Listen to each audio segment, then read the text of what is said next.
Good morning, everyone. Welcome to the Trade Ideas live trading room for Thursday, June the 10th. My name is Barry Anderson, moderator of your trading room. Looking for a couple of yeses, thank you, or fine and fine, thank you very much. That means you can hear me and you can see my screen. All right, guys, well, let's see what's happening this morning. I'm just looking at this also. This GENI is starting to move here. Good volume, actually, really good volume. Jenny Genius Sports UK company. Obviously, they had done an IPO a few months ago, a couple of months ago, I guess. So this is starting to move. I don't see any specific. Actually, I do see some news on it. Price is an upsize share offering at $19. So there's demand. The share offering is at 19, so it's above that share offering price by quite a bit, actually. So on a personal note, MDLY, MDLY, I can't. In fact, when Zach gets in here, maybe yesterday he posted a bunch of the meme stocks. I guess I'm just going to call this meme rotation. I mean, we really have to start. Well, we are paying attention to it. I don't know if MDLY is actually a meme stock. You know, I'm looking at this at the float. 1 million, 12.8% is the short float percent. It has all the earmarks of it. But again, I'm not saying it's a Wall Street bets, but you know, now there are, you know, we have to expand our horizons now, looking at these meme stocks.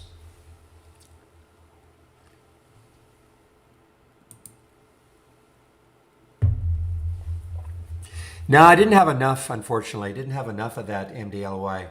Yeah, I got in at, 1128. Sold on average, yeah, just underneath 13. Didn't have enough of it. But, you know, I mean, look what happened on this back in, let's see, this is October, I guess, of last year when it popped up to $28. Not saying that's going to happen, but I mean, that's all traders look at. They say, wow, what if it could do anything close to that?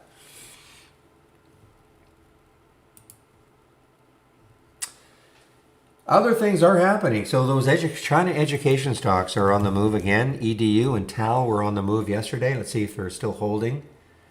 Yeah, they're still holding. In fact, EDU is holding really well, over $10 now. You look left on that daily chart, 1118 is the next high. So this definitely has room.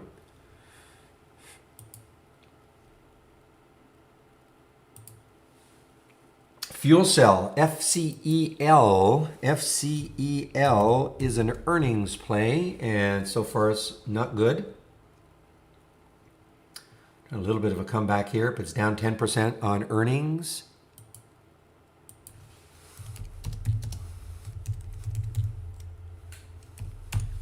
Just telling somebody is saying they can't hear me. Do a refresh. But of course they can't hear that. OSAT, I don't know too much about these guys. I mean, when I say that, I mean, of course I can look at their profile and all that, but I don't think I've seen this one really before, too much anyway. Obviously, a couple of weeks ago, I had a terrible day or a terrible week. Maybe that was, wow, what happened here? OSAT, my goodness. I mean, this was, I don't know if this was one day. Yeah, this was one day. Just getting clobbered. Trying to come back a little bit here, OSAT. Big volume, 2.5 million in the 2.5 million, only 4 in the float, 4.3 in the float. This will easily trade the float. Look at this, up 31%. We don't have a short float percent for it. ANY. It's a gap up. Not sure I see any news on it. I don't see any specific news on it. Zivo. This happened after hours yesterday. ZIVO.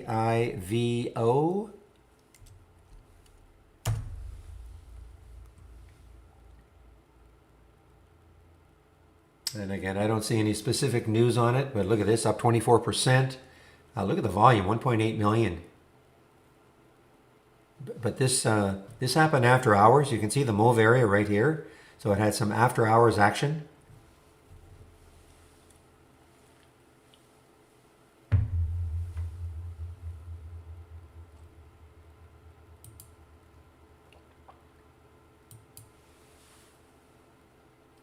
Square foot, SQ. FT, SQFT, is it still holding its gains? You know, I mean, this is the theme, guys. I don't see any specific, well, actually, it's not holding its gains.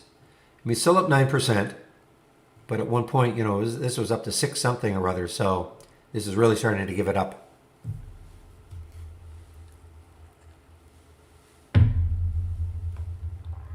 Just getting to meds right now. Yeah, meds is another one that's on the move. Not shortable for me. Pretty, all right, so what they've done is you're getting into the health passport business.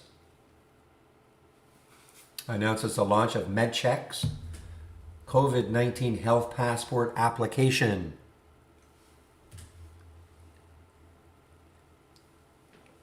And that is another one of those low floats, 3 million in the float. Playboy, PLBY. Doing a financing, $46. I think it was a little off the price. Yeah, actually, nice reaction.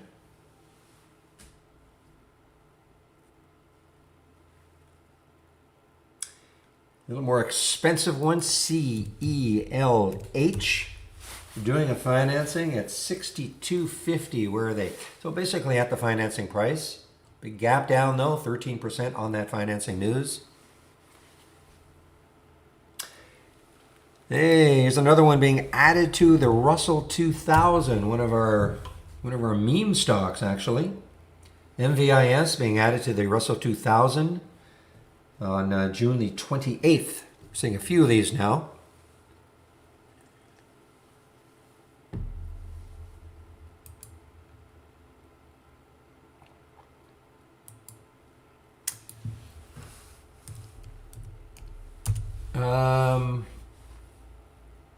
Okay, yeah, that can't. I mean, I don't know what's going on there, and that's a crazy low float, obviously, for Zevo. Hard for me to believe. I would check another site. If that were the case, it'd be $1,000 now. I mean, on any sort of a pop. Okay, what else? MTLS is down on a financing. MTLS, I don't think I couldn't see a financing price for MTLS, but it is down on a financing.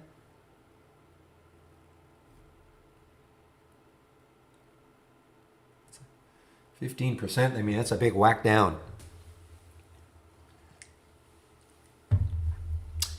And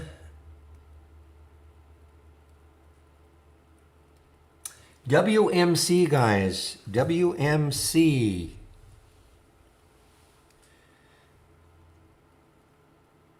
Okay, I have this on alert. I mean, look at this. I mean, if it can, we were watching this one yesterday. So it's at 406 right now.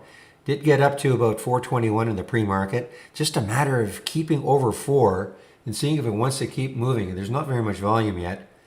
But boy, I mean, we talked about this one yesterday. Look at the potential void fill.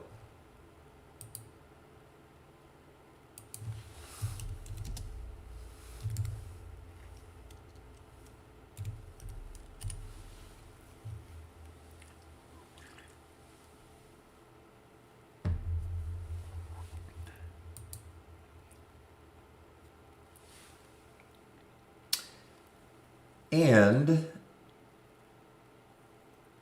I think that is it on my list. I mean, some of the other ones. I mean, Clover is coming back. CLOV looked like it was, well, it was sinking here, but it has come right back up. CLOV. Of course, this one hit a high of $29, almost, well, $29 yesterday. What was the actual high? $28.85 yesterday.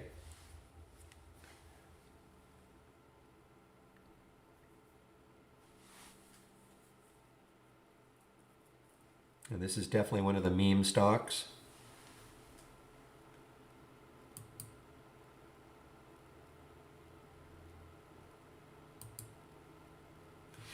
All right, guys, is AE, I don't have, in fact, I think I may have deleted my price holder for AEI, which is dumb. Let's see now. Yeah, this may be the day. I mean, we've been watching this one for a while. There's the next high looking left on the weekly chart, 755. Same thing right there. So, I mean, we could be starting a bit of a gap fill here. 6.8 million in the float for AEI. I think I still have it on my watch list.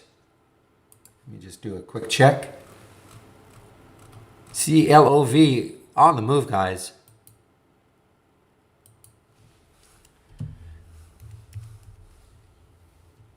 Yeah, I do have it on my watch list. So I don't know. It might trigger today.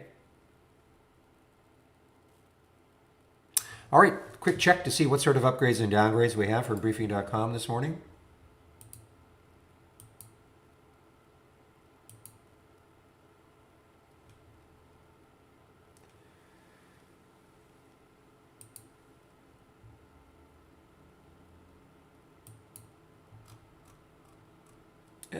We have a few more upgrades this morning. Let's take a look at some of them.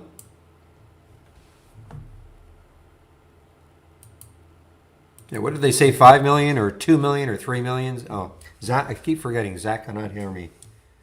He's talking about, the GMA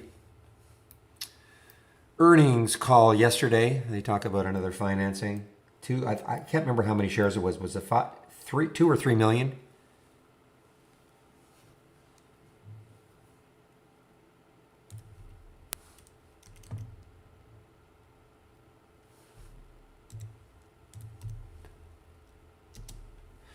Kind of a non-event. I know it's sunk a bit, but it certainly didn't collapse like the last time they had an earnings call.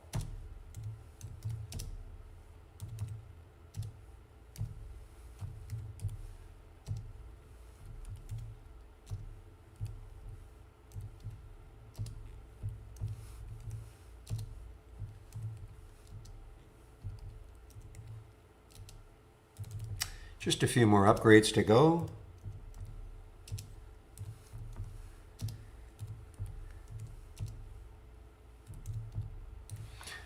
All right, guys, there are some of the upgrades from briefing.com this morning. Now I'm going to get the downgrades in. Not as many downgrades. See if there's anything interesting.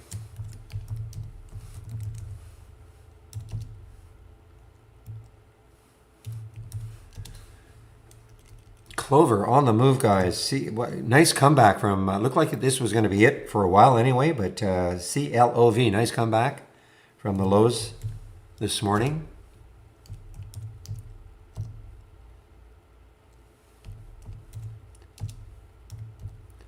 China education stocks, EDU, TAL, I think even GoTo, GOTU, all moving higher this morning.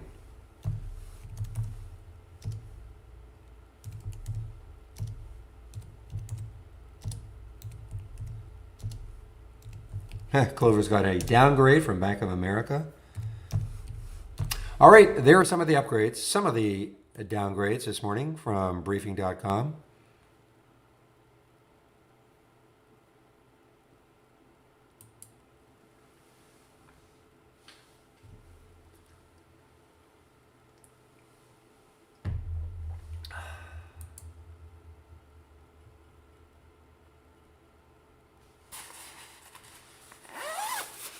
Who said that? They can't short unless it's on the uptick.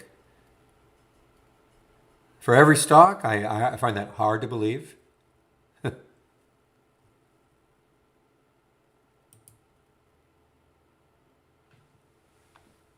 Yeah, okay.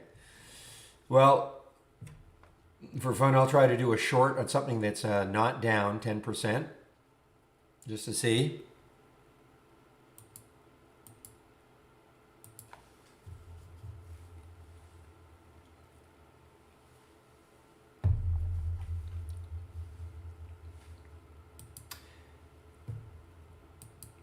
Look at this GOTU. What a comeback it's having also. So those three China education stocks, GOTU, TAL, TAL, and EDU, all moving higher.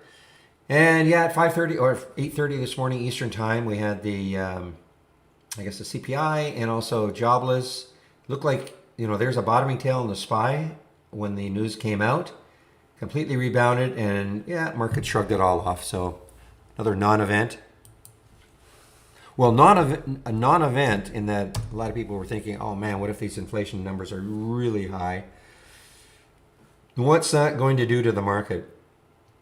I only on OCGN, pretty unstable right now. I mean, look at that huge topping tail, bit of a bottoming tail here. Buyers look like they're kind of in control. You know, it's stabilizing somewhat. But other than that, I mean, this is a financing, right? I'm sorry. This, you know what? I forgot to even mention this at the top of my list. They're taking another path instead of going with the EUA route. They're going a more traditional route, which is going to take longer to get approved. And that is the reason for this being down. Also, well, okay. And I'm also seeing FDA asks for more data on COVID vaccine.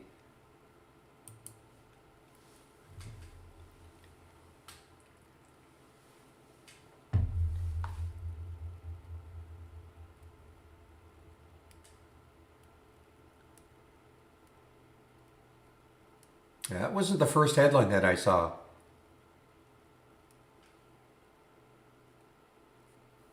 For it seemed to imply that they were going another route in order to get approval, but now this looks more like the reason, additional trial for COVID. So my sound should not be muted.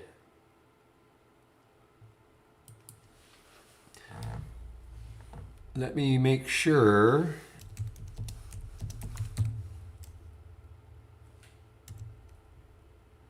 Yeah, I'm just having somebody. It's hard for me, you know. I mean, I get the odd person saying, "Hey, I can't hear you." You know, what am I supposed to do other than tell people to do a refresh? But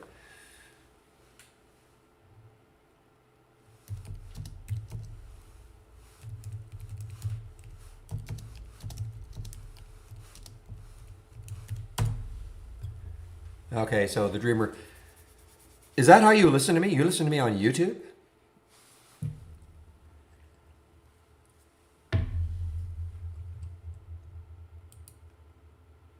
Oh, you just checked. Okay, thanks. All right, guys. Well, we're getting a little bit closer to the open. Again, this is day 2 of testing the new release. It's still not ready, guys. There's still lots of little things that would drive you guys crazy. It drives me crazy. So, but you know, I work for Trade Ideas, so I'm allowed to be driven crazy, I guess. But certainly we can't unleash this to our subscribers without having some of these things fixed. So I am still, this is day 2, mainly to do with column widths and things like that. And I might have to do some, you know, until the market opens and I start getting some alerts in here, I won't know if my column widths are okay, and that's the problem. So when the market opens, I may have to do some quick shuffling around on my other monitors that you cannot see. And even here, and what I'm talking about, sometimes I just won't be able to see the price. And so I have to do some finagling, trying to expand the columns, and it's not easy. Anyway, we'll see what happens.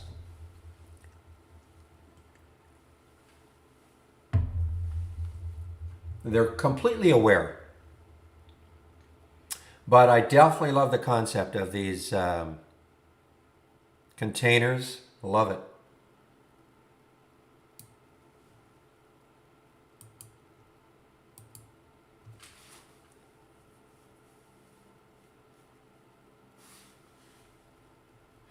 And I have no idea what's going to happen from the option scan. I mean, this was crazy yesterday. Probably too many, but we had some sensational alerts from the option scan yesterday. And I have no idea how many we're going to get today. But something went absolutely, and I haven't changed any of the filters. But, you know, they produced about, I don't know, 20 or 25, even 30 alerts, which is extraordinary considering on average it probably produced about 5. So I have to see what happens today.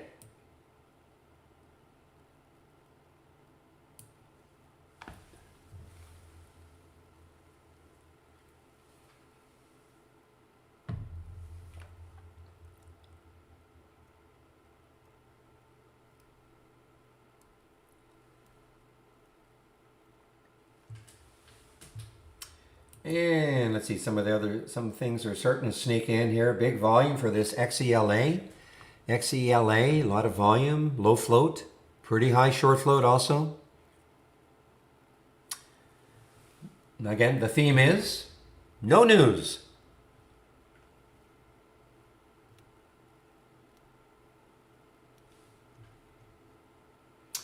Yeah, Verna, you're right. Verna, VRNA is also up. Another one. And guess what? Well, okay. Actually, this one does have some news. Verona and Nuance announce a collaboration. Enters into a $219 million collaboration with Nuance.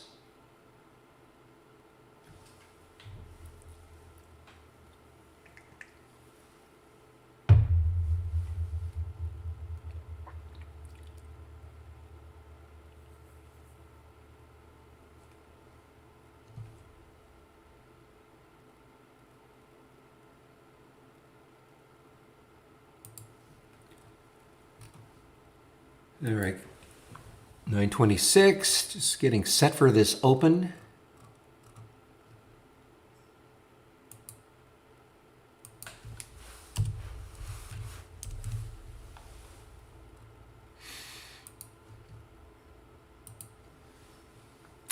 Yeah, WIMI, I know Zach posted some information, news about it, WIMI.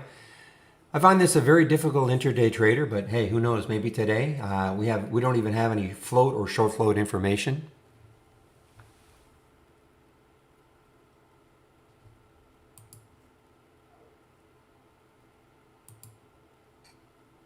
All right, give me one moment, please.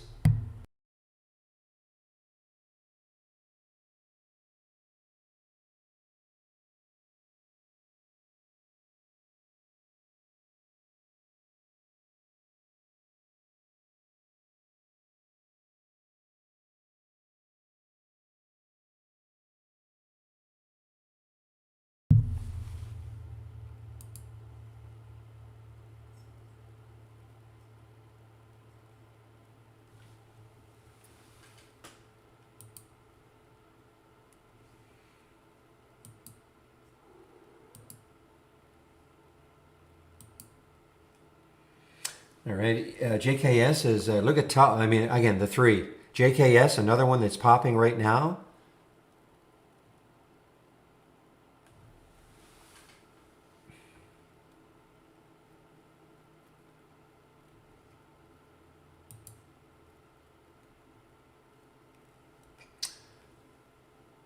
Okay, just one moment.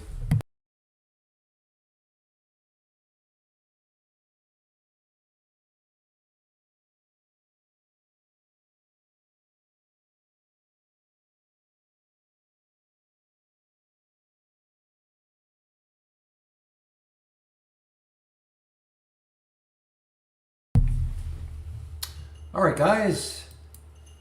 A little over a minute before the market opens. I'm going to get set for this open and just have to check. Just have to check some of this, some of my scans to see whether or not I'm going to have to make some big adjustments. I think I can already see I'm going to have to. Talking about the columns and all that, so have to wait for the market to open.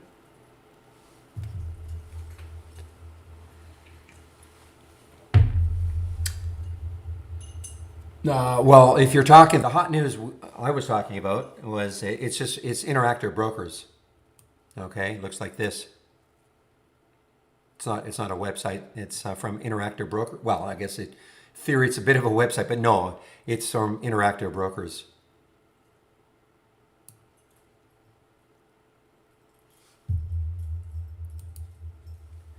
All right, market's going to open in less than 10 seconds. So let's have a great trading day.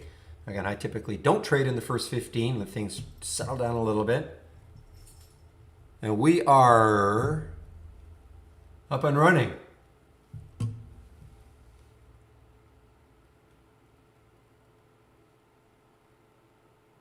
Okay, so far so good with my columns.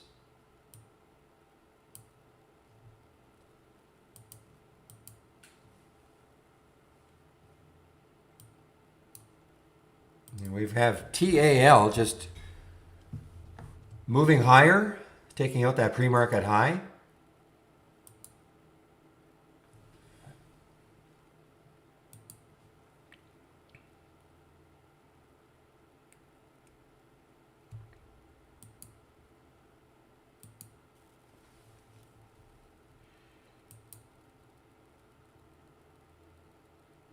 And CLF continues its move. Also, CLF continues its move. There's the pre-market action for it. Got up to 24.70, so it's about $1 away from that. Okay, here's what I'm talking about. Now, please let me.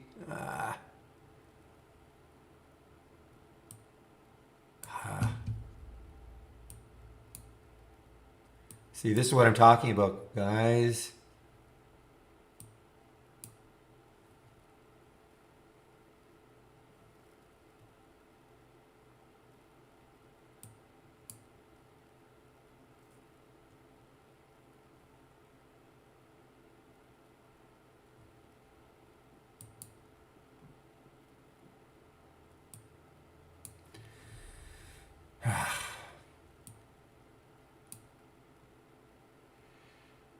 Yeah, you see, I cannot expand this price column. Oh well, I'm going to fiddle around with it.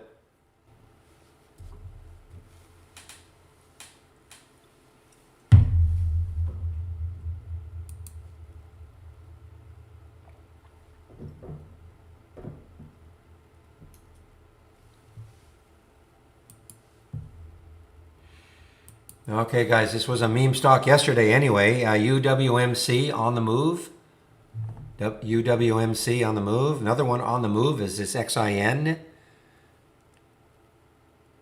Mavis on the move here, being added to the Russell 2000 on June the 28th. So it actually did have some news. Of course, it's a meme stock, but it did have actually some news too.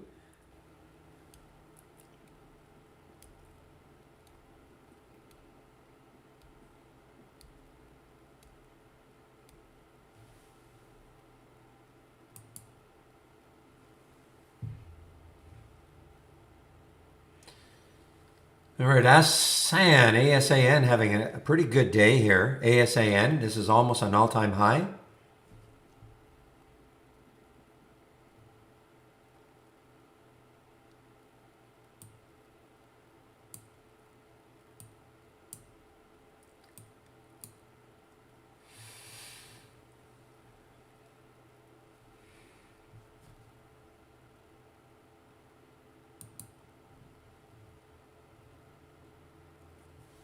Okay, meds after that, actually didn't really pull back that much at all, MEDS. Coming into maybe, famous last words, I kept saying this yesterday, maybe coming into some resistance around 720. When I say that, I mean, I was looking at so many stocks that were zipping higher, thinking that they were going to encounter some resistance, and they just kept moving. Look at the SPY guys, wow. I mean, they just shrugged off those CPI and the jobless numbers. I don't know if the jobless numbers were better than expected. I really don't know.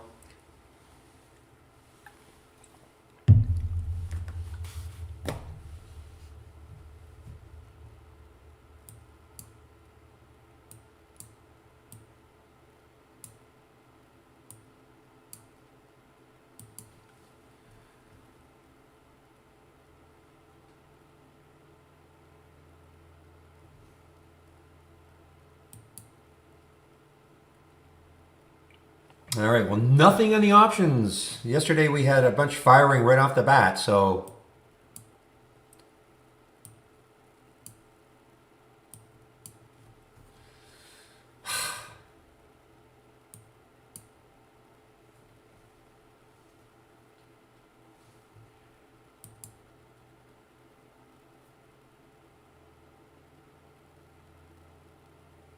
and you know, you can still see there is some lag on loading the charts.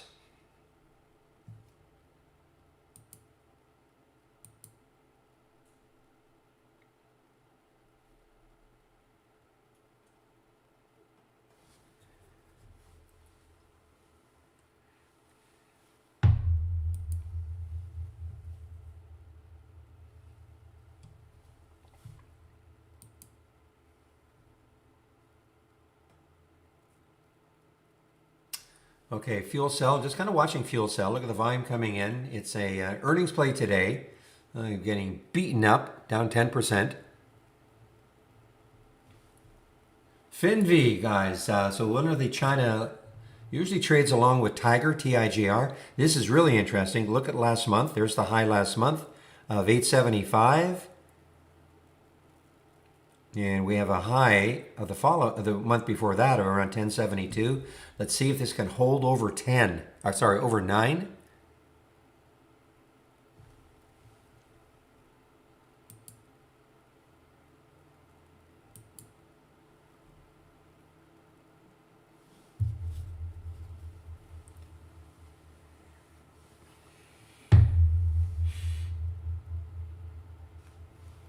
Wow, look at the surge in the market. Yeah, big surge here, guys.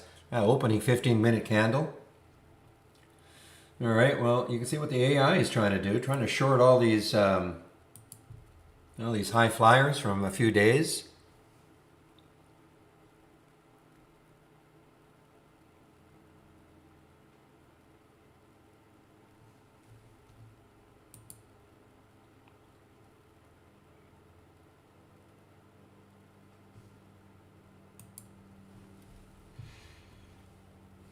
Okay, nothing will happen in these two windows until at least 9:45. That is by design. Look at the market. Look at that opening 15-minute candle after already being up.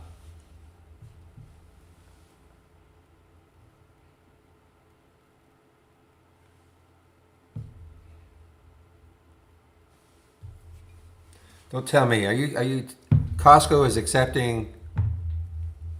Well, let's see. You're talking about DOGZ.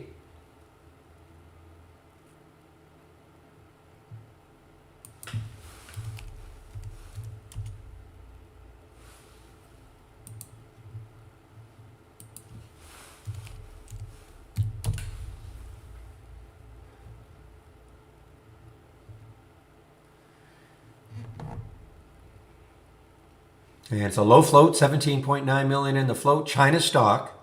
China stock. Next high looking left is actually, it's pretty good actually. It's around 250, so at 220. That's far enough away. If it gets stopped there. All right, guys. Well, guess who's back in business? We've got AMC, BB, GME, all surging right now. BlackBerry over 15, AMC over 50. See if GME gets back over 300 today, making yesterday just a complete non-event.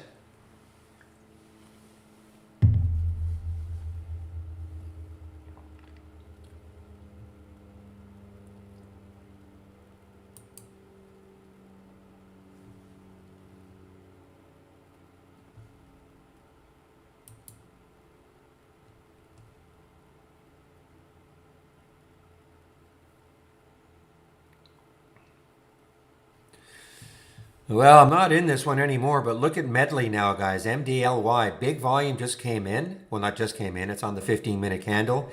MDLY, this is not over.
All right, you know what? I just scalped out a little bit of this clove. I wanted to test that theory that you couldn't short except for an uptick. I got a short immediately on clove. I'm out of it. I mean, this was an AI alert.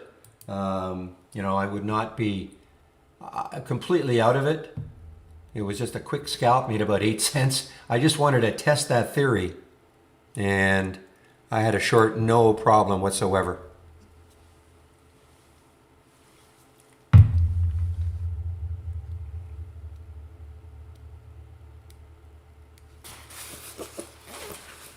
Morning, Ija. Now, I mean, I'm kind of interested in it again if it breaks down again.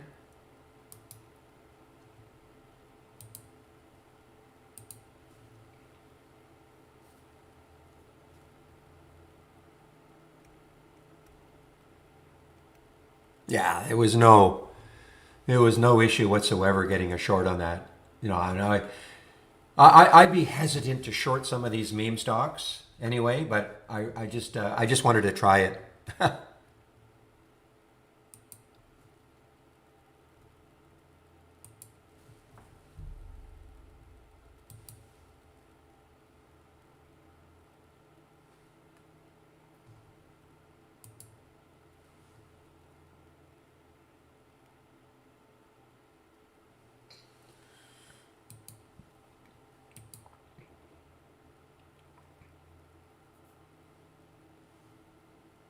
ERJ, I was hearing ERJ. I think I saw it in the pre-market. Decent volume now. Brazilian stock, ERJ.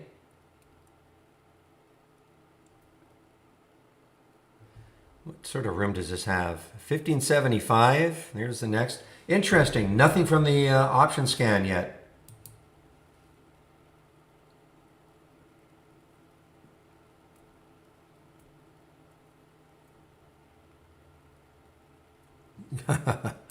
All right. Take a look at ride, guys. Ride just is big pop here. Volume. Look at the volume at it looks a little different if, well, there is volume that came in for ride. Of course, got just hammered yesterday, but then rebounded. And we have a halt. OSAT just got halted on the way up or down. Let's see. On the way up, OSAT just got halted on the way up. Don't see any specific news for it.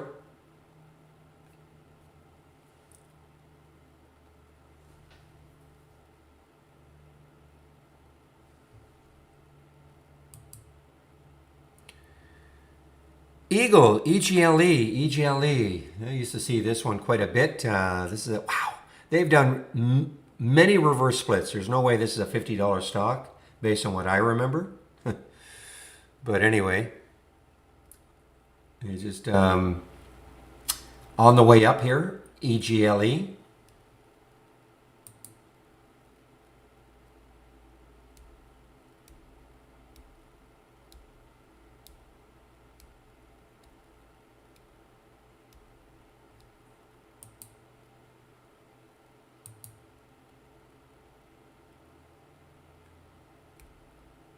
Yeah, I made some changes last week, and I put them in the room. So the new layout should. Does the new layout have the?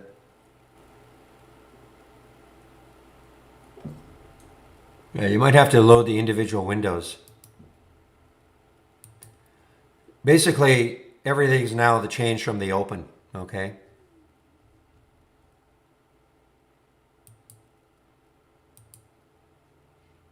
All right, well, let's take a look at Clove. I mean, as a meme stock,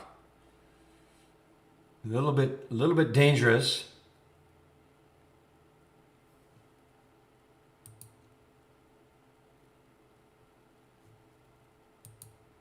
All right, guys, get on your meds. Look at this meds on the way here.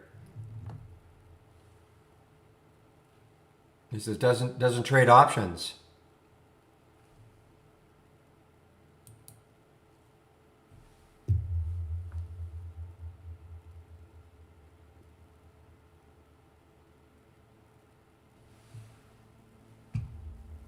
Boy, Clove's been all over the place. You got to be very careful. I know it's a potential short from the AI, but I don't know. These meme stocks to short them. If you're going to, you really have to pay attention.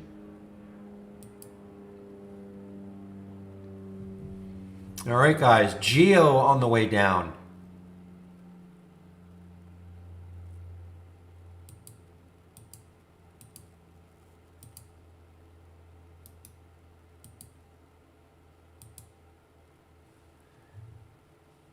Geo is a gap down and go. Now, this course had a big day yesterday. It was a meme stock from yesterday.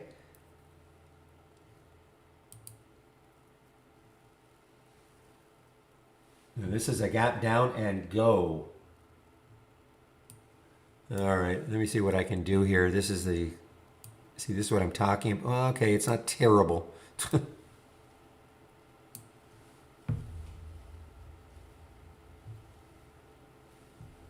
Now, you know, with the market doing this, I mean, look, the gap down and goes. I mean, some might work. I'd rather see the market kind of a little bit on our side.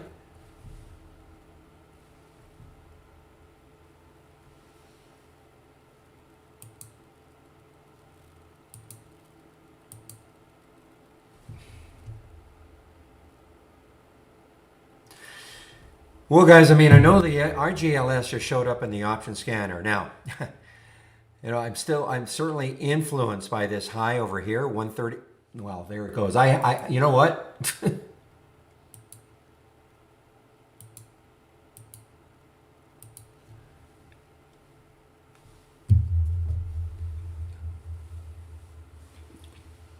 No, this is no suggestion so much, HT. These are just gap down and goes. That means that the theory being they gap down and they will go down further. No guarantee, but that is what the alert is. It's not to go long.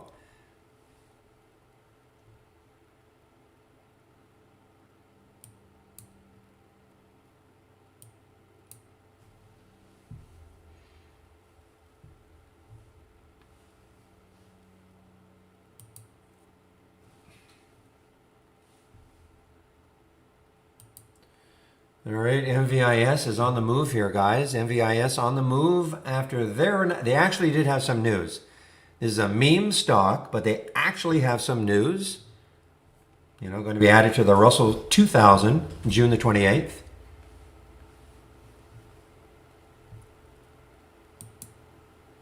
So OSAT just resumed here, guys. OSAT just resumed after the halt.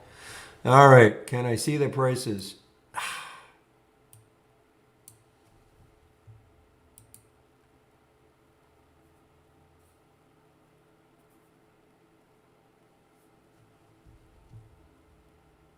Yeah, we have. You're right. We do have a halt for SPRT on the way up.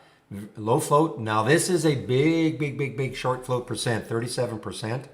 So this could get crazy. SPRT.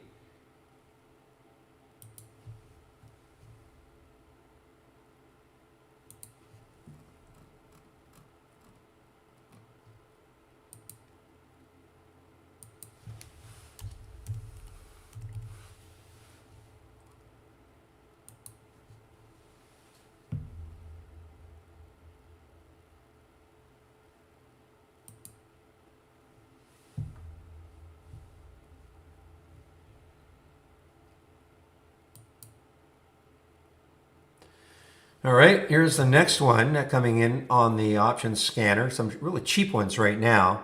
Again, I look left, 248 is the next high on that weekly chart.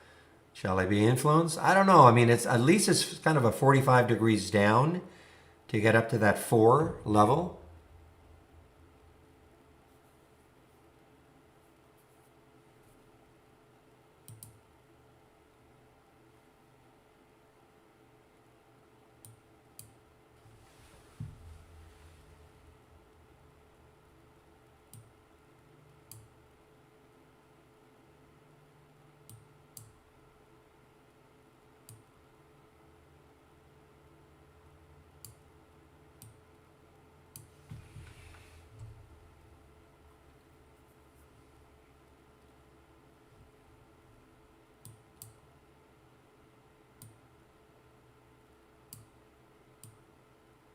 Sorry guys, I'm just having to, man, rearrange some of these windows over here so I can see prices and things like that.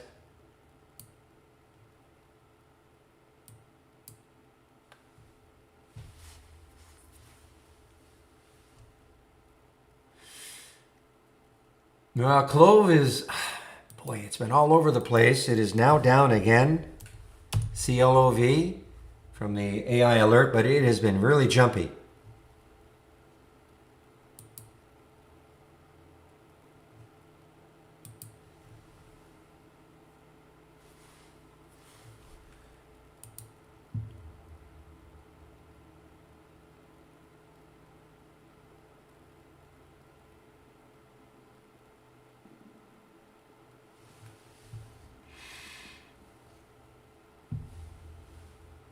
All right, so remember I was talking about Tiger and FINV. Now look at them.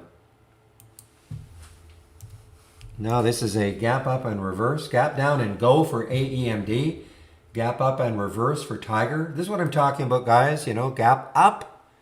Let me take a look at Tiger. Here's the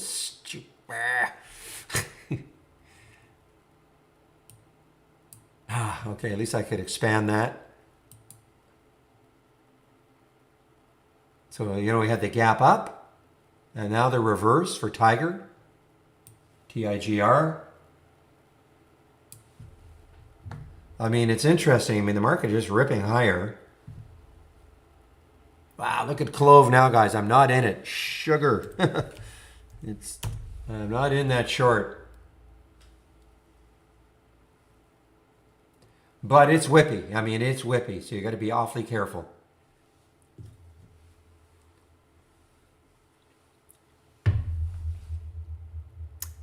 You know, and here we go. You see, I cannot see this.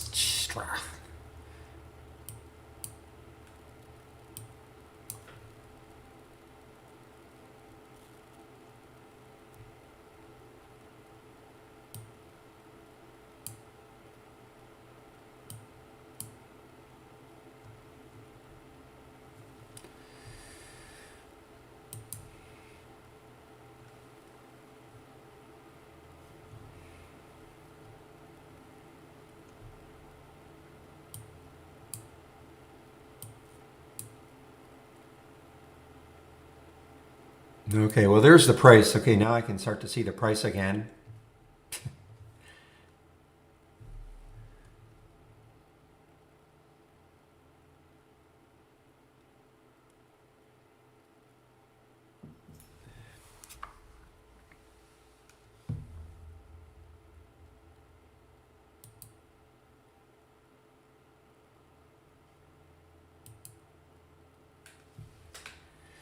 All right, guys, I am watching the RGLS right here. I want to see if it holds this 140 level. You know, see if I can maybe scoop some up around there. See if it... I'm talking about the RGLS.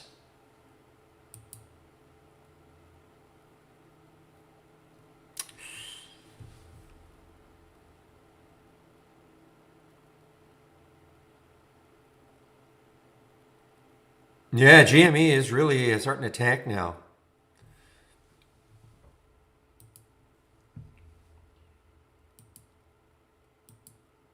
Yeah, Clover, just, I mean, look at Tiger, guys. Tiger. TIGR. This is a gap down, a gap up and reverse.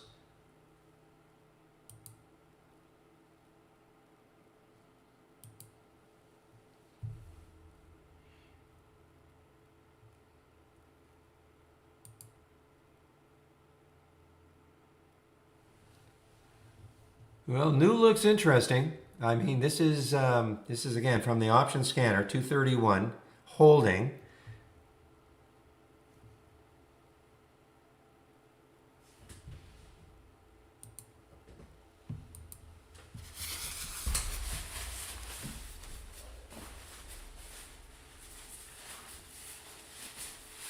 Oh yeah, I'm not. I would never be suggesting to take the short on Tiger now.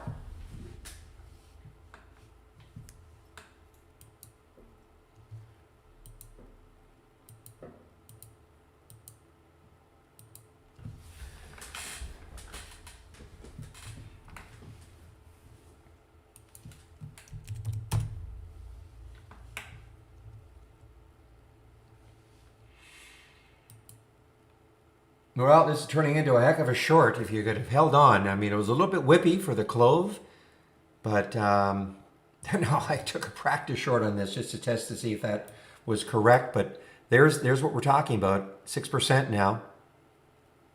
1739 on the entry, 1624. From my watch list, what was a little bit later? Actually, no, 1678. Yeah, I'm sorry. It was 1678, a little bit later.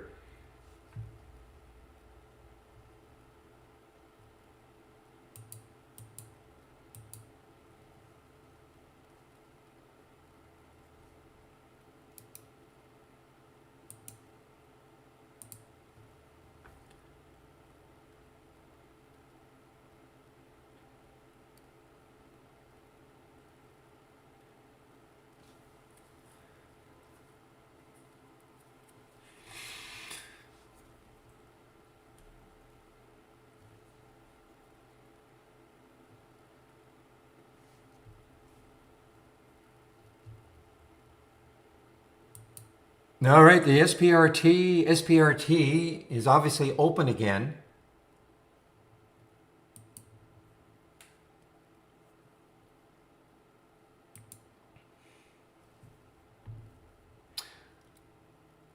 All right, guys, I've had enough. I've taken both the new and the RGLS, and we'll see what happens. This is from my option scanner, which went crazy yesterday. So I'm in basically a little higher than these levels, but I'm not suggesting anybody do the same thing. I want to see if these, what I would consider a little bit of resistance nearby, see if it means anything.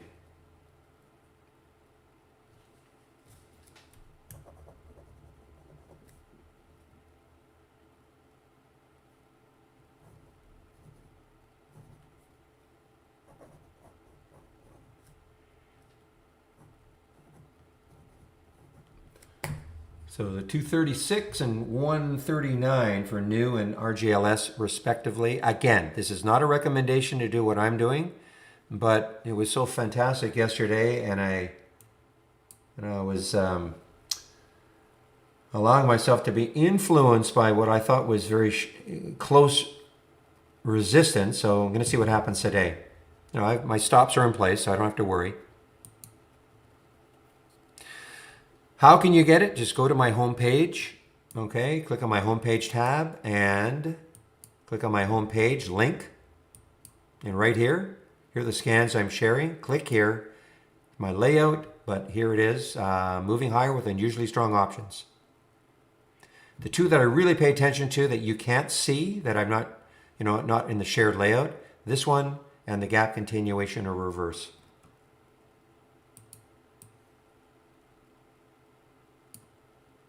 Oops. No. Okay, good.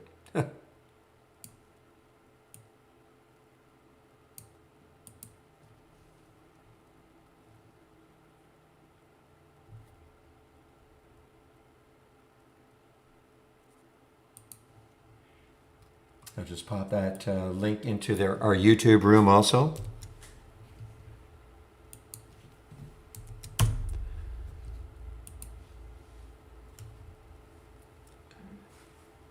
I have no idea. I have no idea if new is a meme or...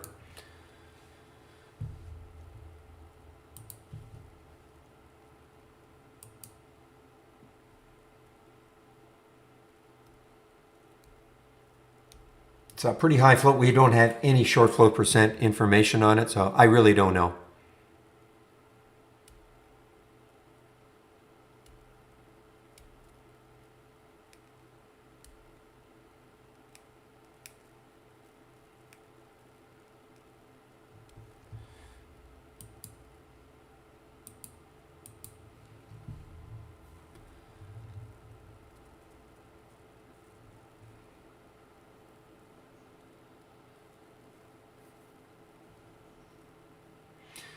I mean, right now they're not really moving, but it's okay. I'm just going to have a little bit of patience on them and see if they run a little bit later.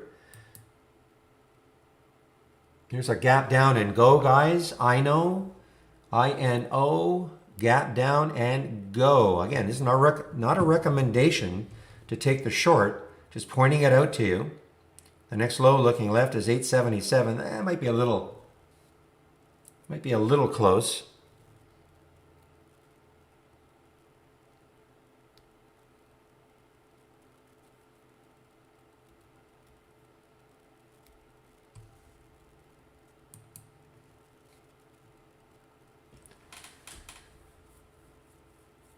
How up to date is it? I mean, is it for today? Because I've seen that site before, but I wasn't sure if it was actually, literally today.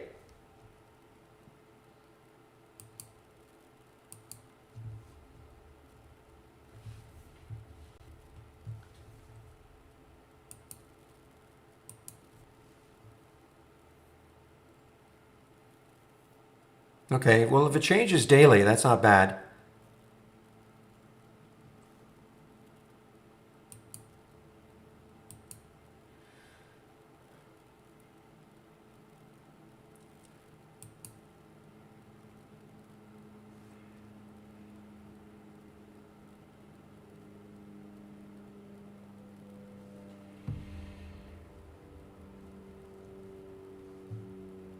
Momo, remember Momo from a couple of days ago? I think it had earnings. I think it was an earnings play. Yeah, June the 8th.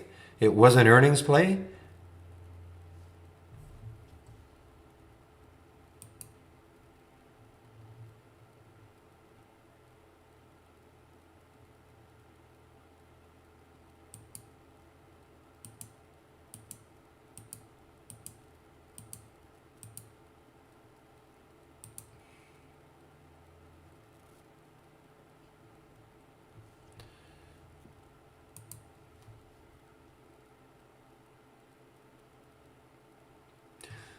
Okay, Brian, can you see my homepage tab?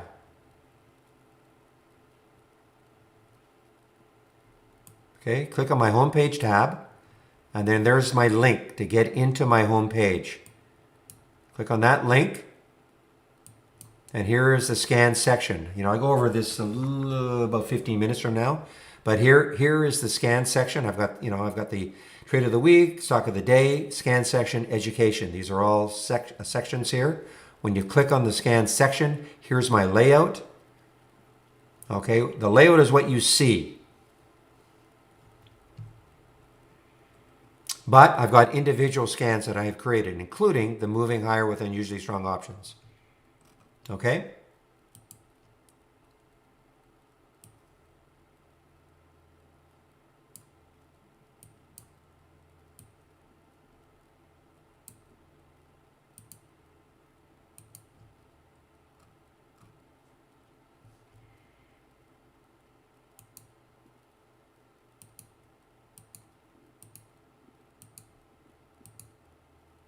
Okay, guys, while I was doing all that, taking some of the new out, I don't completely trust that it's going to keep ripping.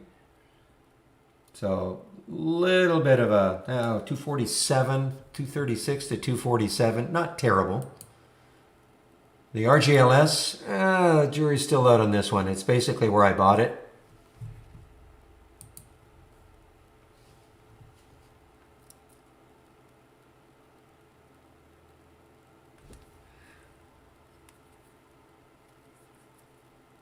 I don't understand when you say, can you look? Have you ever loaded anything from the cloud before, Brian?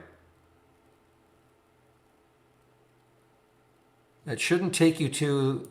Okay, let me make sure it's not taking you to. It should be taking you to here. This is not the. This is it's a trade. It's my website within Trade Ideas, but here it is. And here's the scan section.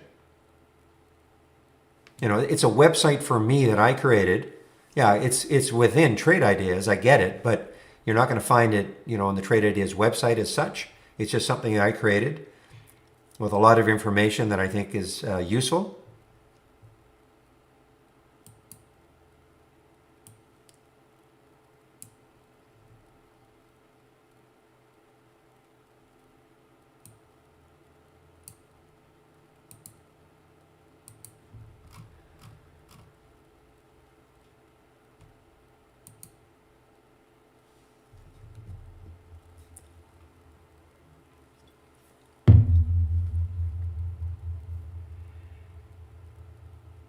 All right, guys, I'm all out of the new. You know, it was okay, nothing fantastic. And the RGLS, I don't know, just doesn't seem to be that dynamic. So this is a very, very, very different day from yesterday. You know, we've got 2 alerts so far. At this time yesterday, I think we probably had 10 on the way to 30, which was unusual, very unusual. But this is now a little more typical. Not that many stocks appearing in the option scanner.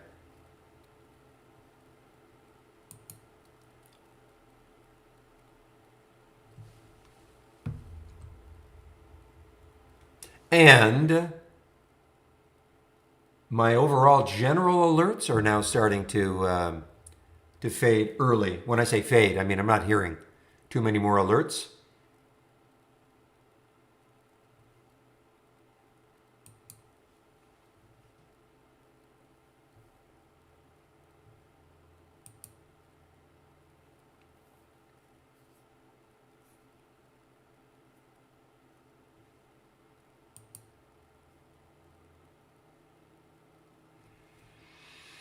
Okay, Brian. So did that make sense? Were you able to get into my home page and get to the scan section?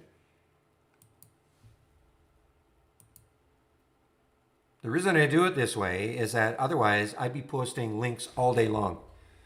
So I kind of force guys to do a little bit of work. Okay, good. No, you're not an idiot. You're not an idiot. Otherwise, I'd be posting links all day long. So I try to keep people to go to my homepage, and then everything is there.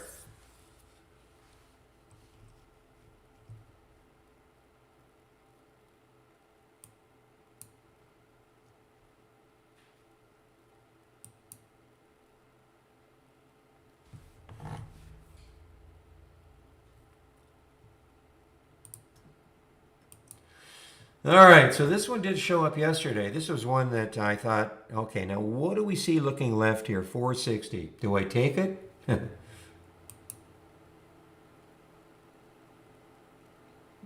This one is from yesterday also, the IVR.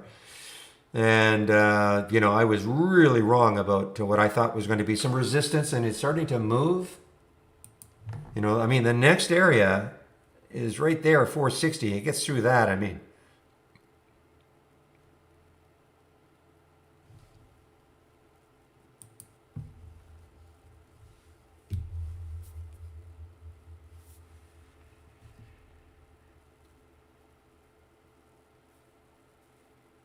Oh, thank you, Brian. Nice to hear that.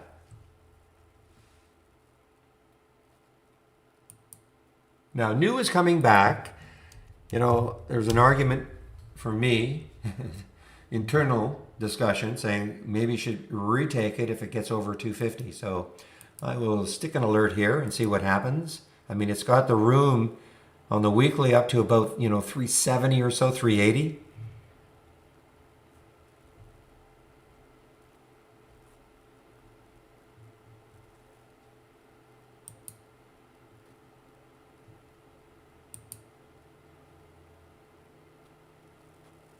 All right, I have to stick an alert for IVR up in this area, the 452 area.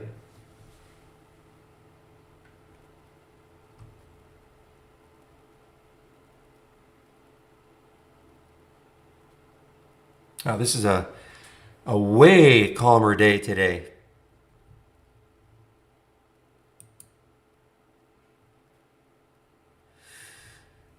Well, at least this time, Mavis had some news. Okay, guys, keep an eye on WMC. I mean, why? Look at the gap here. I mean, look at this gap. 410 is the next high looking left on that monthly chart. This is back in, I guess, June of last year. So about a year ago. Look at the gap that could get filled. Not very much. Again, not very much volume. Relative volume is good, but just not that much volume. Wow, Clove, what a tremendous alert from the AI so far. On the short.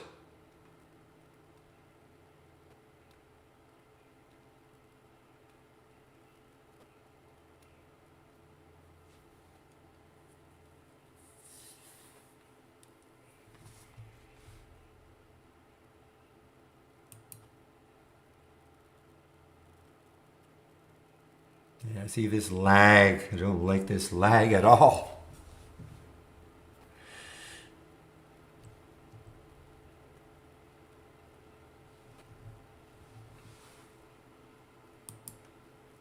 Boy, it's really, this clove is really dropping now.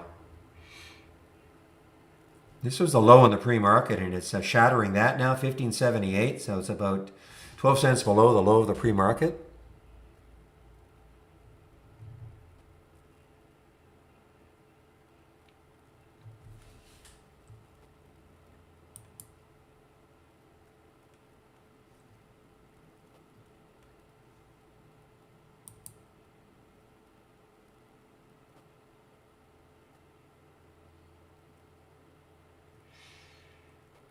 Now, Blue Apron used to be a meme stock. I don't know if it still is, but look at this. Look at Blue Apron on the move here.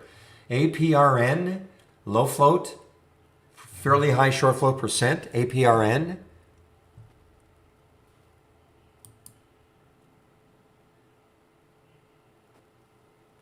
Problem is, it's so extended right now. I mean, it's showing up on the option scanner at 640, but it's pretty extended. You know, you'd be just chasing it. What do we see looking left is 663 and 725. You know, I mean, hey, it may just blow right through that 663, and then the next level would be that 725. Problem for me is it's just so extended right now.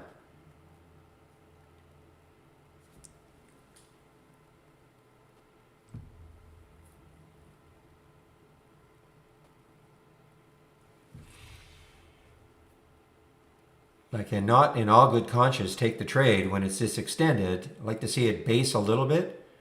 Yeah, maybe stick an alert up at around 646. See if it can base just a little bit and then pop again.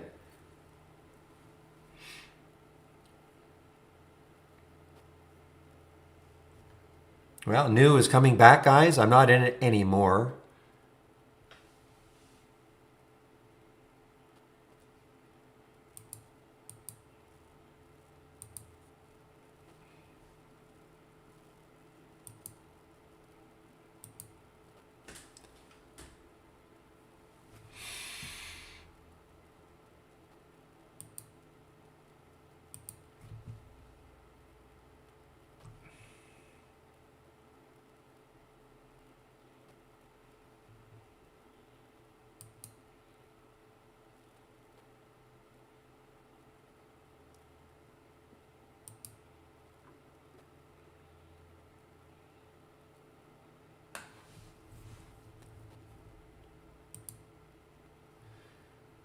All right, IVR. Do I take you or do I not take you?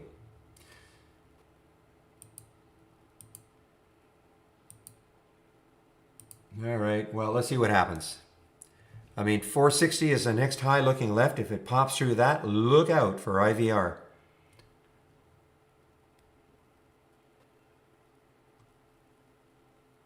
This is sort of, I don't want to call it a rule, but I mean, I typically would not take this trade with that high right there. But yesterday it didn't matter at all. So let's just see what happens.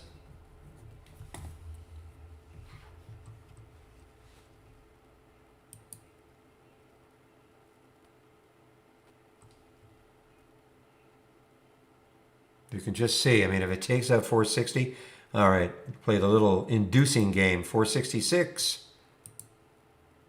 Induce it to break out over it. Look at the volume. Look at this weekly volume.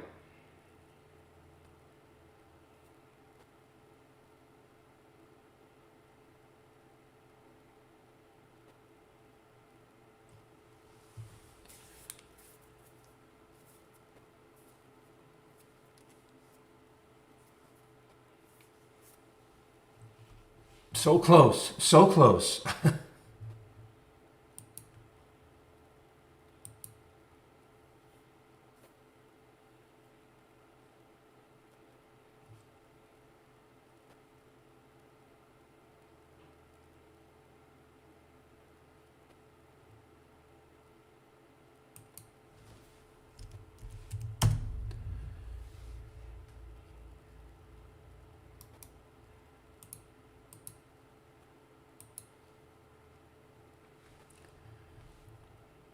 Yeah, meds.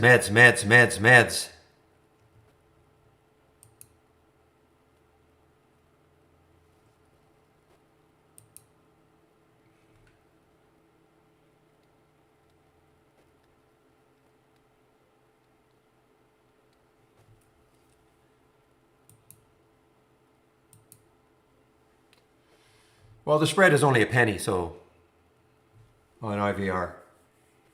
So you go in and market, it's no problem.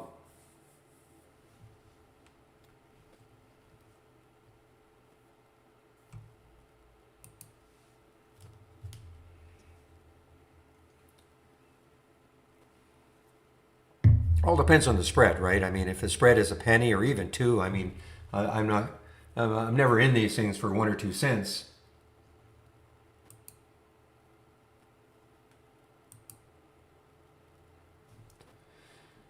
Okay, apron.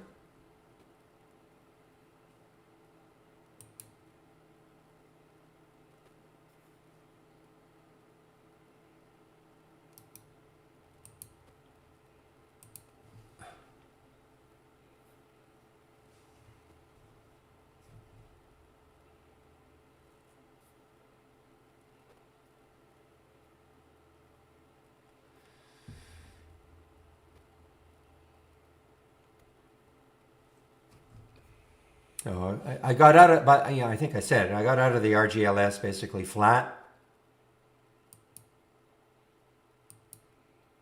and I don't like the way IVR is trading. If it breaks down through 450, I'm out.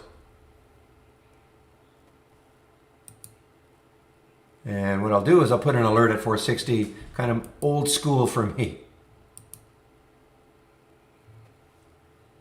Old school as in last week.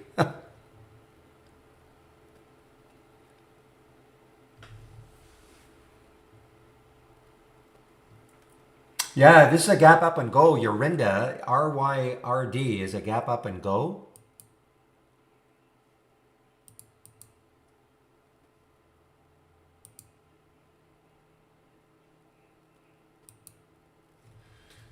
It's a gap up and go. Again, I get, I'm pretty influenced by, these highs over here on the weekly chart. I just wish they weren't here.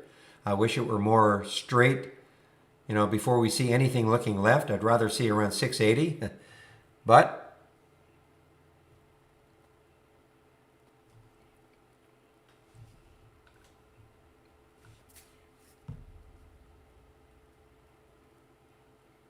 yeah, it's not showing up in my option scanner yet. It would. It needs to get to 3,000 option. Or sorry, actually, why isn't it showing up?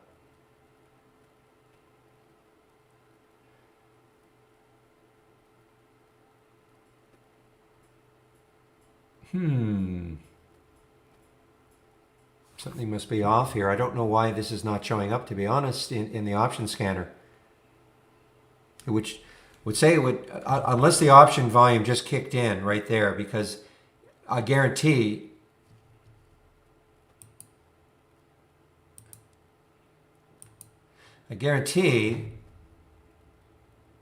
that if it hits, where am I?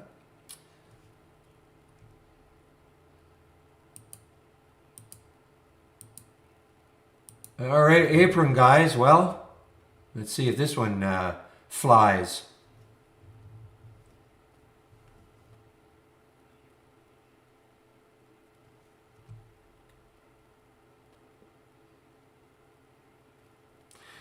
Let me take. I got to see this Yorinda. I have to see.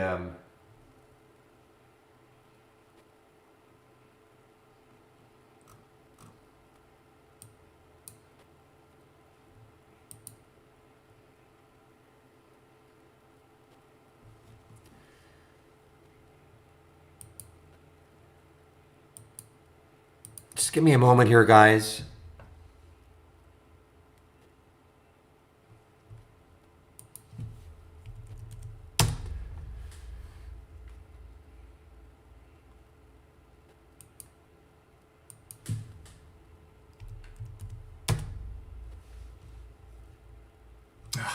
Man, I'm sorry, guys. There's just some little issues here with this build that Okay, guys. Well, apron is definitely working. Apron is working.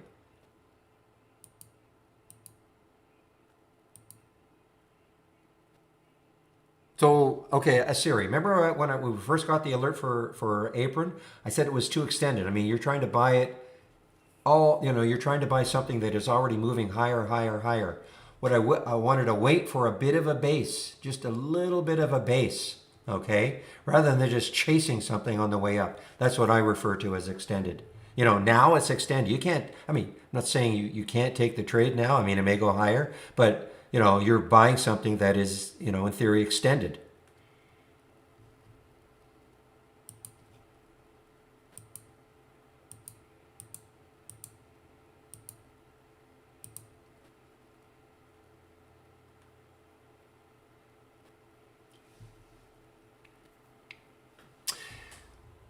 Now, I got another issue though. Okay.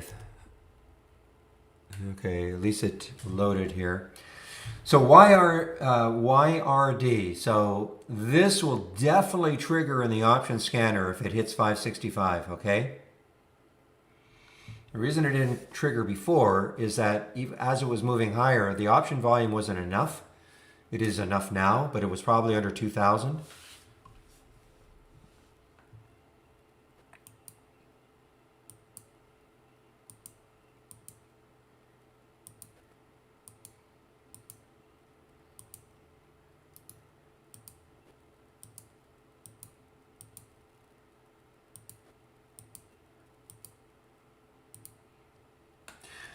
Okay, guys, so I've taken some out of the apron. I'm out of the IVR. I have my alert basically flat on the IVR.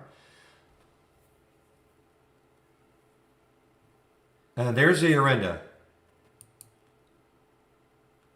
There's the Orenda hitting at 550. In that candle, it raced right through 550.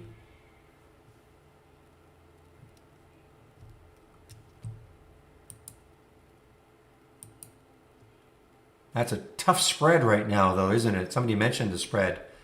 That's a bit of a tough spread. 12 cents right now on a $5 stock is woo. Doesn't give you a lot of confidence to try to take the trade. Oh, I don't know. Medley, no, right now it's sinking, so I would not be, right now anyway, I would not be looking at taking Medley.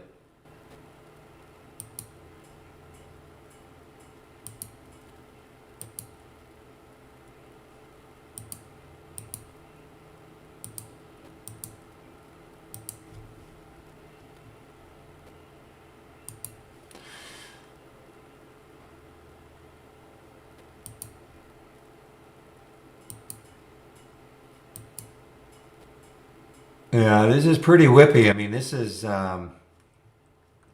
what's the spread like? Spread is tightening a little bit, 3 cents right now for the Orenda.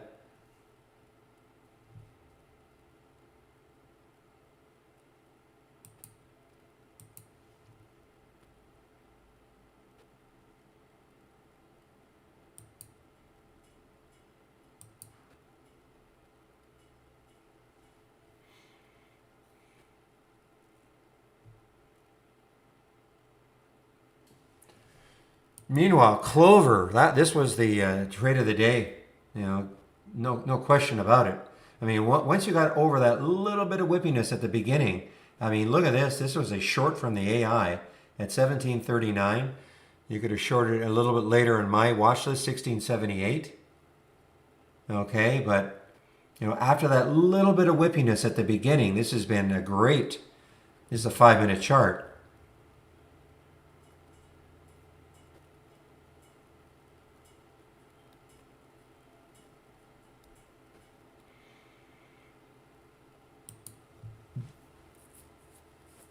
Yeah, all the individual scans of Siri. So I mean, the really only difference was the basic new highs. Okay, I made sure that everything now is a change from the open instead of the close. I mean, that was the big. That's the real change.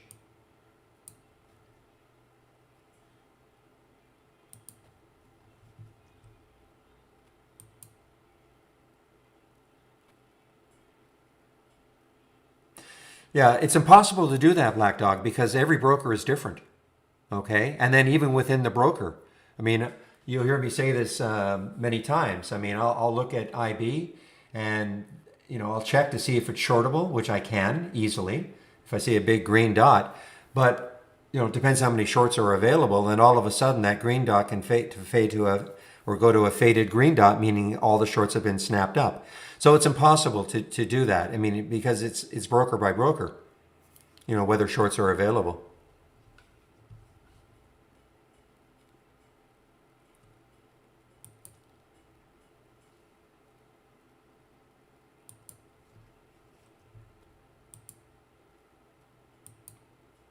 No, no other parameter, no. Every broker is different. Some brokers are notorious for not having a lot of shorts available. IB, I think, is pretty good. I mean, I'm satisfied with IB. I know there are better ones. Centerpoint, I know that Zach uses. I don't know if it's available in Canada. I don't really care. I like IB.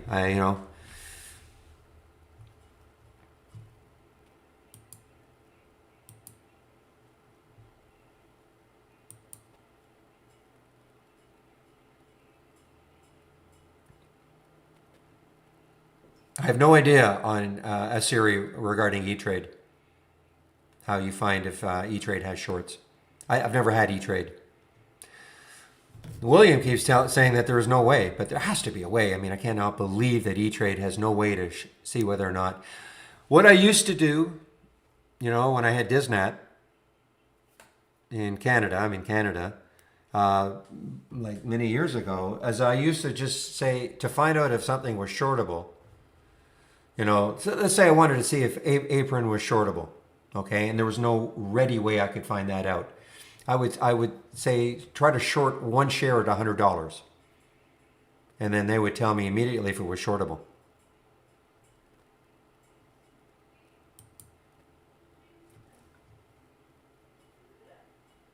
And there you go. We have another confirmation from Ija and also William saying that there's no way within E-Trade to know immediately whether or not there's shorts available. It seems crazy.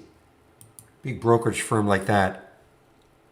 So anyway, that was my trick. I used to say, okay, if I want to short RAS as an example, and I'm looking, I can tell immediately with IB, but if I can't, then I would say, okay, let's just put a dummy order in, short one share at 100. And with my other broker, he would tell me immediately if shorts were available.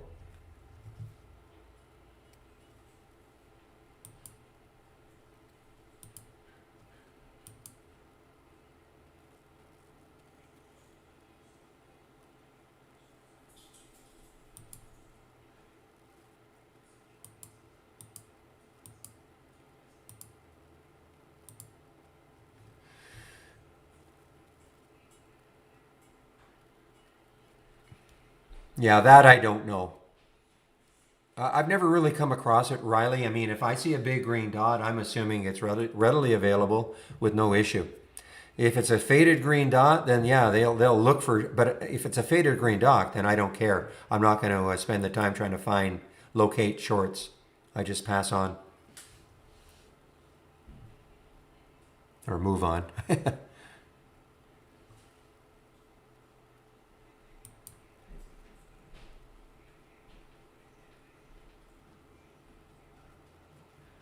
Well, JP Easy, I have got a website for you. Not a website, but go to my homepage.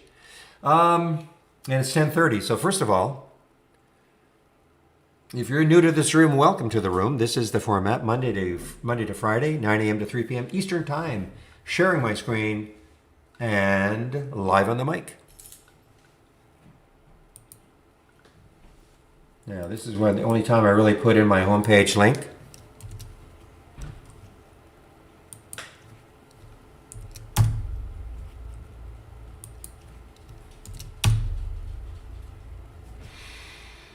Okay, so there's my homepage tab within this trading room, okay? I also put the link in right here. So when you click on my homepage tab, there's the link. When you click on the link, this is what you're going to see. So there is a lot of information here. First, just to go over, if you want to take out a subscription to Trade Ideas, click on the Get Trade Ideas. You can use a promo code right there, Barry for Alpha, for 15% off the first month only, or the entire year. This is how much Trade Ideas costs. We have 4 plans, an annual, monthly for premium and standard. Premium is $22.68 a year minus the 15%. Standard is $10.68 a year minus the 15%. The big difference between premium and standard is the AI, Holly. There are some other differences, but the main reason people want to take a look at our premium service is for the AI, and this is an example. Wow, some pretty good ones today. Obviously, the Clove, excellent, 12% right now.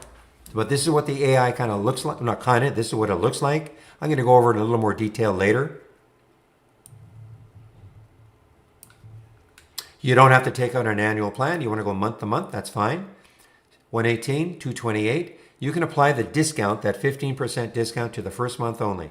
So if you maintain a monthly plan, this is what you'll pay going forward, okay?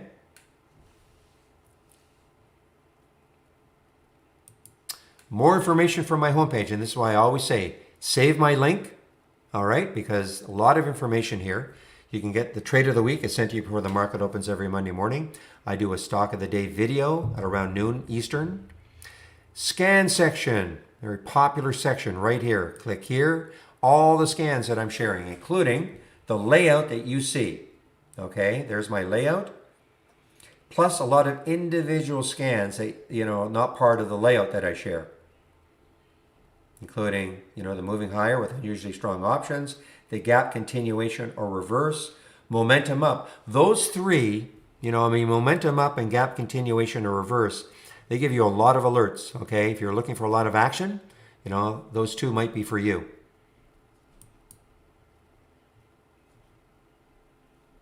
And JP Easy, this is what I was going to suggest you take a look at. So this is the education section. Now, the 20 lessons in 20 days, you can take a look at this, even if, when I say you, I mean the royal you. Even if you're not a subscriber, you can take a look at this. If you are a subscriber, brand new, really recommend you take a look at this. It covers all of the basic features of Trade Ideas. Building top lists, creating alert windows, the AI, Holly. We nickname the AI Holly. So there's a lot of information here. These are not videos. They're just quick text-based information about how to, covering all the basic features of Trade Ideas. Daily support sessions. Today is Thursday, is it not? Yes, Thursday. So today it should be Jamie. You'll hear me refer to a YouTube room all day long. It's another room that I monitor. It's exactly the same. They see my screen and they can hear me. What happens is at around noon, I do take a break. One of the other traders takes over between 12 and 1 in the YouTube room. Today it is Jamie. So before I leave on my break, I will post the link if you want to go over there between 12 and 1. Daily webinars, Monday to Thursday at 5 o'clock Eastern Time. You can sign up for them all here. And educational videos, starting Trade Ideas from scratch, a bigger video about the AI, and JP Easy, and anybody else, of course, but specifically, you say you're 2 weeks into trading, or this is, I think you'll really benefit from this. 36 very short videos, starting off with what is a stock. Okay, so I would really recommend you take a look at that. And some trading ebooks we have. So again, a lot of information on my homepage. Save the link. You can take a look at all that information when you want to.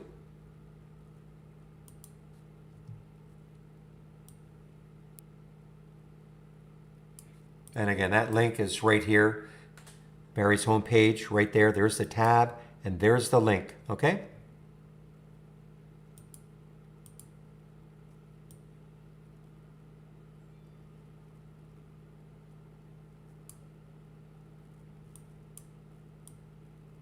Sorry, I'm just sizing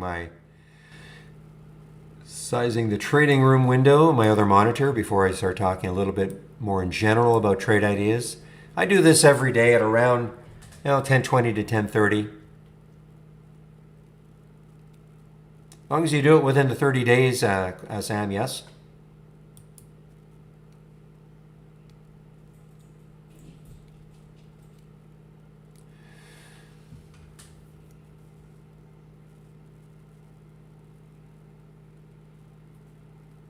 Well, okay.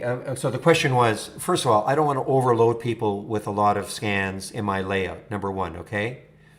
So I have, yes, I do have some scans on my other monitors that I do look at all day long. Yes, I don't want to put it in the general layout. I try to keep this to a minimum.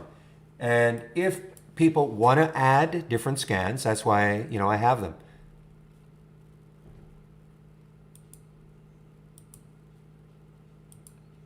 I mean, if they want to add the different scans, so here's my layout. But if you want to take a look at different scans, I've created a lot of different scans. But a lot of people don't want my layout necessarily. They may have their own layout. So that's why I create the individual scans in case I want to look at them and add them to their own layout. But I didn't want to create, for instance, a monster layout. People get way too, first, I don't have all these open. I mean, these are just scans that I've created in the past. I thought some of them are interesting for people. I don't use them all. Sometimes I'll bring them back in my layout. If I haven't used them for a while, just check them out to see how they're doing. This gap up, gap down, pre-market, actives up and down. These are the four I use for the pre-market. As an example.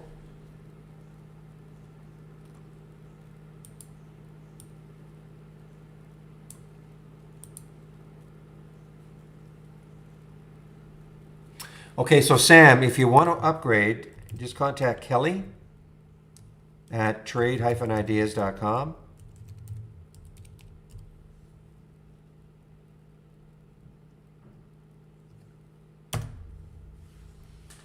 Well, my other monitor, I mean, I've got the move. I've not obviously, but I've got my option scanner. I've got my reversals, okay? And I glance at my momentum. I mean, this gives you a lot of alerts all day long. I mean, I'm not glued, but certainly, my option scanner, it's sort of an iffy, well, I mean, at certain points from these alert prices, the scans worked. I mean, but not like yesterday. Today for me is more of a scalp day. I can tell right off the bat. Things are not running all day long. Like the ones I'm looking at are not running all day long.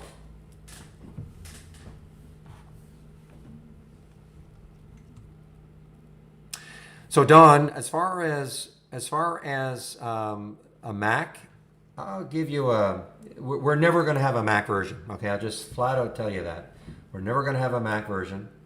We have people at Trade Ideas who use Macs. Many at Trade Ideas use Macs. So this is a podcast that was done a few months ago by a couple of guys at Michael Noss included. Sean, if you know Sean.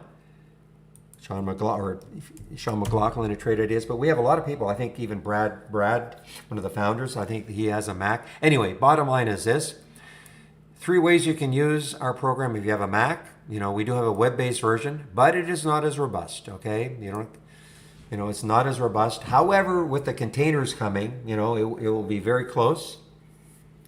Or you can use something like an emulation program like Parallels, or cloud-based service like AWS, okay?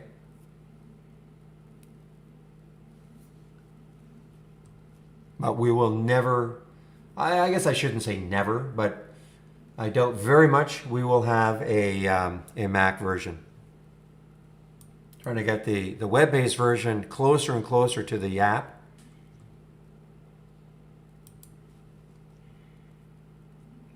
So guys, this is what I'm saying. I mean, so here are the alerts. Remember yesterday? I mean, we had a lot of alerts yesterday from the option scanner, and we had so many good runners. But look today. I mean, it's just a different day. Look at our GLS, 134. It's 119 now. New 231, 232 now. IVR 449. 432 now. You see, they're just not running. Apron. I mean, this was good for a while for me, but I think it's right back down. Yeah, 630 from 640, and this one was terrible. Not terrible, but 550. I mean, it got up to 584, but you had to be quick on this. So we're just not seeing the same sort of enthusiasm for these ones in the option scanner anyway that we had yesterday.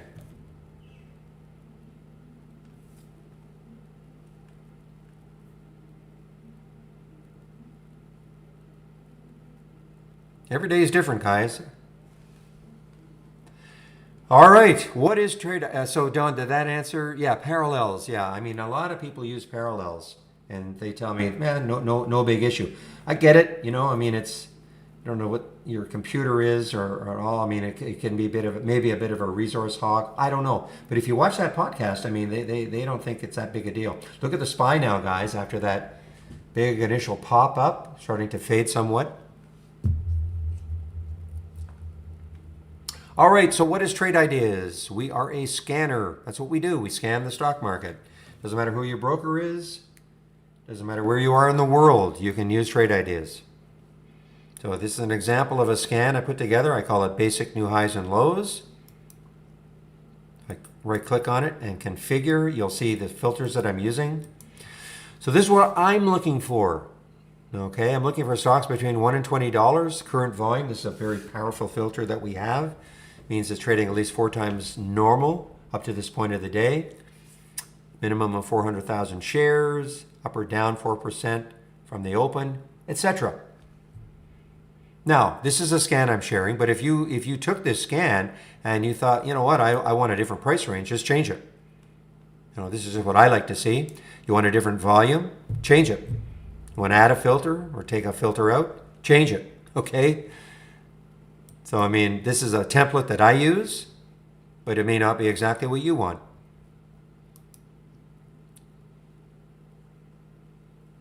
So, what we did as a company, we said, you know, most people out there do not want to have to learn a programming language.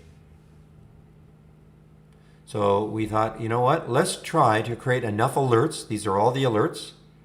Scroll down, I'm not going to go over them all, of course. Tons of alerts. When you get to these icons, these are the filters. So we feel we've created enough alerts and filters that for the absolute majority of our subscribers, customers, you can combine them to give you the type of scan you're looking for. So no programming language to learn.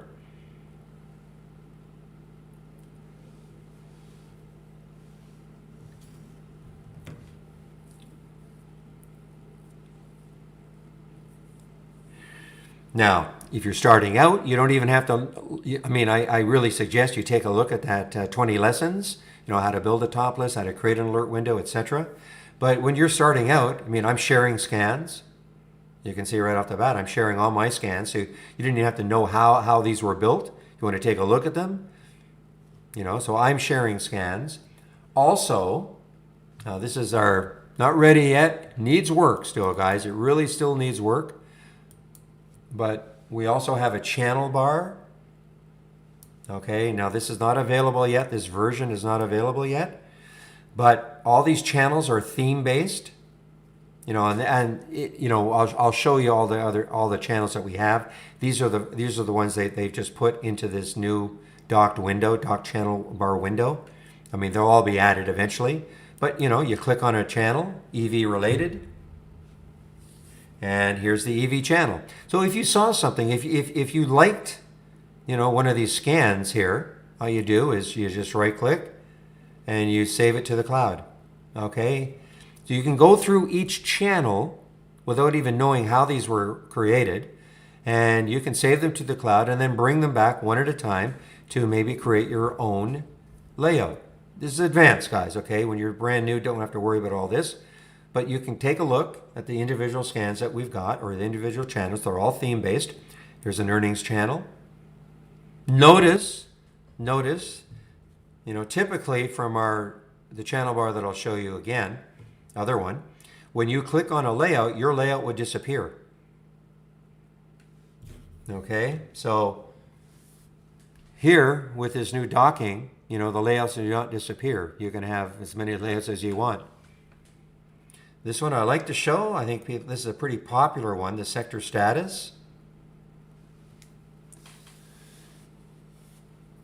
So this shows you at a glance what is happening to the market. These are the major ETFs of the market. You know, healthcare, XLV, utilities, XLU, etc. Okay? So this is showing you at a glance what's happening with the major sectors. So for instance, you know, what this is showing me right here with utilities, in the utility sector, the stocks that make up the utility sector, 89% of them are up for the day, 11% are down for the day. So this is, you know, a strong sector today. So if I want, I can take a look at the strongest one. What I find more interesting, though, is when I see something like this, I'd rather take a look at, well, I wonder why this one is going counter to the rest of the stocks in its sector. You know, is there something happening? You know, so I click on it and I load the chart and, you know, I look at this and go, well, there's something going on with this one.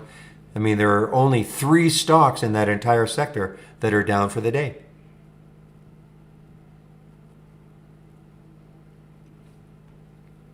You know, conversely, you know, here's consumer discretionary.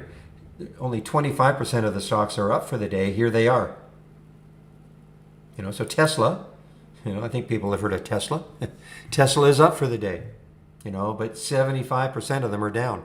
Anyway, this is just a, you know, something to maybe glance at periodically during the day. Or if you want, you could have it open all day long. You know, you shrink it down to a nicer level.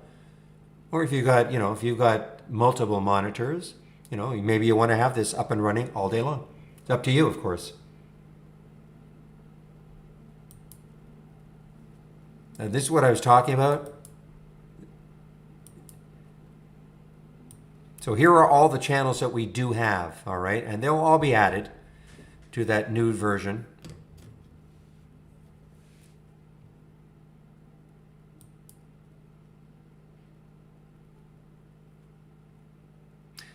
Yeah, these are all ideas, JP Easy. These are all ideas, okay? So it's not so much that, you know, when I get an alert, I just immediately hop in and take the trade. Because because virtually everything that I see is up for the at the high of the day or at the low of the day. You know, that's my style of trading. I like to see things that are, well, up or down for the day. I'm sorry, but not just up or down for the day, but at the high of the day or low of the day. I'm a momentum trader. So what I do then, when I get the alert, that's when I start looking at my daily and weekly and my monthly charts to see, okay, how much more room does it have on the higher time frames? And you hear me say that all the time. Look left, look left, look left. What I want to see, that's why I'm interested in the WMC. I don't think it's doing anything yet. But you can just look left. See, look at the room it's got on that monthly chart. You know, it's sitting over 4. Look at the room. When I say the room, I mean up to 1063 before you hit the next high. But you have to look at the other time frames too. But that's why a stock like this, if it ever gets going, can start to fill in this area.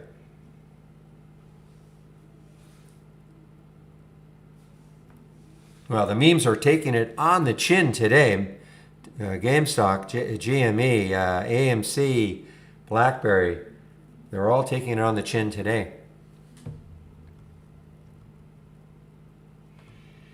So a word about the AI. I mean, look at this short here on Clove. I can't believe I took this one just as a test early. Made about 3 cents on it. Anyway, this is what the AI looks like.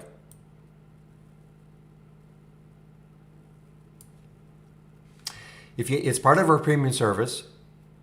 So instead of trying to figure out all the intricacies of the AI, just do this. Click on New, click on AI/Holly Strategy Trades window, and this is the window that you'll see. This will pop up. Don't worry about, you know, what is Holly Grail, what is Holly Neal, what is Holly 2.0. Don't worry about it. Don't worry about, in my opinion anyway, don't worry about what strategy did this alert come from. Who cares? Make it easy on yourself, okay? Just have this window up and running. If you can save this as part of your layout. If you do save it as part of your layout, then when you open trade ideas tomorrow, nothing happens in the pre-market. It'll be blank, and just let the alerts happen. How you trade them will be up to you. Okay, there's no video on how to trade the AI. It's like a watch list, and again, how you trade them will be up to you. But you have an entry price. You don't have to get in right at the entry. You do have a stop. My only recommendation is always obey the stop.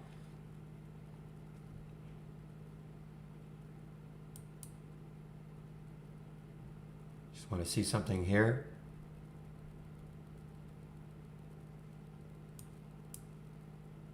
So for instance here, notice that this one got stopped out. HIMS got stopped out. The alert was the short at 1252,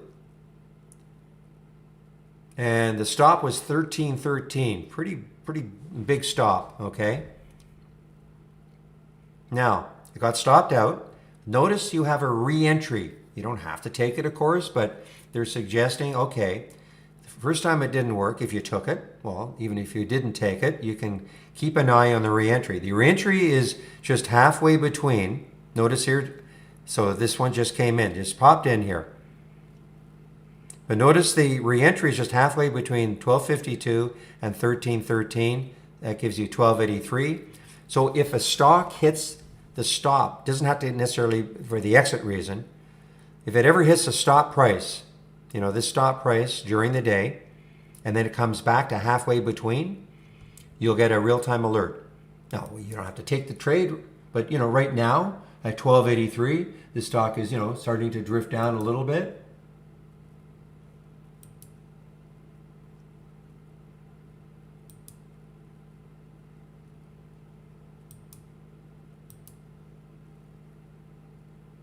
Just looking if I want to take this one. But anyway, this is what you also can pay attention to, okay? Wish, the same thing. I don't know, the stop got hit. You had a re-entry at 1118. Let's see if it's below 1118. Yeah, I mean, look, you talk about a great re-entry. So the AI was a little bit early. So the theory being the AI was a little bit early in the first alert. And if you waited, sometimes I know there are people that just wait for their re-entries. They don't bother about the initial alerts. They wait for a re-entry. Sometimes you won't get one at all during the day, because the stop has to be hit. Then it has to get between halfway between the entry and the stop price. So sometimes you don't get very many alerts. But I mean, look at these. I mean, this is sensational. I mean, 1118 to reshort it. Getting down to 1020. I mean, that's great. 1283, it might, it's sort of basing here at 1274.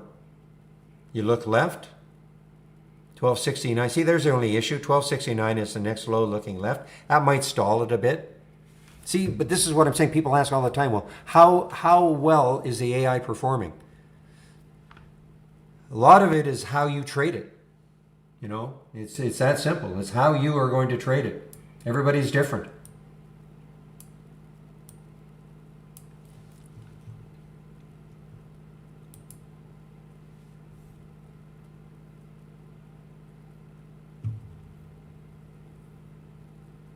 Yeah, Luis, I have no idea when this version is going. There are some bugs in there that have to be fixed. The major bug is the sizing of the columns. I was asked when the new, so I don't know.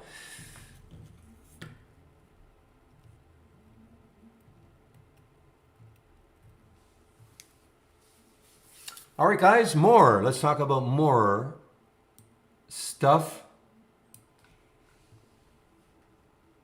Meds, guys. Meds on the move. Meds is on the move.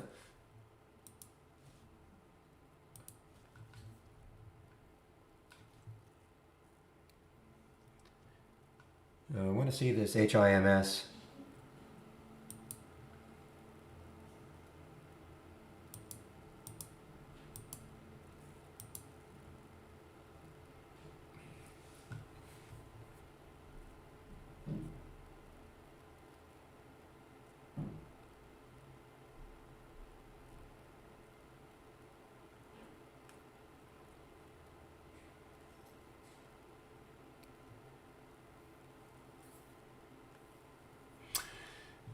All right, guys. So this window that you see here, this big window that's blank right now, I'll start to fill it up a little bit. This is what we call Brokerage Plus, all right? Now, please listen to me very carefully. Brokerage Plus is a feature. It's an option. You don't have to use it. Why I say that is that if you happen to have an Interactive Brokers account or an E-Trade account, you can actually use this window to trade those accounts. How? I'm going to pop the Brokerage Plus link.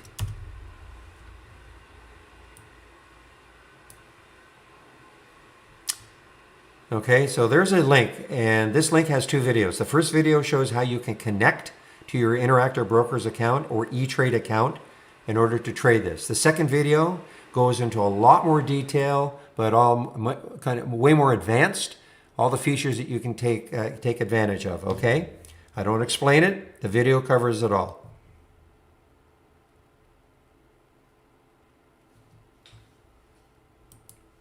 So if you have, now, but again, people just joining right now might hear me say, well, you don't need, though, an IB or an E-Trade account to use trade ideas. It's just that we happen to have this feature called Brokerage Plus that allows you to trade your IB or E-Trade account if you want to. You don't have to, of course, if you want to. Otherwise, we're a scanner. That's what we do. We scan the market. You can use any broker.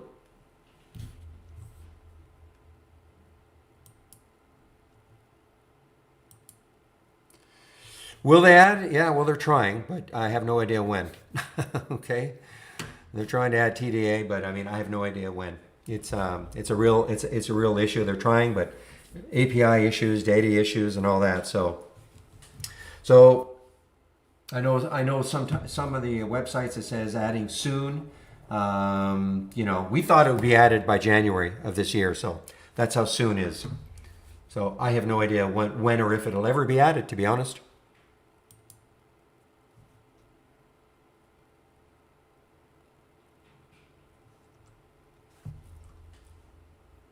But again, it's a feature. I mean, I don't use it. I just trade from within IB. The reason I do that is because what I'm going to show you now is how you can use it as a simulator. If you're new to trading, I cannot emphasize more to practice trading first, all right? Practicing trading, you just click on the sim. It's only available if you're using our downloadable application. If you're using our web-based version, it is not available. So if you're it doesn't matter who your broker is. It uses our real-time data. Oh yeah. Now, Black Dog. I mean, a lot of people don't like the IB charts. I don't use them, so I don't care. But they do have a charting program, yes. But you'll probably hear people say, "I hate IB charts." I just don't get it. I don't get too bent out of shape about their charts. They look archaic, I guess, but they do. But of course, they've got charts. Yes.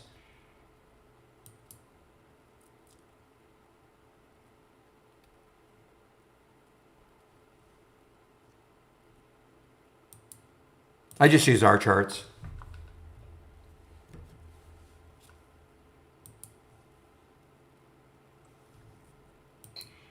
All right, I'm watching this HEMS to see whether or not it gets rejected at 13 and continues down. It has had the pop. Is watching to see if it gets rejected and comes down, and then I may take a short in it. So using the simulator, you just you click on a symbol. Hey, Real, how are you? Click on a symbol. The symbol shows up here. You can pick how many shares you want to trade. Pick the price you want to get in at. If you're shorting it, you sell it. If you're going long, you buy. Very, very simple to use. And again, it's using our real-time data.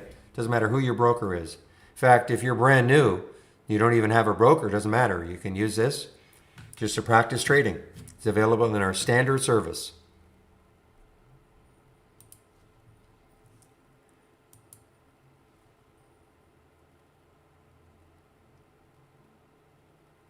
Okay, so look at this one. Boy, this has been, I've been hearing this. This is one of the options scanner alerts. Let's just say you wanted to take this trade, okay? But You know, you didn't want to take it right now. You wanted to take it on a pullback. You know, I mean, I'm going to put a big, deep pullback on this just to show you how you can do things like this. Okay, so let's just say you wanted to take this only if it pulled back to $6. So you pick how many shares.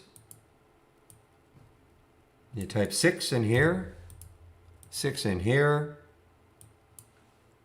Click the buy button, and you see this blue line appears on the chart. So if this goes down to $6, it'll take the trade. Now, you don't have to, if at some point you thought, you know what, when I did this, I really wanted to, take the trade at 6. But if you don't, if something happens, you don't want to take it anymore, all you have to do is just go to your, this is the little bug that I have noticed.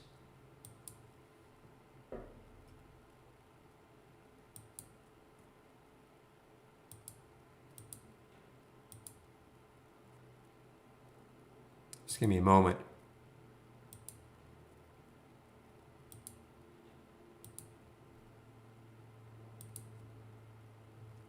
Okay. Anyway, you go to orders and you right click and cancel.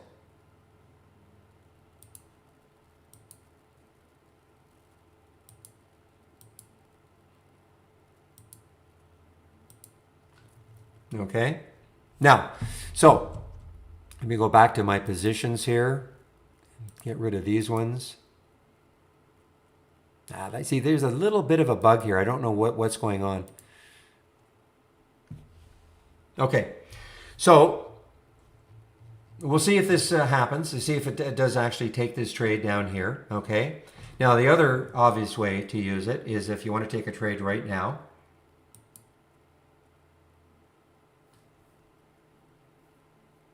Okay, let's take earn. I mean, I'll just take earn. I'm not saying would I take it? I don't know, but I just want to show you what you can do here. The spread is 3 cents. It's not terrible. So I'm going to take 500 shares. I'm going to show you why I'm taking 500 shares. And what happened is I've got to get into simulation mode. There we go. Okay, so it took the trade at 13.40. All right. Now, I'm going to put a stop at 13.20. I'm going to show you why.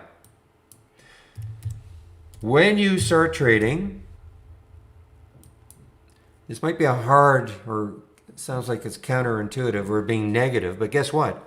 Every trade is not going to work. In fact, a lot of them will not work. It's okay. Okay, as long as you have a manageable loss for the trade. Now, how do you control that? Well, one of the things to do is when you get into a trade, you have to know a price that you're going to get out of the trade at. If you're new to trading, you should be thinking, well, how am I going to know that price? And that's where practice comes in. There are different ways. How I like to do it is I like to look at the chart. I like to see where I think there is a support level, and that only comes from experience. So that if it broke down through that support level, I should be out of the trade. So in this particular case, I put my stop at 13.20. That's what we call a stop. It's 20 cents away. Not because that's really what the chart is telling me. I wanted to make the math easy. Because now the second aspect is this. Okay, once you maybe start getting used to, knowing where to put a stop, the next thing is share sizing. You should not go into trading, in my opinion anyway, just taking 100 shares every trade, 200 shares every trade. It should be based on how much you're willing to actually now lose on the trade. In terms of a dollar amount, if you have a $5,000 account, you should not be risking $1,000 a trade. So let's say your account size dictates that you could risk $100 a trade. So if you could risk $100 a trade, risking meaning that if the trade doesn't work, most I want to lose is $100. Well, see what I've done here, just to make the math easy. My entry is 13.40, my stop is 13.20. That is 20-cent difference. If I divide 20 cents into $100, what do I get? 500 shares. That's why. Now, again, I would know all this ahead of time. I do a little quick math, your entry minus your stop, whatever that number is, divide it into whatever, maybe have an Excel spreadsheet, or if you can do it quickly enough in your head or calculator, That'll tell you how many shares you take. Okay? So that's the whole concept. You know, I mean, money management is so key when you're starting out. The other aspect is obeying your stop, because you can practice for a while and think you're getting pretty good at it. Okay, you're making money in the simulator. And by the way, if you cannot make money in the simulator, forget about trying to trade. Okay, because when you have real money on the line, you know, it becomes super emotional. You know, when you're practicing in the simulator, I mean, you know, I always say, I mean, try to treat it like it's real money. But I mean, let's face it, you know, you lose some, oh, well, it's not my money. If you cannot make money in the simulator, I almost guarantee you'll never, ever make money when you start trading your account. And unfortunately, though, even if you can make money in the simulator, it doesn't, you know, that's not guaranteed you're going to make money once you start trading real money. You know, I'm trying to be so negative, but I mean, trading is hard. You know, and it takes, you know, a lot of experience and practice. People want to, you know, jump in, you know, you get a funded account and want to jump in the next day because they see all these crazy moves that, you know, wow, this went up 100%, 300%. All I got to do is buy one of those. But anyway, just trying to inject a little bit of reality into, you know, what you might be facing when you're starting trading.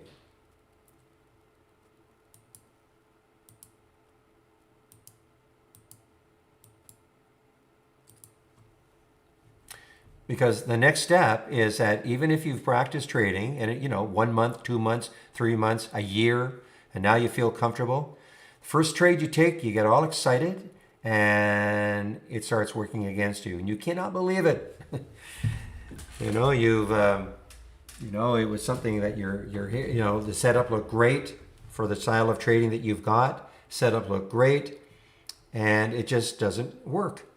And it starts approaching your stop. And instead of obeying your stop, you start moving your stop down and down and down and down until finally, you know, that $100 manageable loss turns into, say, $500. Then you finally sell and you're very ticked off at yourself. You know, why didn't I obey my stop? So how to counteract that? You just leave your stop in, okay? That takes all the emotion out of trading. Now, if you don't have an IB or an E-Trade account, it's okay. Your broker will have something, you know, like this that you can put in a stop. And that takes all the emotion out of trading.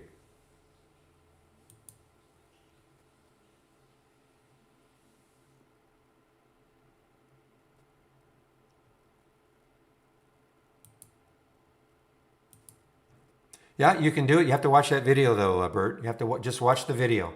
You know, you can set up these buying and shorting, one-click trading in Brokerage Plus, yes. You have to, but the video covers it all.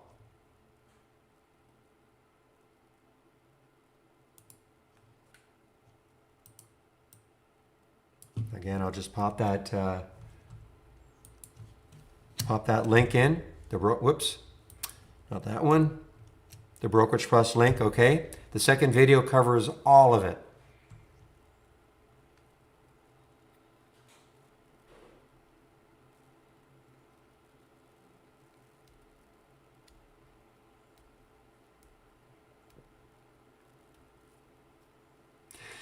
Yeah, Carlos, I mean, that's the harsh reality. You know, trading is not easy.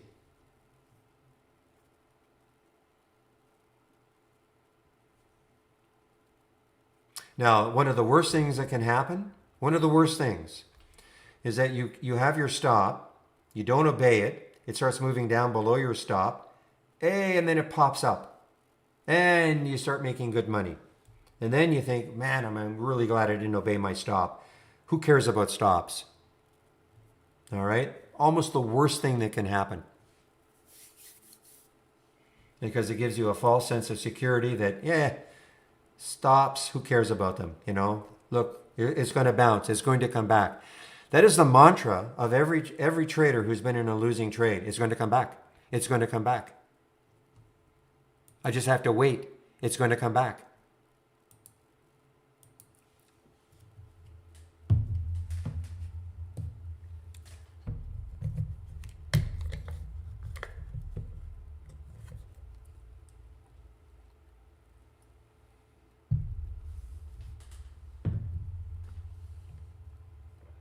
Yeah, I haven't done the devil for a while.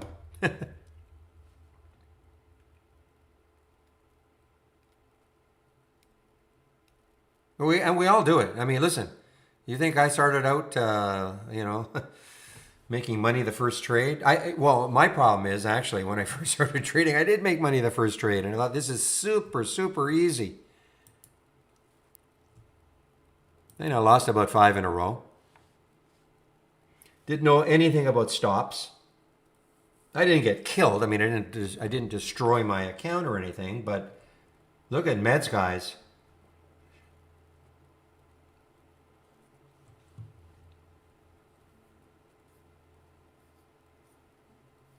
I don't know if this is a meme stock. I really don't know. They had some news. I thought the news was pretty darn sketchy. But hey, doesn't matter what I think. This is another thing. You start reading news and you start thinking, well, that's terrible news or stupid news. There's no way a stock can keep going higher because of that news. You know, that's another way to get destroyed. You know, trying to, going against the trend. Just because you're stubborn. You know, you think that, well, that news can't propel this up more and more and more.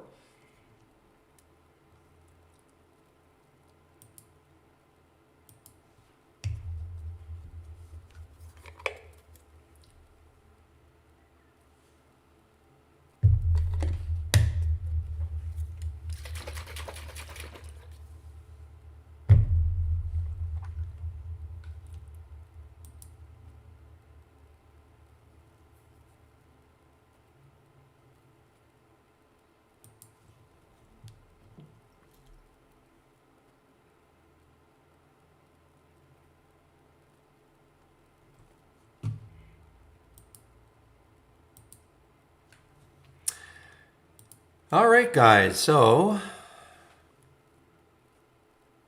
the other thing is we do pride ourselves on the support that we give this product. I mean, now listen, you can make this product as hard as you want. And by that, I mean this. You get people saying to me, not in this room so much, I don't know how they get my email, but anyway, and they say, how am I going to learn all these alerts? How am I going to learn them all? How am I going to learn all the filters? Okay? The easy answer is you don't have to learn them all, okay? We have a lot of alerts and filters because there are all sorts of different trading styles out there.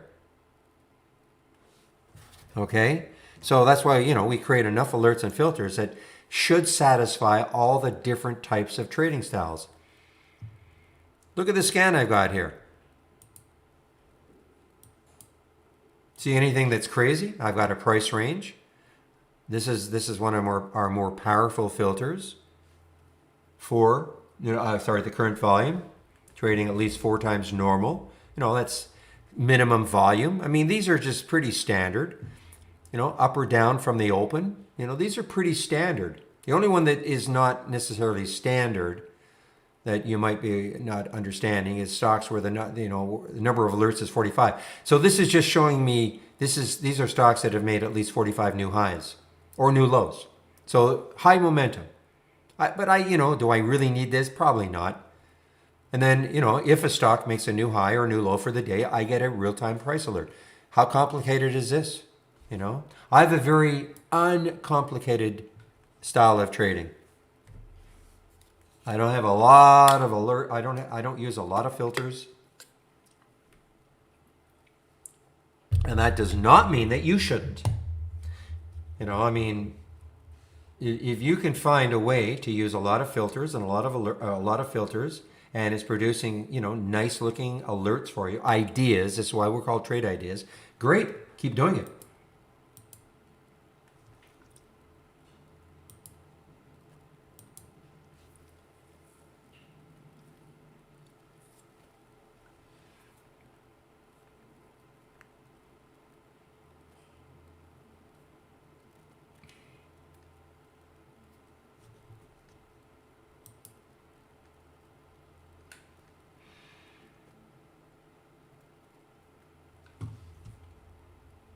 So let's see.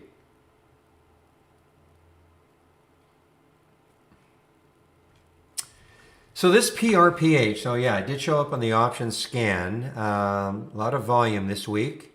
so far. We have 4 days in, or 3.5 days in. Not quite the volume that was here. Looking left, 5. Okay, actually that's okay. That's okay. Looking left, 685. So I mean, you know, there is some stuff maybe around 685. What did I get to today? 689. So you know that 685 area kind of stalled it, didn't it?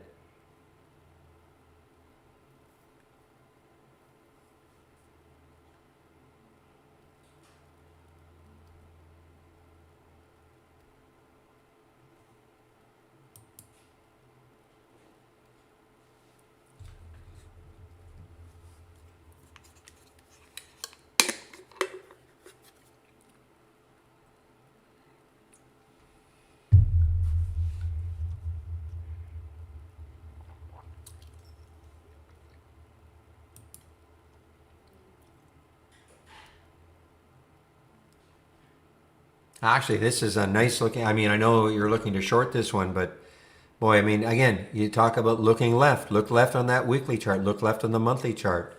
I mean, can you see the room? See, when I trade, all I'm really doing is I just want to see when I check these higher time frames. Okay, where could it keep going to before it hits chart resistance? I mean, that's the whole idea. You know, I mean, if I saw all of this right there, just on top of this, I'd say, that's a lot of chart resistance. I mean, I may get through it, but I try to take that out of the equation about why a stock may not keep going up. A lot of other reasons, you know, I mean, why a stock won't keep going up. I just try to take chart resistance out of the equation.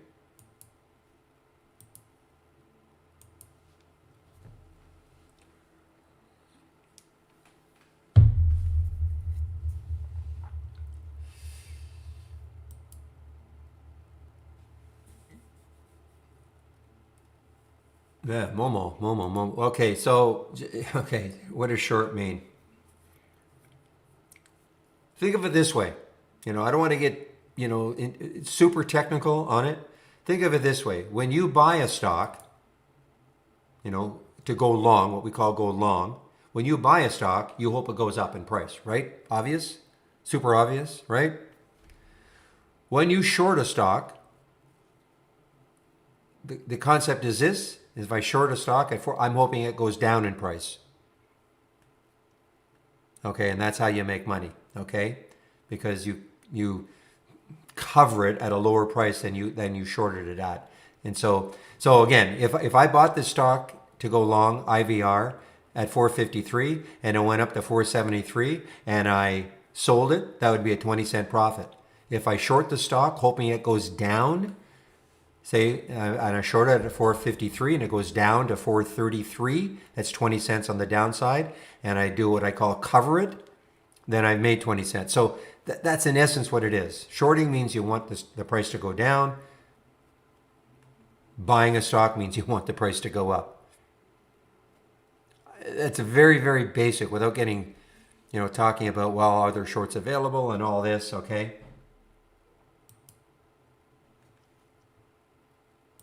If you're new to trading, you probably want to shy away from it just because, I don't know, some people just they just can't get their head around that concept that, you know, shorting just means you want the price to go down. Buying means you want the price to go up.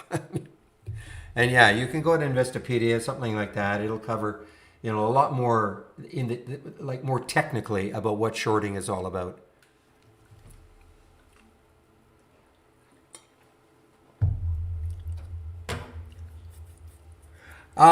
MPS, I really don't know. I mean, you know, it's half a cent a share. The fee rebate, I just never even look at it. It's so, for me, it's so inconsequential. So I don't even know.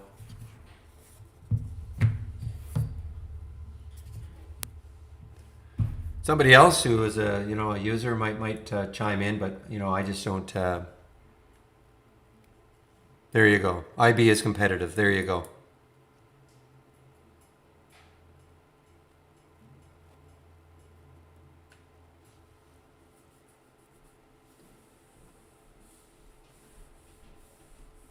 All right, Urinda is starting to come back.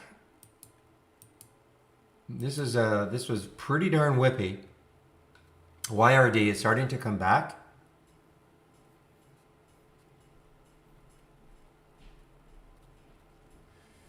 And when I say whippy, you know, you look at these bottoming tails. This is an example of at one point this got all the way down to 489 or 486 or so. And then it popped up, and then the sellers, you know, got hold of it again. All these bottoming tails. At one point, this candle, this is green, but at one point it was all the way down there, a nice big red candle. So I find, you know, this is just too whippy for my style of trading. You know, not a solidly defined trend for me.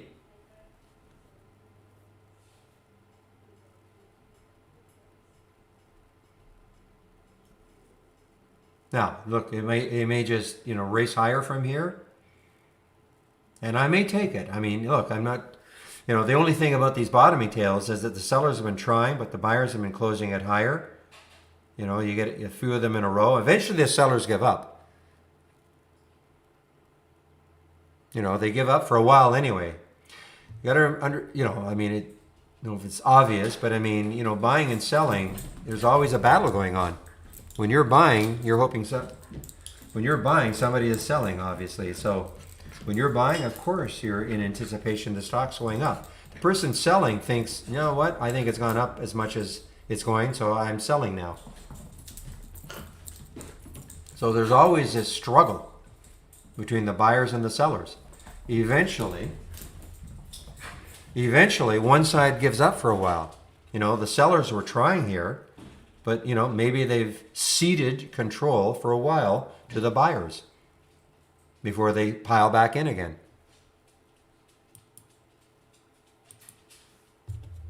It is earnings too. Yes, you're absolutely right. I didn't realize it was earnings the first time, but it is an earnings play, so it should be active all day. You know, an earnings play, it should be active all day. You can just see. You know, this is such a low float, 2.5 million in the float. It's traded 4, so it's you know, by the end of the day it probably trade the float 3 times. But look at this. I mean, this is traded 52 times normal today. 52 times. And now it is surging. You know, after doing this.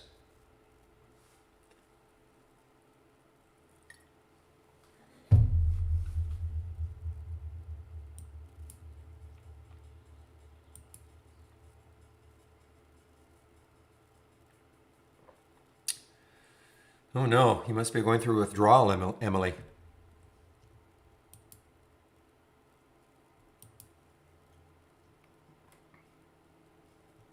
So the next high looking left for Urenda, 584. That's kind of what it got to, right? It got to 583. I mean, it's amazing, you know, almost to the penny. Right there is 584, I think, and they got to 588, I'm sorry. So 6, you know, might be the tough one to get through. I don't know.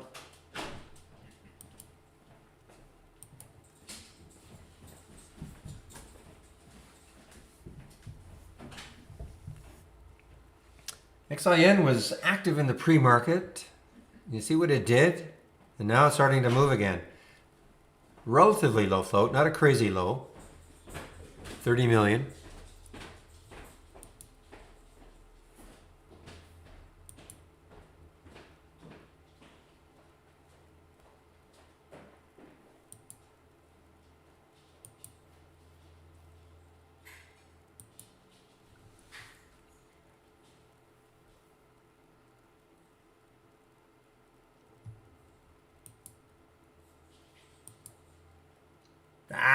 Man, you know, and when I was yakking away, I didn't even realize that XIN was came in my option scanner.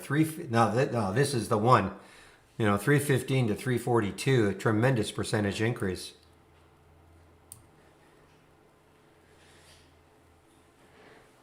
That's too bad.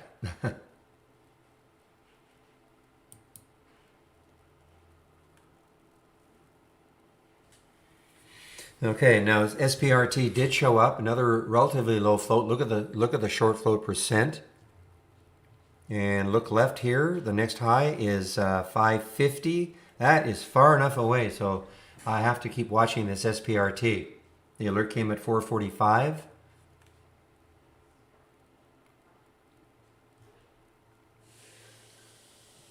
So I'm just going to stick an alert around 449 or so.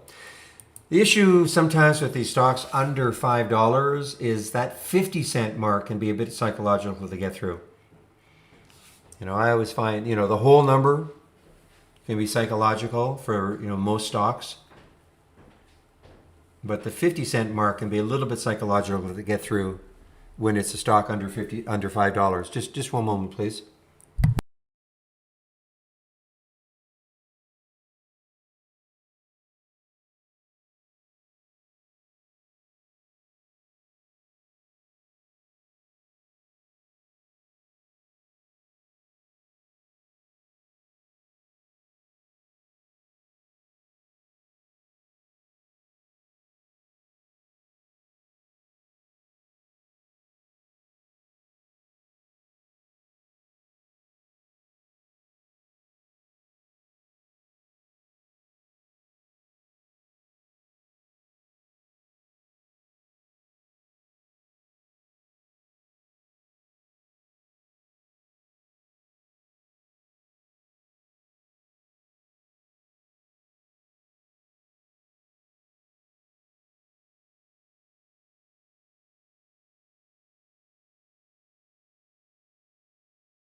All right, guys, sorry about that.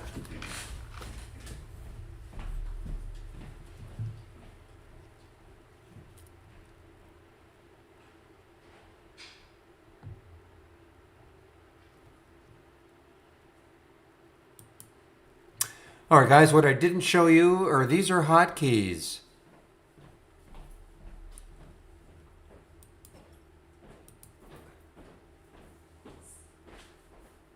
Sorry, these are hotkeys, so if I want to get out of a trade, I just flatten it, okay? I could have got out of half my trade. I could have doubled my position.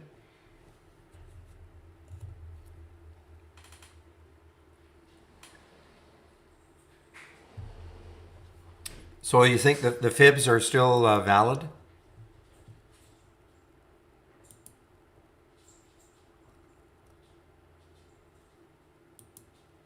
Where did you put that?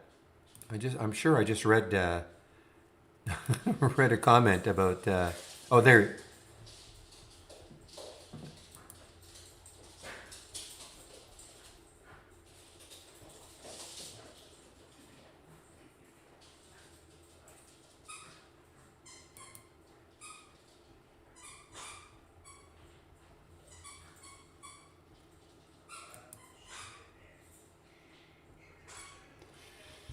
Okay, YRD through that important level right here. Maybe. Let's see how well it goes through that $6 level.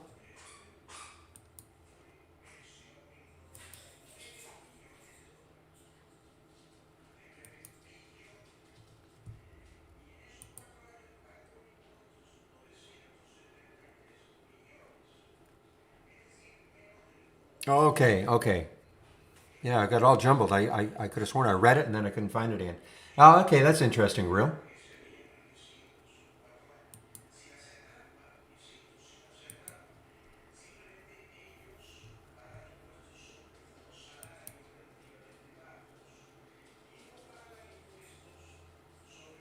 Yeah, so a classic short from Zach. You okay? This was shortable for me also. So, people looking for, another idea of shorting is to just, try to get an idea about where a stock may have topped out. I mean, it's not the easiest thing in the world, but, we talk about those topping tails. So all of a sudden, the buyers had it up here, sellers knocked it here, and then the next candle being red. Yeah.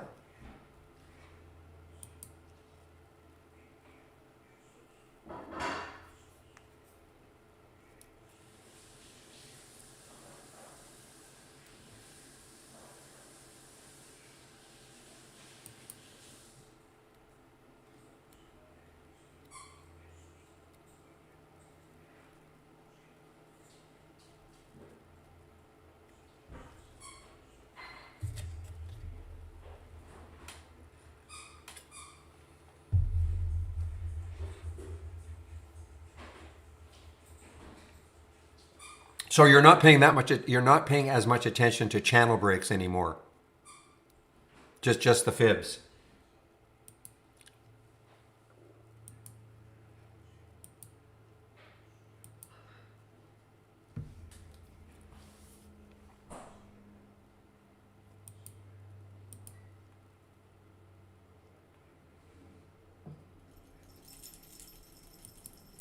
Rev G, guys, look at this one. I mean, this is kind of interesting. I mean, it is broken down. I think just a second here. The low is 1702. Yes, this is really interesting. It's broken down through all of that on the weekly chart, and you look down here. I mean, this has a shot.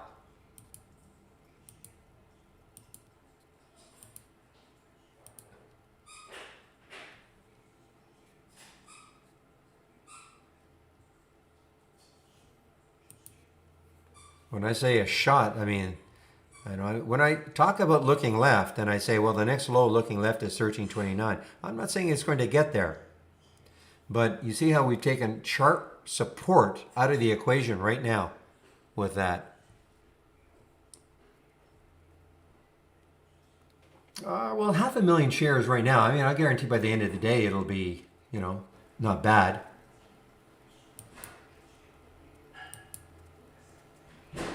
It's 4 times normal, so there is that.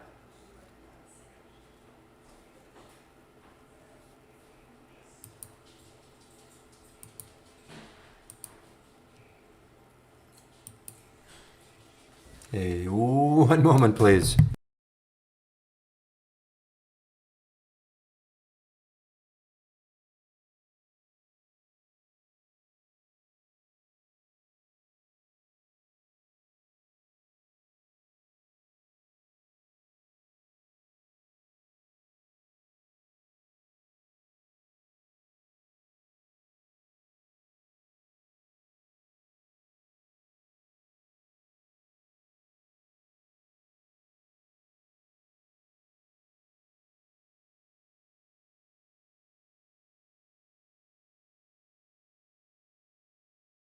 I was on mute. All right, guys. This PRT is looking better and better.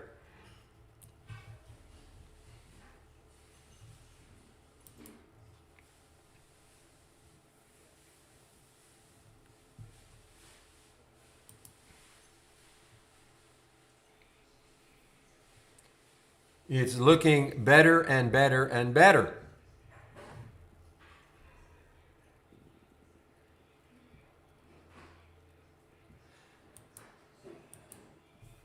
And better.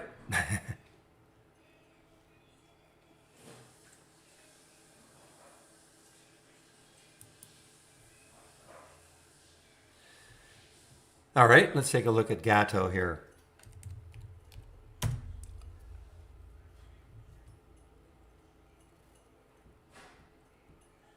$19.87, okay.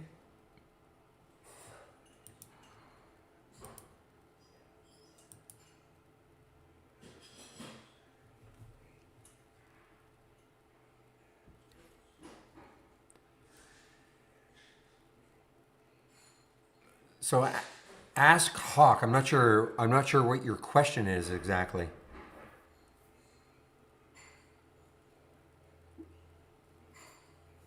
What is your question? You want to put $25,000? I understand you guys in the States have that PDT rule, but what's your actual question?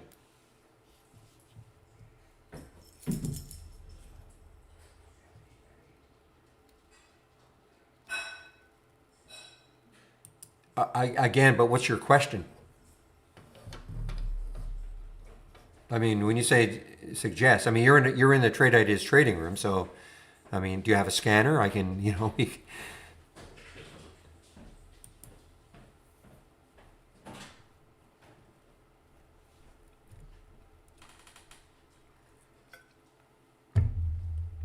if you're saying if the question is what do I or anybody else suggest you buy, that's not that type of a room. If that's what you mean. But I mean, if you want to take out a subscription to Trade Ideas, I mean, it's excellent for you can swing trade, but excellent for intraday trading.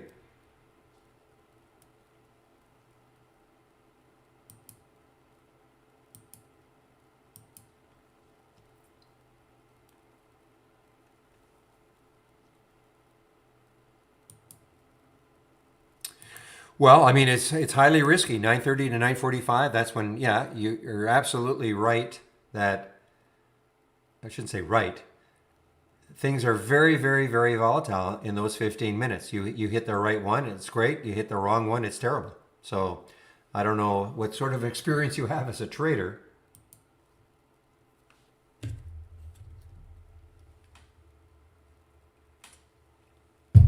I think Gordon is not, I think he's pulling my leg. Trade Ideas software does not tell you what to buy or sell. Okay, there are ideas generated, but you have to have some experience in trading. But if you're talking about just trading 9:30 to 9:45, it's extremely volatile. I rarely trade in the first 15 minutes. Yep, there are things that keep going higher right from the get-go. But in my experience, things up and down very, very rapidly in the first 15. So I personally just shy away.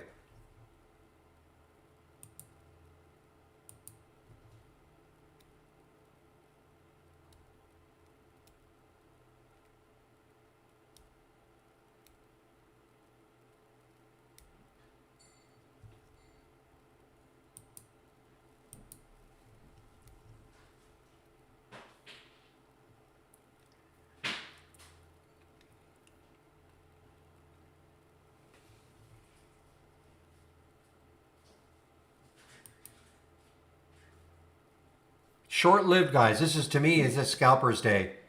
These are just too short-lived. This PRT, I mean, it was pretty good. Looked like it was going to start to rip, and it's pulled right back. So to me, this is a scalper's day. I mean, I don't want to go into trades thinking that's what I want to do, but I have to be realistic.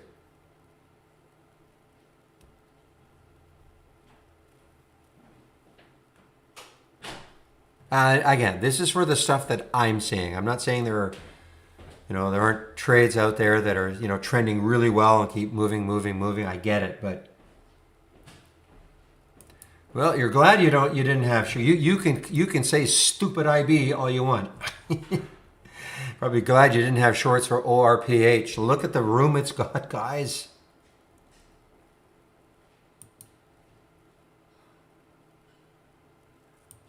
Well, I found yesterday. Well, hey guys, Zeta just opened. Zeta is an IPO. It just opened. Nothing is easy, but I found yesterday it was much more of a trend in a lot of the things that I was following anyway. So it was easier to stick in trades. That's all.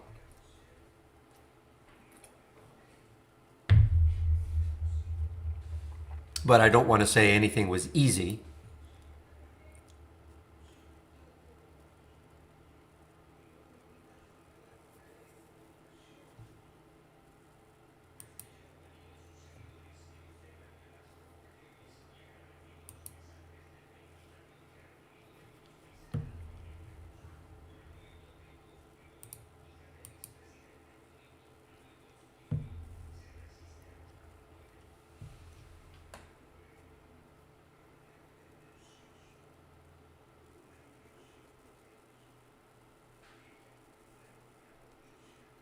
Yeah, Alex, that's a question that I can't remember. As far as I know, you can. I know one thing: you cannot modify the ones that are in there.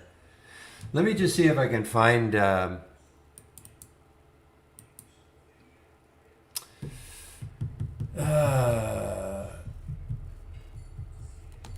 I'm going to tell you right off the top of my head, I don't know the answer to that. Okay, I don't use that feature. You might want to go to our homepage and ask that question. One of the other traders might use that feature and might be able to tell you. Okay. I know it exists. I just don't use it. I do have a top list that has some of them in there. If I can remember where it is.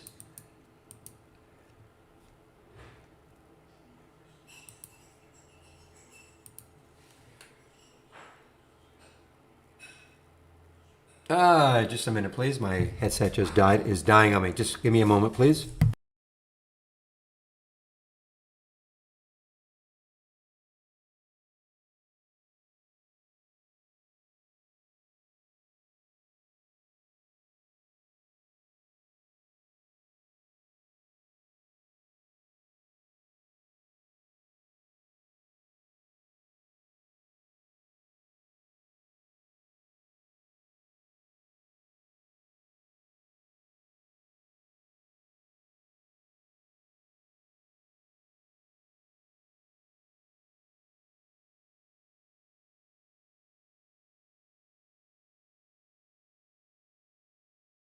All right, guys, I'm back.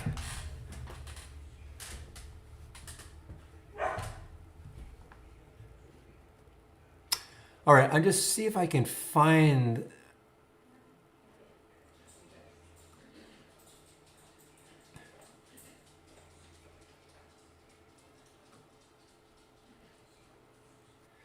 Yeah, I just can't remember what I named it.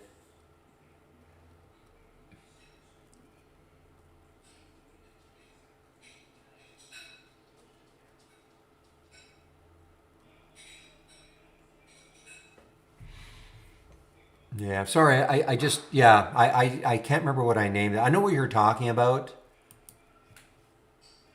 In fact, do I have any top? I don't even, here's a topless. Yeah, see, I don't have any topless windows on their own. They're all docked. It makes it a little bit interesting.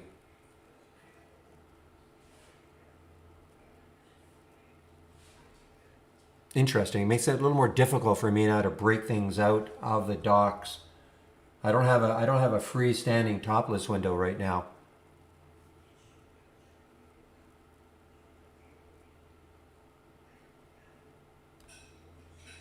Oh, I think no, but what he's talking about, I believe, is the topless window, and then I can't believe I can't find it.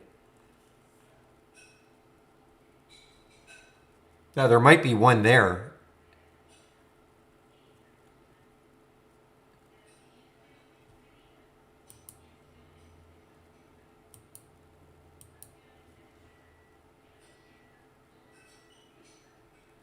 Anyway, I think he can probably. One of the other guys can answer. Wow, GME is just getting tanked here. Haven't even mentioned GME today. It's kind of nice, but it is just really, really sinking here.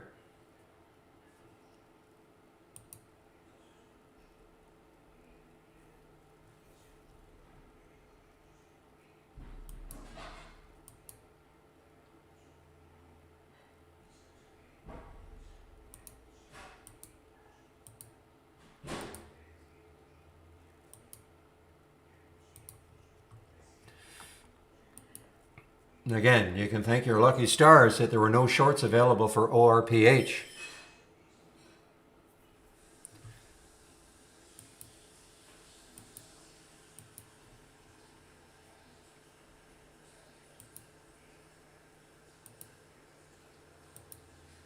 Now, I should always preface this. At Interactive Brokers, there were none.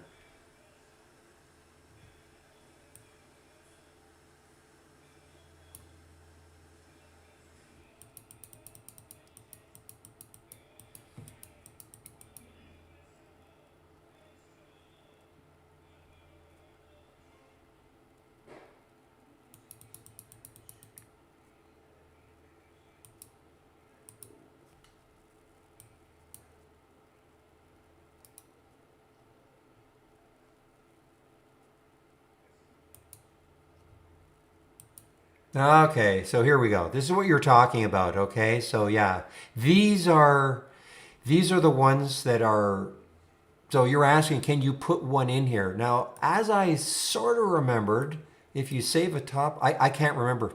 I just can't remember. I think you can put your some of your own. I know what you can't do though is modify any of these. Okay, these are the ones these are the ones that are well, actually, in recent settings. I guess here it is. If you click on recent settings, maybe, but how to? There must be a way to add them.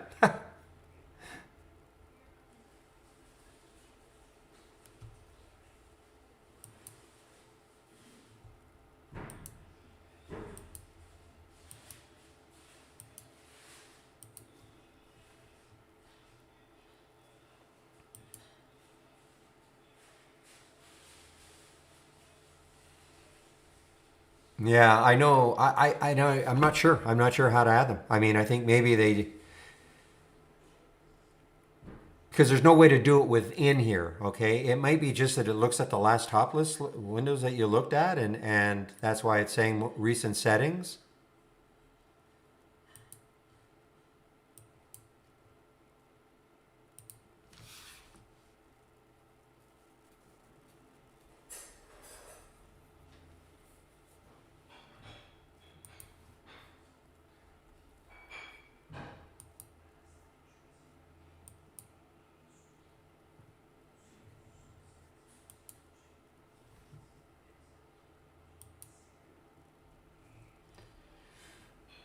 All right, guys. Well, there have been a couple here. Now, even the PRPH from the options scanner.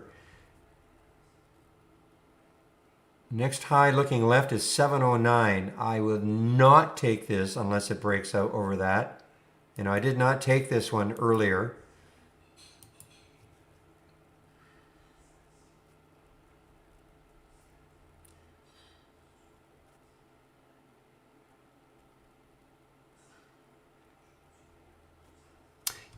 Yeah, no, I know that. But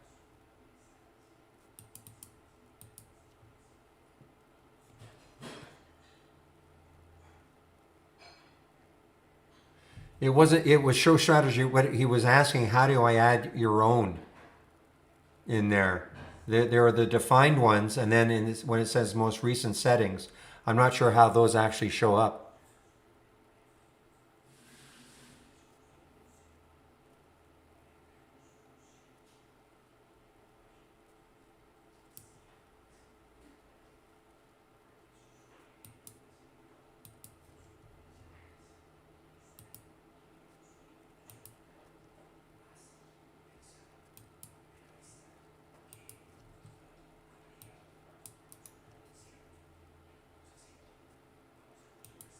So this is what we're talking about. So yeah, these are all, it's the recent settings.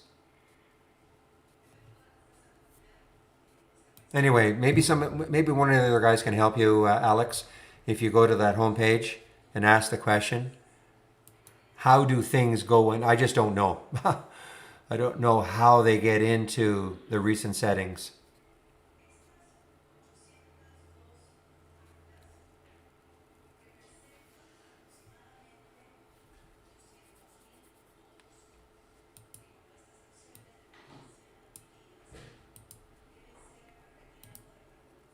Well, symbol list is here, right?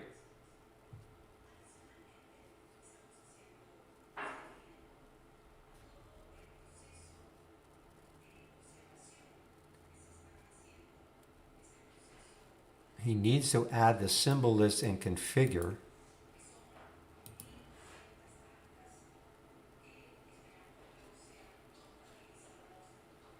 He's not talking about my like though. You know, he's not talking about my liked.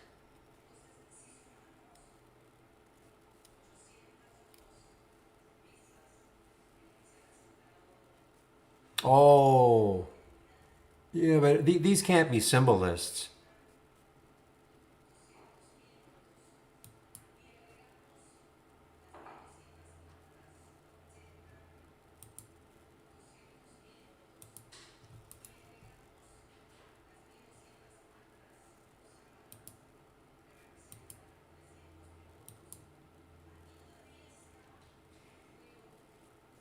He's not talking about the list though. He's talking about literally top list windows. So if I had another top list window, I think that's what he's talking about. He's not talking about symbol lists as such. He's talking about top list windows. Anyway, you know what? He'll find it. He's not talking. Yeah, he's not talking about his my like. He's saying, you know, okay. Here again. Let's just say I'm going to drag this over here. If I took this out, so here's a top list window called earnings plays up. Okay, so I think this is what he's talking about. How can I have it in here? How can I have that window in here in the recent settings? Can't add anything here. This is set.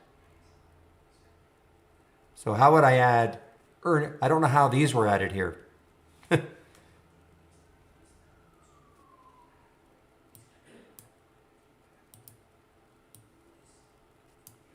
Meds.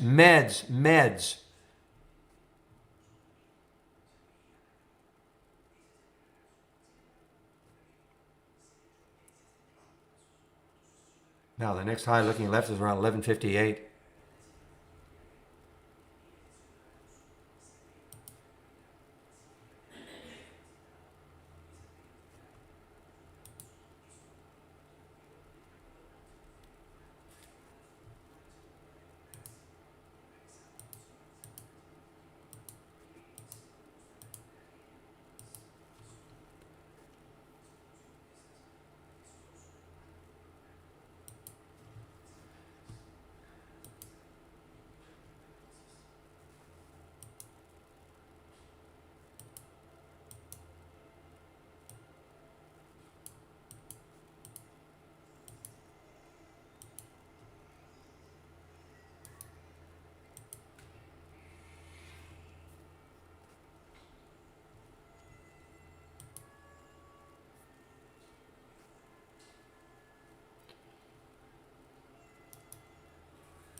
All right, guys, sorry about that. I'm just doing a couple other things. My other monitors. Wow, 11:54 already. So, Jamie, I guess, is going to be in.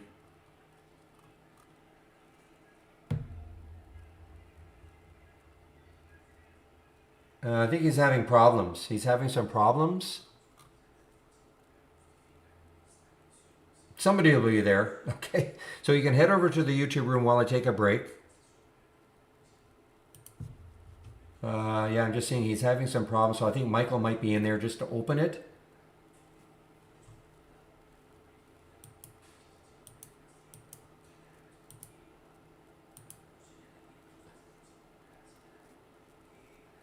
Just give me a moment here.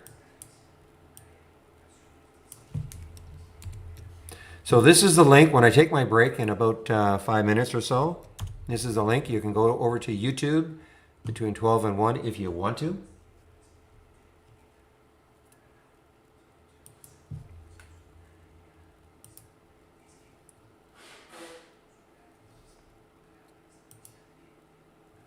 And give me a moment. I just have to get the announcement in also.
Just waiting for somebody to show up in the YouTube room, guys, so I can take off.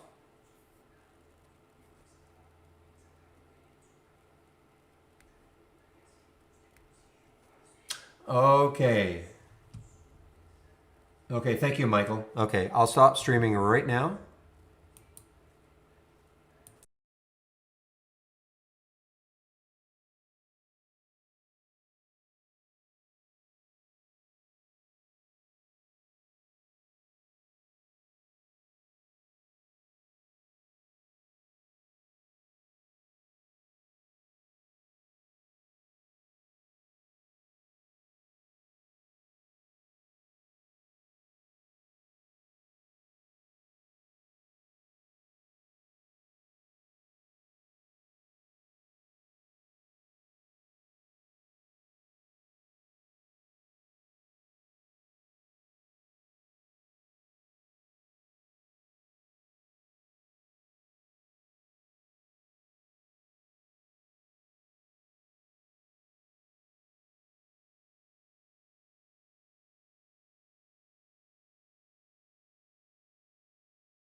All right, everyone, just an FYI, Jamie's just having a little technical difficulties, so we're going to give him a minute to see if he can get in. All right, everyone. And just if an not, FYI, you'll just have to listen to me. Jamie's just having a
So I'll take that first question here just while Jamie's still booting up. He just had to reboot his system, so he'll be in a second. But the question was, how does position and range work when it shows up in a column red or green? So one of the coolest channels that I like will show, and this is a pretty good example, even though this isn't position and range, but essentially what position and range means is if you look at the top of this candle on VTVT, right here, right, that would be 100% position and range. And then if you look at the bottom part of the candle, that would be 0 position and range. So the more red it is, the lower end of the range it will be in, with full red being basically right at the lows and full green meaning basically right at the highs.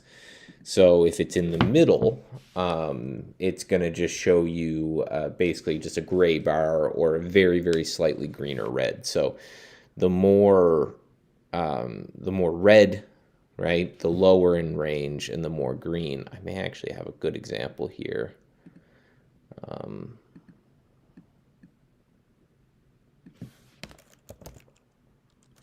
Yeah.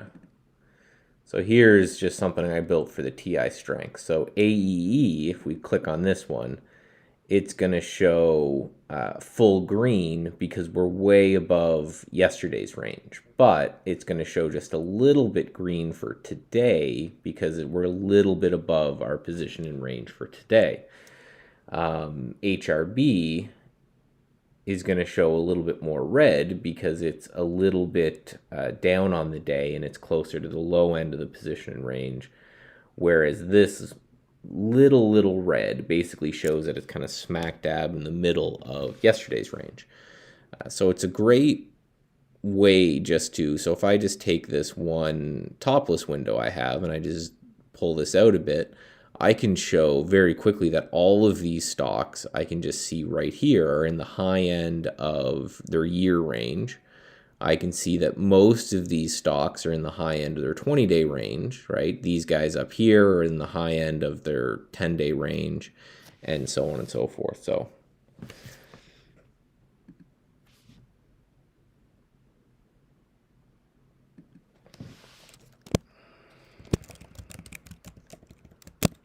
I think Jamie's got his stuff figured out. So we're going to try to do another swap over to him. So just bear with us for one more second, guys.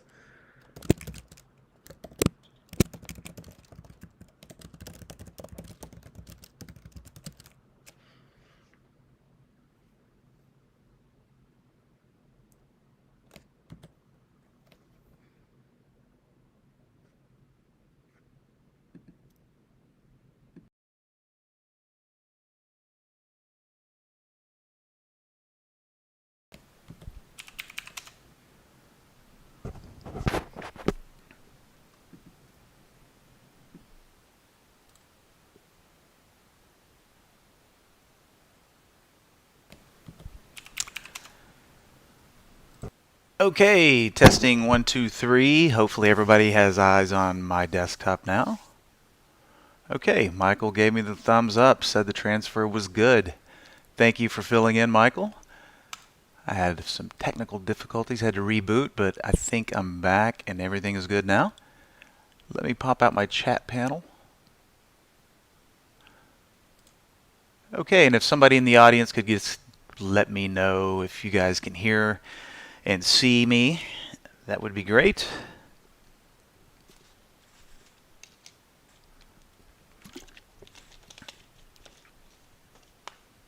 Anybody from the audience?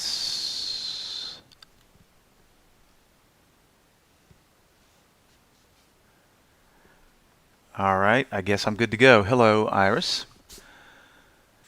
Configure scan showing stocks that pull back for a while and then break out. Well, that sounds like two different things there, Iris. I mean, typically what we're doing is we're trying to find stocks that pull back, bottom fish, and then breakouts are typically different things. But I bet we could get an example of one, probably just perusing it really depends, how much of a pullback and then a breakout to intraday highs, yearly highs. I mean, there's a lot of moving parts there. All right, thank you, Rudolph. Hey, Rudy. I was like, hey, that guy, I know that guy. Thank you, Kev. Okay, so let's just test my system here. I was getting a lot of lag earlier. I'm on the latest development version, but I think I've remedied the problem. Looks like things are snapping pretty good now. Okay, show. Iris, you're talking about upside with big volume and MACD crossing. Well, yeah, Wish has been all over the radar, all over the AI, all over a lot of people's radars. To the upside with big volume MACD crossing. Well, since we are relegated to alerts in the MACD universe in trade ideas, let's just check it out real quick. What we're going to do here is we're just going to see if MACD was on Wish yesterday. Okay, Iris, now we're talking about MACD. What time frame are we talking about? As you can see here, we only have the intraday time periods.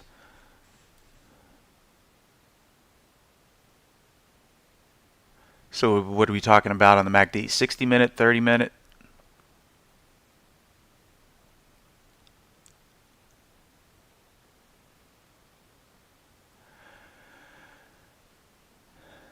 Stocks that are not pulling back anymore and reversing. Well, a lot of moving parts there, Iris. Okay, so if we picked 60-minute MACD crossed above 0, and we also selected 60-minute MACD crossed above signal, when you're trying to model a specific stock, I want to see stocks that acted like Wish yesterday, right? Well, the easiest thing to do to see if your train of thought is going to pull that up is just to point it to the single symbol. We've got our alerts selected here.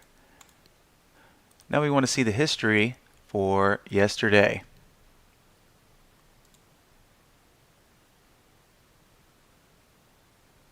And as you can see here, nothing is coming through for the MACD alerts. Okay, and this is always a good time for things like this,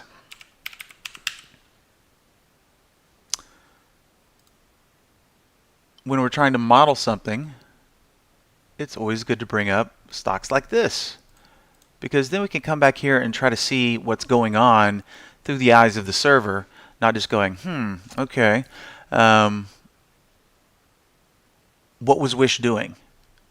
So for example, Iris, in yesterday's activity, you were talking about Wish. Where'd my chat panel go there? Okay. Like Wish yesterday, for example. All right. Gapped up, ran up, and then pulled back. So keeping in mind that these are 15-minute bars, what we're going to do here for the sake of stocks like this, all right, we're going to look at yesterday's activity for Wish on the 5-minute time frame. Okay, so here's yesterday, Wish. Now, 5, 10, these are the first 30 minutes up here. I tell you what, let me get my Epic pen going here.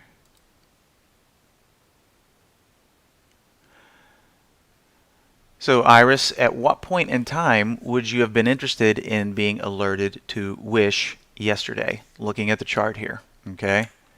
Would it have been up here? Would it have been as it broke these levels? Well, let me get that out of here.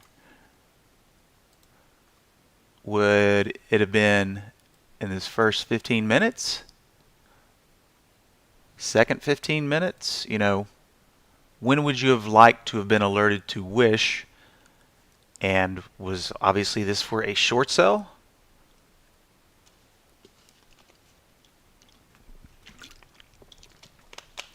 Just waiting for you to give me a little information there.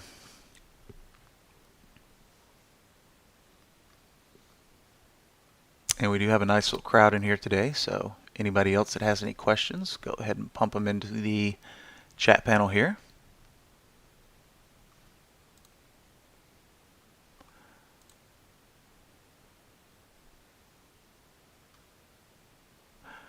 All right, Iris, just feel free to let me know. Looking at 5-minute candles from yesterday. Okay, so what time of the day would you have wanted to be alerted to wish?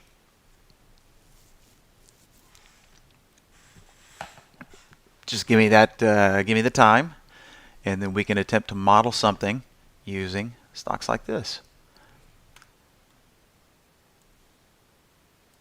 And while I'm waiting for your area of interest there, boy, what a show the AI is putting on today. 3 stop outs. Those are never fun. Notice those are pretty close to the open. Typically, we'll either get some really good runners or you'll get stopped out because that opening 15 minutes is kind of crazy. You can see here, after the day matures a little bit, things start to take root. But not a bad day for the AI thus far. Okay, so now it's not yesterday, it's the day before yesterday. At the end of the trading day, because you would like to be in the gap up, I'm assuming. All right. Now, when you say the end of the trading day, what does that mean? Does that mean the last 15 minutes, the last 5 minutes, the last 30 minutes, the last hour, the last 5 minutes, perhaps?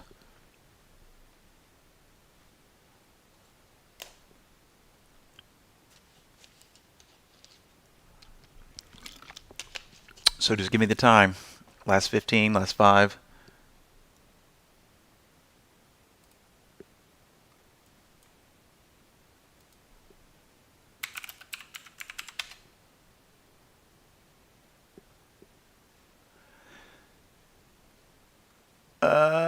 You can't remember when you'd like to have been alerted to it in the day before yesterday. Well, you got to give me a time to analyze. Okay, so I tell you what, let's just pick the last 5 minutes. Okay, here,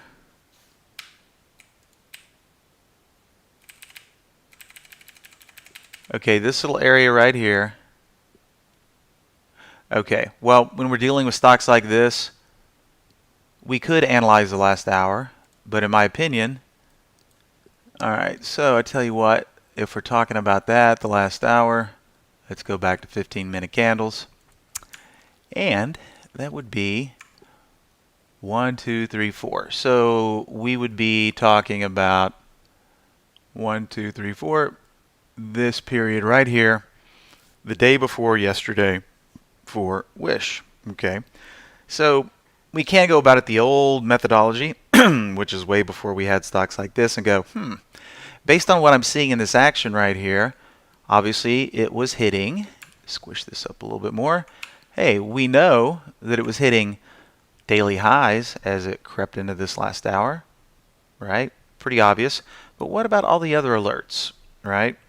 What about all the filter settings? Okay, so let's do this. We're going to go Wish. And this was for the 8th, so we're going to select the 8th. And then we're going to say 2:30. That would be 14:30. But that we need to use Eastern time. So instead of 14:30, it would be 15:30. So 1 hour before the close, which is 16, which is 4 o'clock Eastern. Okay. And then we would do a duration of 60 minutes. So from 3 to 4 Eastern, which is 1500, submit. Okay. Now, we didn't look for MACDs day before yesterday. We looked for them yesterday, and we didn't get any hits on that. Let's just kind of cruise around here. Boy, we had a lot of alerts here. Okay. all of these alerts that we're looking at right here fired in this last hour on the 8th. Now we can see up here, big volume spike in the 1 minute period. That thing went off 521 times that day in the last hour. Of course, there are all the new highs, 205 new highs. I'm still not seeing any MACD alerts coming through here. Obviously, we're getting a lot of Fibonacci's, but there were tons of alerts and tons of occurrences of each of these alerts. And obviously, when you're trying to model something from this type of procedure, you're going to want to focus on the ones that have the highest frequency here. Now, when I see trailing stop, I don't really pay those guys too much credence. But when we start getting into these other ones, like the 1 minute volume spike, obviously the volume was huge. It would have been very obvious on that day. Positive VWAP divergence, right?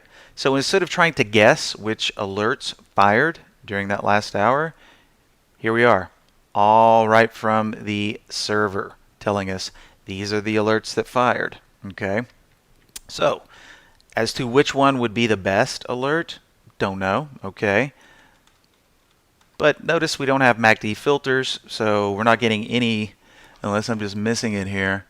Don't really see any MACD alerts that were firing on that day.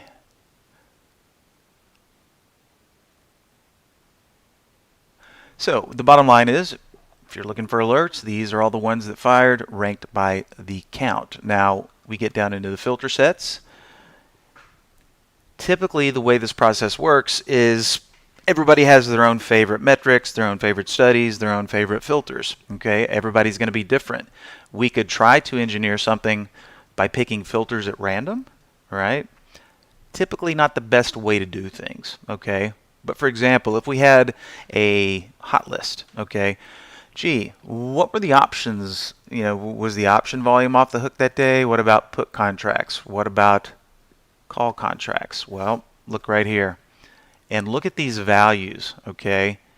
Way above normal, okay? Look at the options volume today as a percentage of overall calls and puts, keeping in mind that this is a percentage filter, 100 being normal. So on that day, 2700, 27x on the filters on the low side and 37x for the filter on options volume on the high side. So, that might be something to pay attention to. What about earnings? Okay. On Wish, earnings were way, we don't have to worry about that. Okay. So, don't know exactly what pushed Wish that day. All right. But it was very active. And if we want to get an idea of what was happening with the stock in this last hour, this is where we would go. All right. And as I said earlier, you're typically going to hone in on your favorite filters, things that you like to see. All right. For example, maybe it was a high 15-minute RSI, or,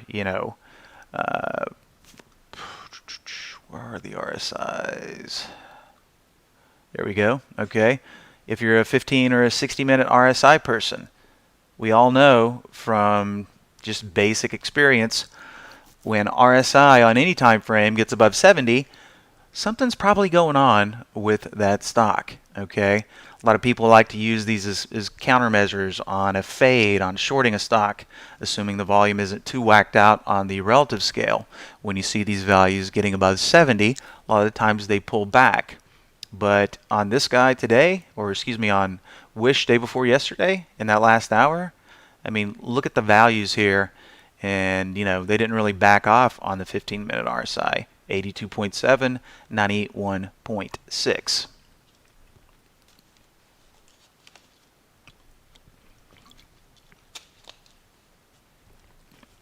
Yeah, so there is no magic metric to finding these, Iris.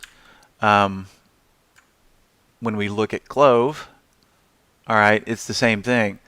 Looking at these things remind me of what Michael and I have been kind of discussing off and on for a while now. hey, let's focus on the last hour, try to make entries in the last hour to exit on the next open. Okay, so that's that looks like what you're shooting for here. To me it looks like buy in the last hour, sell at the open. Okay, which is something we've been trying to kind of figure out for a while now. Obviously, if I had that strategy and it was working consistently, I'd probably be using it right now because it's very alluring, especially if you have a smaller account, because when you hold overnight, it doesn't count as a day trade. So theoretically, if you had something like this that was working consistently, you could pile into as many positions as you wanted with a smaller account below 25 grand, exit on the next open. You can make as many trades as you'd like. Okay.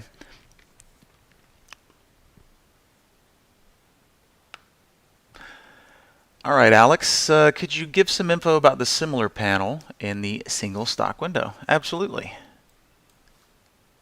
Get rid of this real quick here. We'll just push this over to the side. Okay, so here we have the single stock window. All right, let's just pick something that's really in play today. Let's just pick something at random from the AI. Okay, SIG's taking a nice bath today. What a nice little short sell the AI generated up here, and we got some very nice movement pretty much right off the bat. So I'm thinking to myself, okay, I see that Signet is a jeweler's. Okay, if Signet, one of the biggest jewelers, is weak, and of course, kind of the move is over for now. Might get a little bit busy. Might want to try to close the rest of that gap if we come down here and test it. We've already done it one time.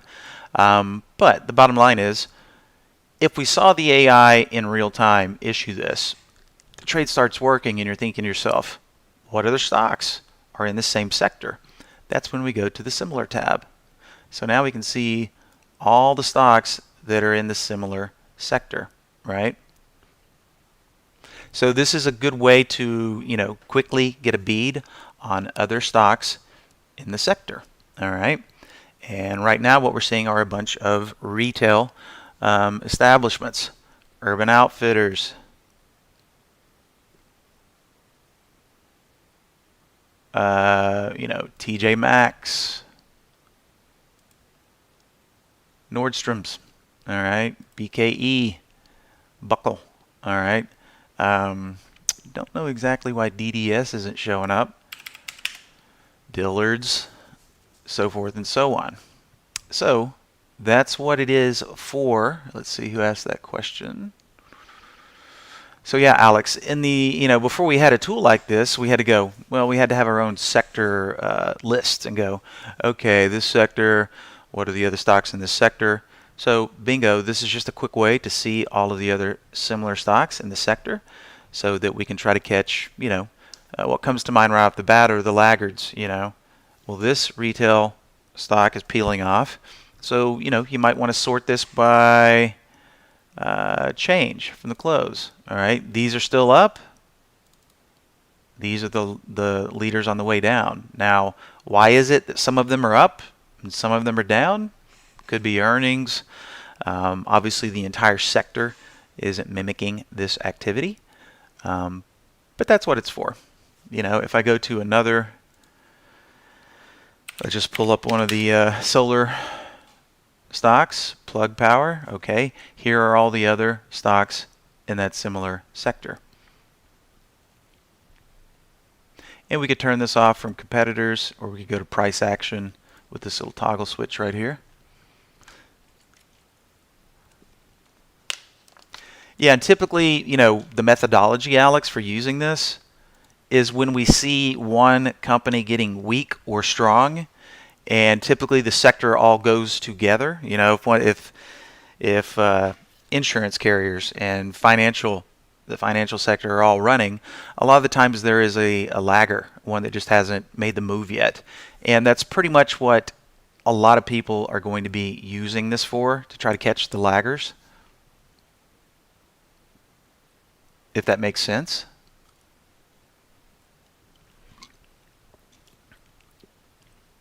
Angel says he's traded some Clove, which was also one of the AI trades today. 14.90 on a long, I would assume. Trying to take advantage of this little consolidation area that we have going here. Let's see, how's Clove looking on the daily? Give us a little idea of where it might stop. Okay, so Clove's in a pretty interesting situation here. If we just take a line and drop it on the daily here, you know, we had a little bit of air here, and we had a little bit of wickiness back here, but notice where Clove has stopped.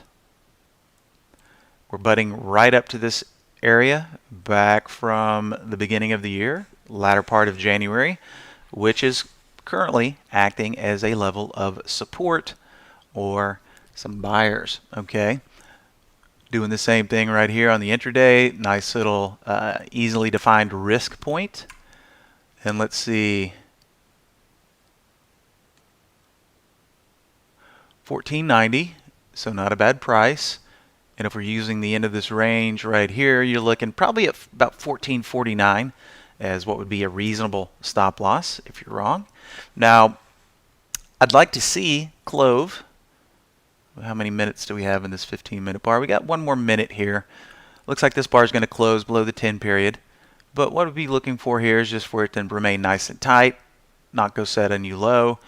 And if we can get some closes above that 10 period, well, then we might get a little bit of bouncy action. So I like the risk in that trade, Angel.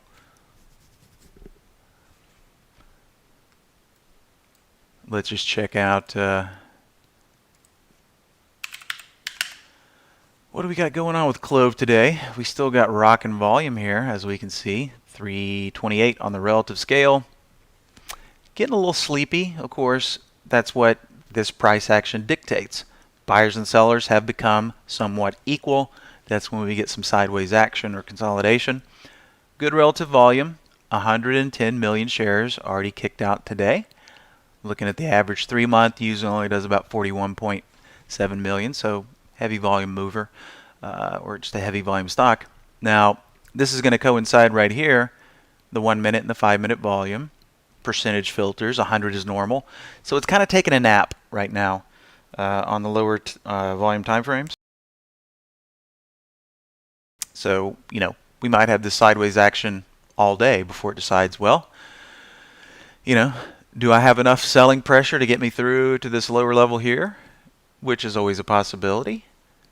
You know, if there really is a big seller in there, and we do break that level, then we could take an excursion down to 1286. But if this level of support holds, we could get a nice little crispy bounce there. But the bottom line on a long right here, risk is very low.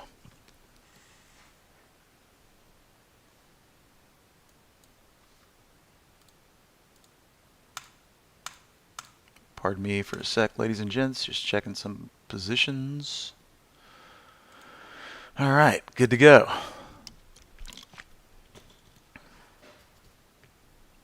So Alex, if you have any more questions about the similar tab, then just go ahead and let me know. I would take the opportunity to kind of play around with the docking feature, but for some reason right now when I pull up a docked window, my system slows down to a crawl, which is not a lot of fun. So that's why I'm on the developer's version, to figure out what might be happening there. So I'm not going to put you guys through that at this point in time. Well, IWM. If you sat in on Monday's webinar, Steve and myself were talking about the IWM, how, you know, is it going to lead the charge up? And let's see, that was on, boy, this week is just flying by. That was on the 7th. So it was right here. And of course, we did take a little leg up, just almost all-time highs, but couldn't quite push through. Now we're taking a little breather back down to the 10 period here. But not to SPY. Even though it was just by a smidge, we did break all-time highs today. Previously, right about this level here. So, nothing to write home about. And it's very interesting to see that the biggest gains for the AI today have all been on the short side. Iova kicking out a nice long there. Beautiful little trade. Even had a smaller dollar one in here today.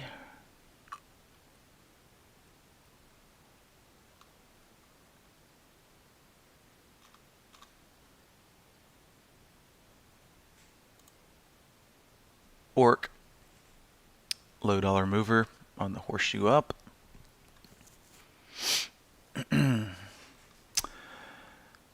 Okay, what about LEDS? Let's get LEDS up here and take a peek. All right, so obviously LEDS, this one been in play for a while now. First interesting move coming back here in May, where we broke above this little rounded bottom and put in a whole new higher range. Boom, boom, boom. Couple of crazy trading days there back in see May 28th, and then just the beginning of this month, and then you can see capitulating all the way up here. Okay, now it's taking its little breather, so kind of in you know, this little area right here seems to be an area of interest, but not a whole lot of structure, so to speak, with these wicks. Okay, so if this thing did encounter some selling, some sell pressure did come in, I would say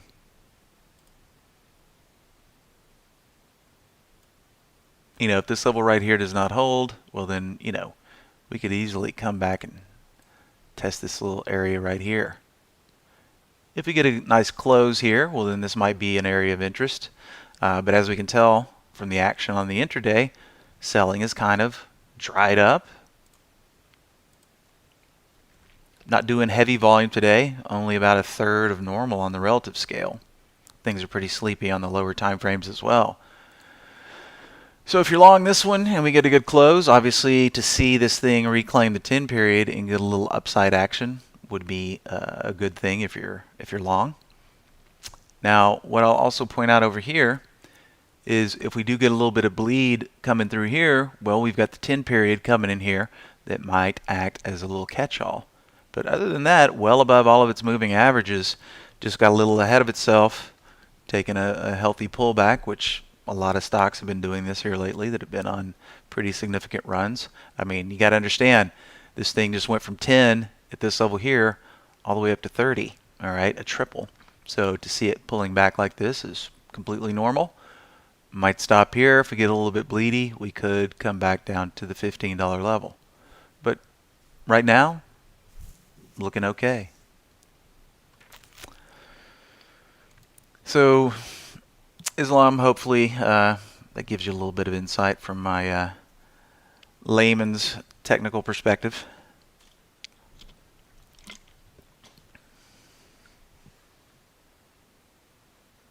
All right, doing good on time, ladies and gents. Still got about 23 minutes for the support session.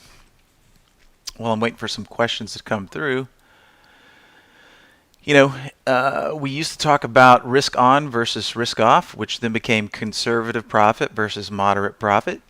But we don't see a whole lot of spread here lately because, well, Michael's been working his magic on the strategies that the AI spits out, and on the hold times.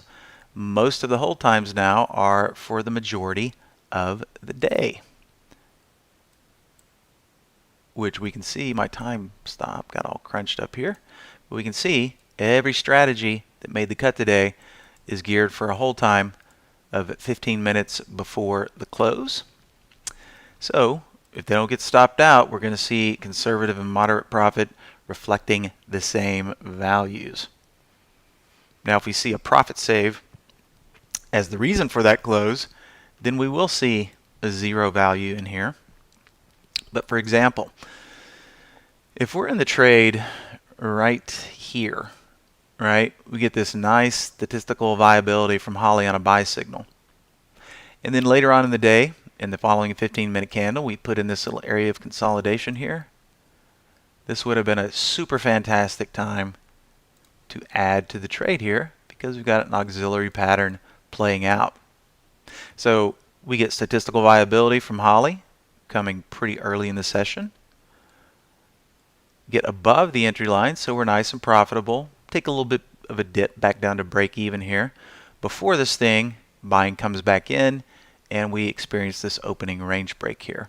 So this would have been a great time to leverage that position or add to your position, or even if you weren't in it with the AI, this would still be a great time to buy IOVA because this nice opening range break is occurring, and we've got some okay volume behind it.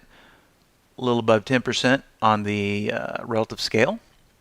So we've got statistical viability, we've got the potential for a secondary pattern to play out, which occurs here, and we've got decent volume. That's what I like to refer to as a 3-star trade or 3-star setup. Statistical viability, secondary pattern playing out, volume is slightly above normal, and this is a great place to add to a trade. What about SIG on the downside? Not really a great place to add in this action here, but the trade did work out beautifully. Clove, as we were talking about earlier, butting up against here. If there was some room on the daily and we weren't butting up to this area of resistance, or excuse me, support, then this could also be a good setup, right? Consolidation.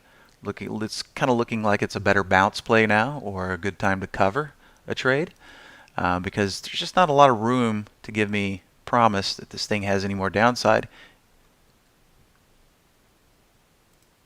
How about Gato to the long side? Okay, nice opening range break, but it occurred before the Holly signal, so don't really have any smoothed out areas there of consolidation. MVIS is a short. Not a bad top tick signal up there. Now, theoretically, this is an opening range break. Little wiki on the open. So it might have a little bit of room. Let's take a peek here.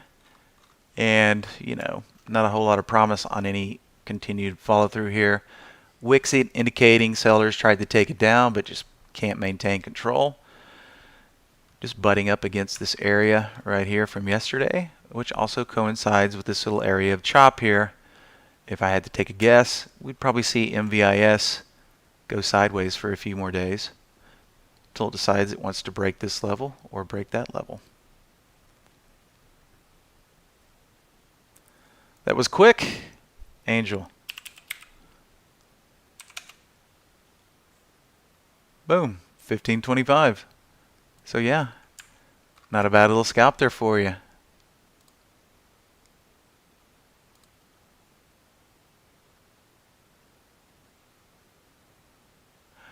Okay, the question is, did I trade EDUC? I pretty much, all my attentions today were focused on the AI. And as we can see here, no EDUC in the AI, but I'll gladly pull it up. All right, a little thin on the intraday for something that I would typically trade, but hey, you know, just because there are a few dashes in there doesn't mean it's not a good trading vehicle. Very small cap, very undervalued, fundamental grow double and triple per quarter. Okay, so quarterly revenue growth. Well, you're right about that. 63.5% quarterly revenue growth, positive earnings, market cap $110 million with a 6 million share float. Okay, this definitely fits the definition of a low float stock. You know, in the trade ideas universe, we typically say anything with 20 million in the float or less, we would consider that a decent small float stock. But this one is only about a third of that, coming in at 6 million, roughly speaking. So yeah, big quarterly growth. They make money. Interesting little stock here. So you have to ask yourself, well, wonder why all the downside action thus far. Looks like it's at a bottom right now. Let's just zoom out a little bit. Take a peek at the weekly. All right. So a nice little shelf here that could continue to act as support, acted as resistance for a while, then acted as support here, and is now acting as support here. So it might hold. It might hold. The good news is, if it doesn't, your risk area is pretty much clearly defined. You know, if you're trying to swing this one for a period of time, you know, risk area would be just, you know, pick your favorite here. You know, maybe we focus on the bottom of this little area back here. Or if you're really tight on a swing, maybe this level here, 1270. Or the top of that little range back there from October of 2018. But yeah, this area is definitely going to be tested soon.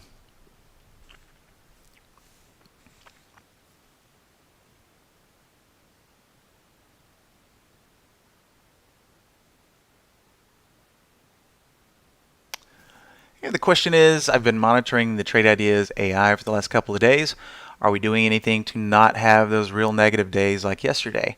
Well, Siri, days like yesterday are just part of the game, okay? I've actually been auto-trading the AI to get the bugs worked out of the E-Trade environment. And, you know, last week was pretty good. This week's been kind of wishy-washy. I think after today, I'm back in the money. But yeah, yesterday was a little disappointing because, well, it was a losing day. But there's no way to avoid losing days because, keep in mind, we're working with statistical viability. Now, just because we have statistical viability on our side each session does not ensure that there are not going to be any losing days. Okay, it's like the card counter in Vegas playing blackjack. He's a proficient card counter. He is going to have losing days. He or she might even have a losing week or a losing month, but that does not negate the value of statistical viability.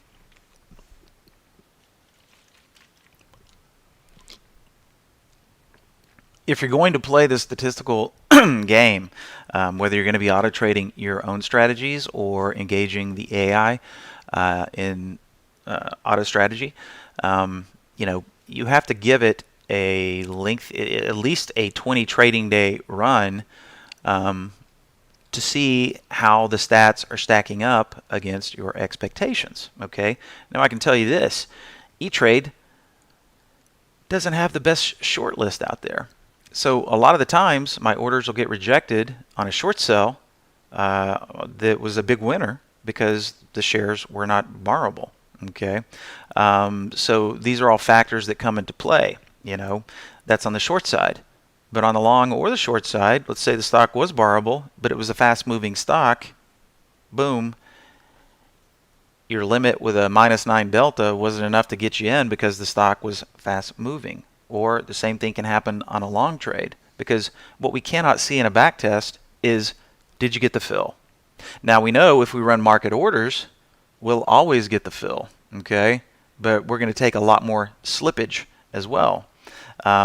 So, you know, there's a lot of different caveats that we can't necessarily see in a back test.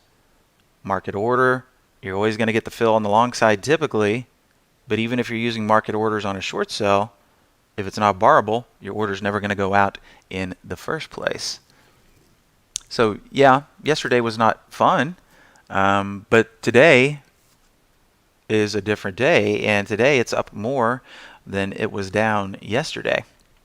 So, you know, I believe me, Asiri, I wish there was a way to eliminate losing days, period. But in the marketplace, that is that's just wishful thinking.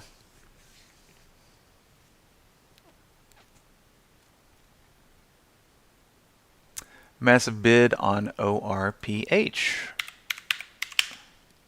Not that I can see level 2 here. All I can do is get a snapshot of okay, let's see here. Not getting a lot of information in my single stock window here. Usually I'll get a little snapshot of the bid and the offer here. But not today. Boy, talk about a hell of a week for ORPH. Wow, we were down here at $5, and now we're up here close to $20. So a nice little quadruple there. Let's take a look at the daily action. This is all today, really? Got to tell you, this one was not on my radar.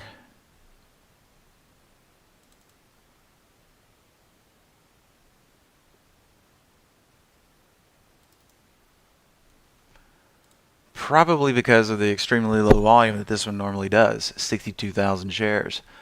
But hey, talk about the ultimate opening range break. My goodness. Look at that thing. What do we open at today? 525. You know, I like seeing things like this because it allows the market participants, i.e. you and me, to actually get a piece of this. You know, typically when you see something like this, it would be they would gap it up, maybe 50% of that move, and then it would maybe churn on up. Be a little tricky on the trade, which, you know, look at this up wick followed by a down wick, then followed by new highs again. So an extremely powerful move and occurring during the market hours. Big fan of that. If you're long, congratulations.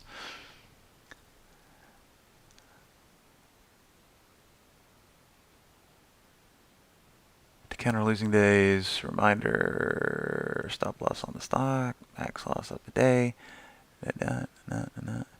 Yeah, good little plan there, David.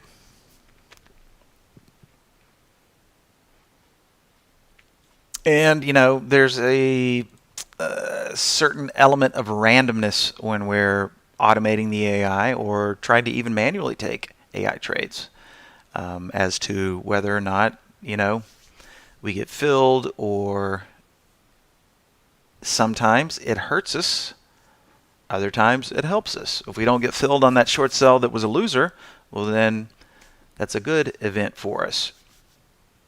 A lot of the times we'll get filled on the loser and not get the winner. So there's a certain amount of randomness that comes into play here. We're talking about real world execution versus what we see happening in the AI panel or in a back test.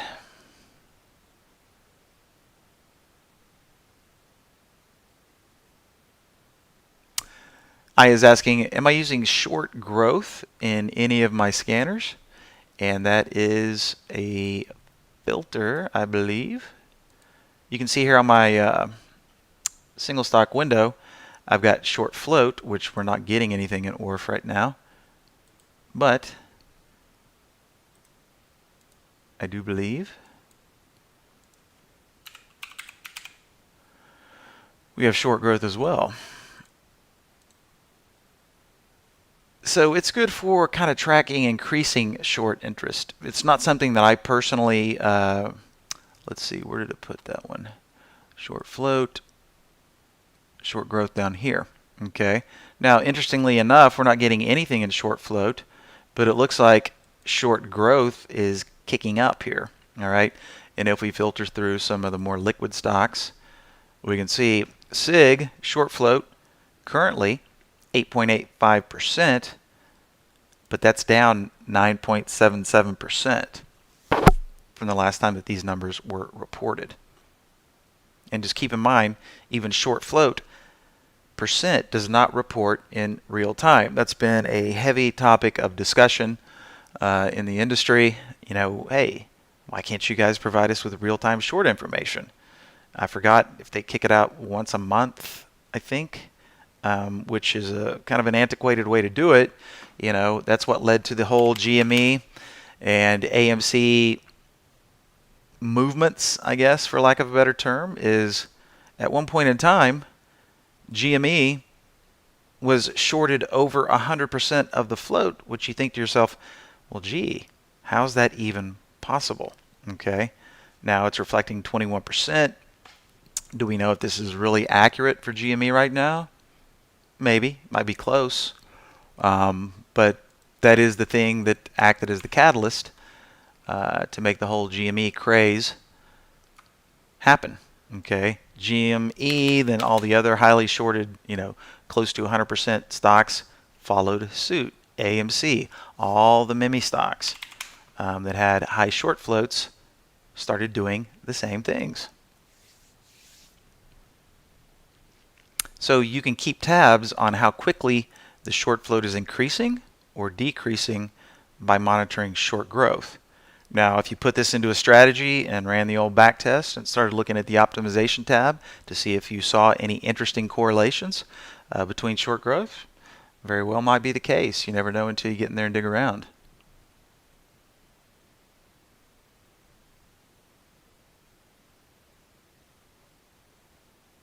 Yeah, I see you guys chatting back and forth there about David's comments.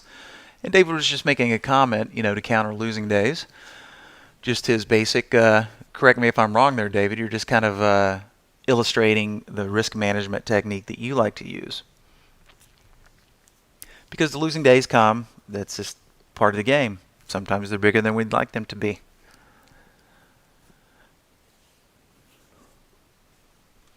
But clicking through here, keep in mind all the values that you're seeing on my blotter here are based around risking $100 per trade. That's why we're seeing the stop outs right about 100. It's also the way I've been testing the AI live. So conservative mode, 373, not too shabby. Moderate mode, right about $831 or so. And aggressive, just throwing caution to the wind and letting everything play out, up a little over $1,000. On quite a few positions though. We're talking about 6, 8, 15 signals here, which, we show you this just for informational purposes. There's probably not a lot of people out there, if any, they're just going, you know what, I'm going to pile in, I'm going to see where the AI takes me. That would be quite a risk.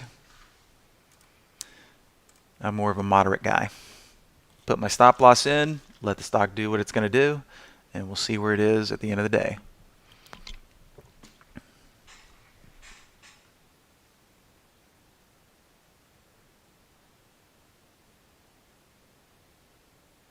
Yep. Then on day 3 of your losers, you stop trading and you start fresh the next day. Yep. Just have to do a reset. And of course, primary objective, you have to have a risk management system as well as a system to generate your entries. And more importantly, you must stick to it.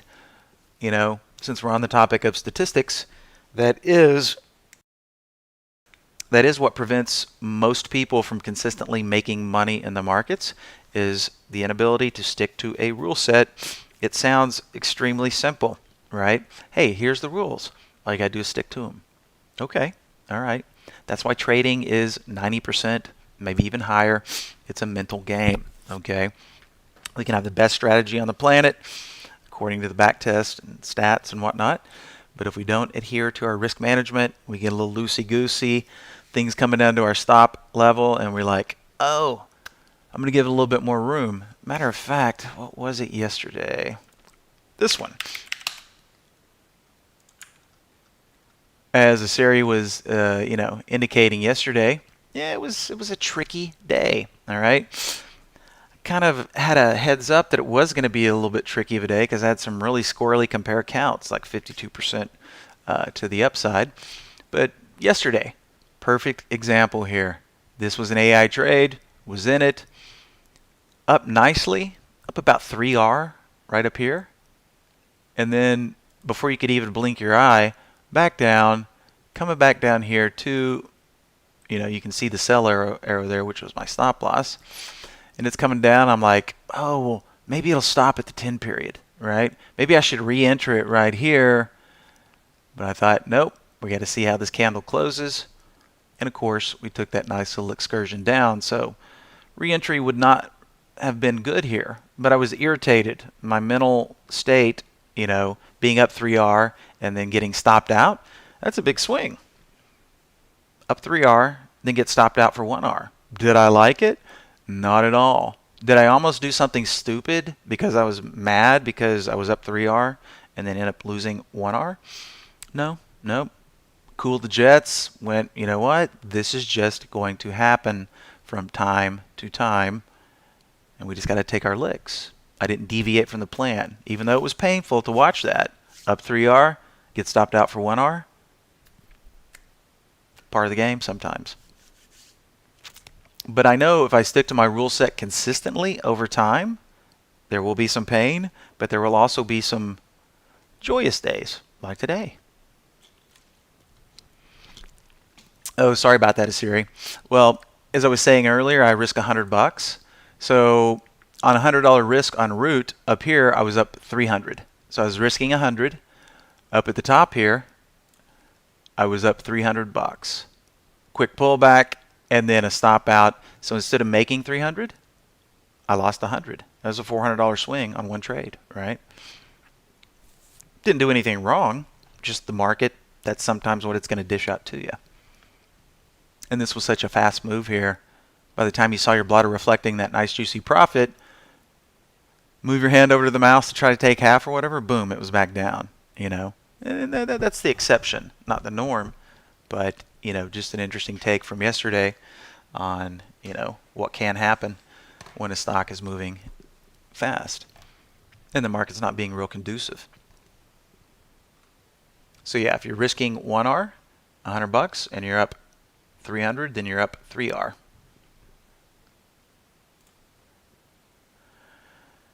All right. Well, let's just touch base with Mr. Barry here. I'm just going to tell him to let me know when he's ready. This hour just kind of melted into the ether.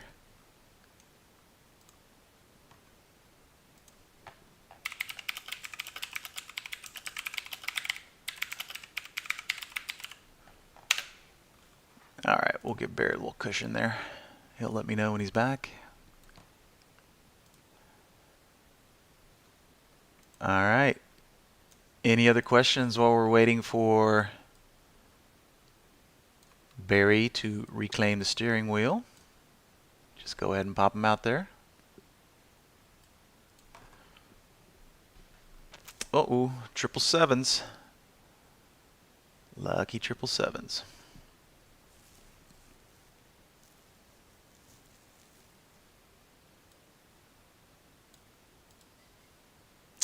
Yeah, I remember when Root first IPO'd, and this is all the history from Root.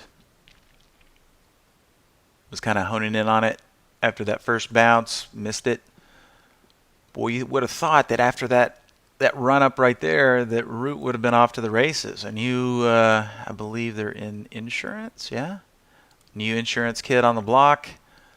Probably thinking everybody was thinking, new high's imminent, but no. A breakdown again and a lower basing. Interesting that it opened on the IPO. What was the first tick up there? $26. Bottomed out at 8.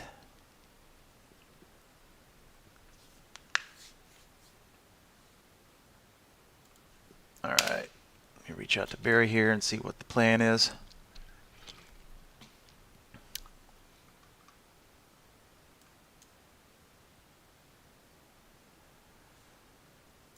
And the market slowly doing its grind back to highs here. Still a little bit sleepy on the smaller time frames. All right, Barry tells me that he's starting his stream up, so we'll just give him a second here to get started. Want to thank everybody for popping in and hope everybody's having a green day. Have a happy Friday tomorrow, and we'll see you guys later. Yeah, it's kind of interesting. There is definitely a difference. I mean, because again, look at BlackBerry. Oops.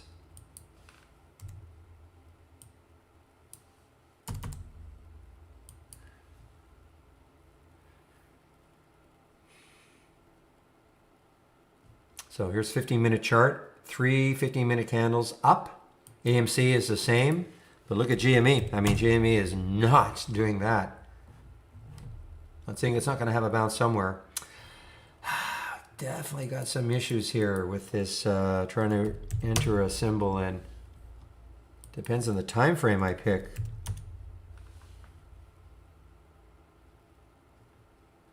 Anyway.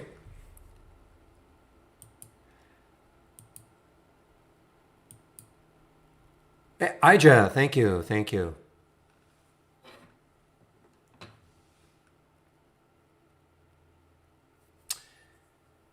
VTNR, I didn't see that it was joining the Russell 2000 or one of the Russells. I didn't see that. Are you referring to, did you actually see that?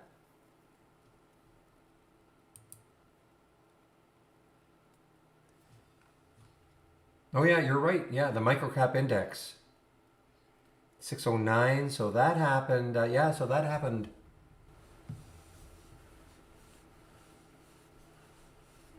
Yeah, so that was actually yesterday. So it was announced yesterday.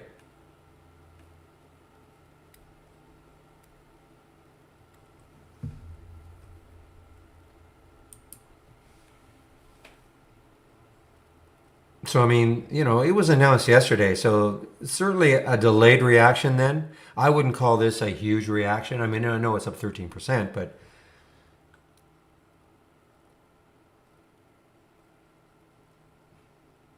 you know, there's a lot of resistance right around 9 or so.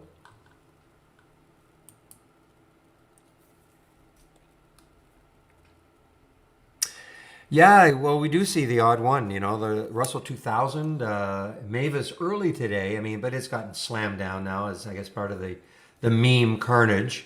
But and there were a couple others that, yeah, when they make the announcements, and you know, most of them are they're not joining immediately. It's not like they're joining the next day even. Usually it could be 2 to 3 weeks down the road. But yeah, there can be a little bit of juice that day.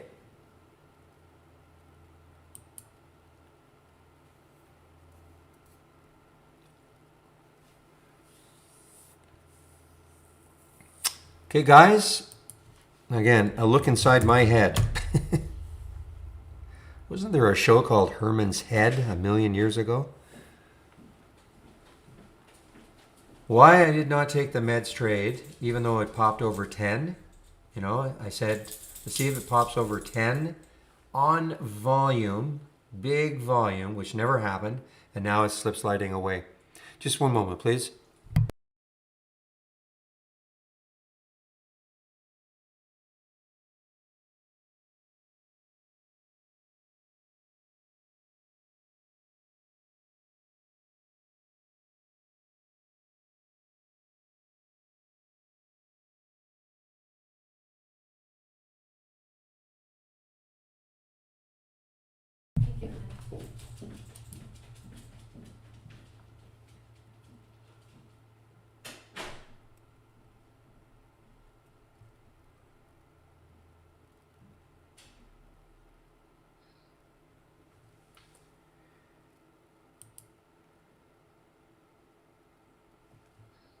All right, guys. Momo now just showed up, and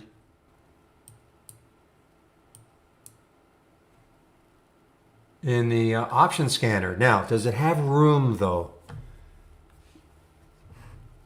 This has had a great. I mean, you talk about continuation off earnings. Look at this, June 8th pre-market. So this is a reaction. 8th, 9th, and now today. All right, so this has been a great 3-day run off earnings for Momo.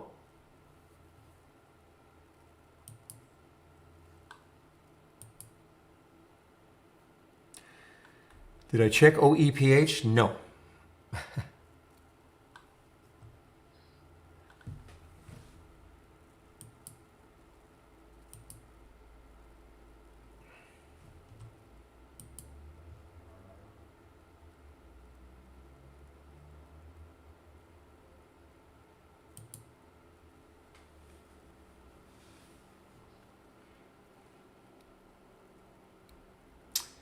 HTBX, so this is also in the option scanner.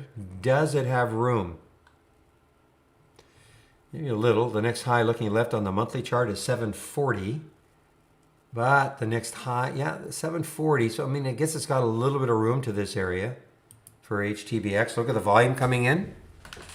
Oh, ORF. Yeah. No, wait. Of course, we saw ORF. Yes.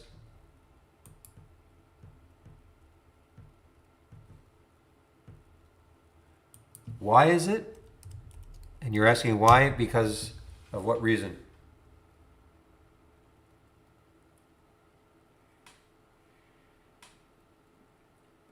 Oh, I see. Yeah, yeah. There were halts along the way, if that's what you mean. Yes.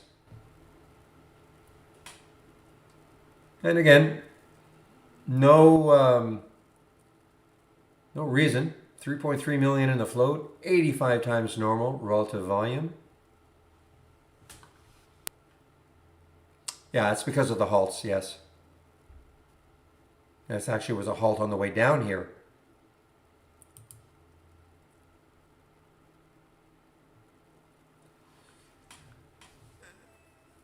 Yeah, we don't even have a short float percent for that one, for whatever reason.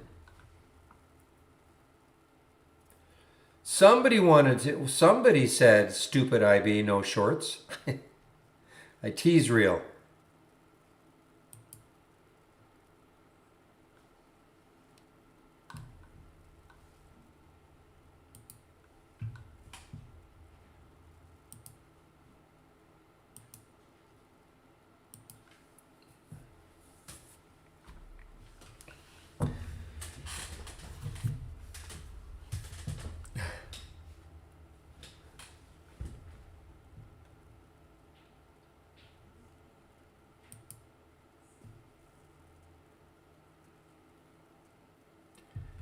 So halted again, guys. ORPH halted again, and again, no real news that I can see.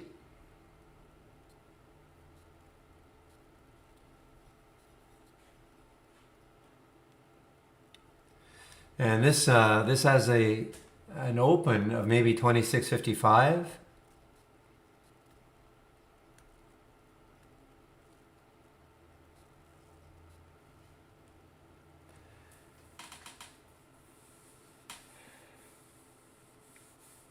All right, guys. Now there's a bit of a bounce for GME if you're following.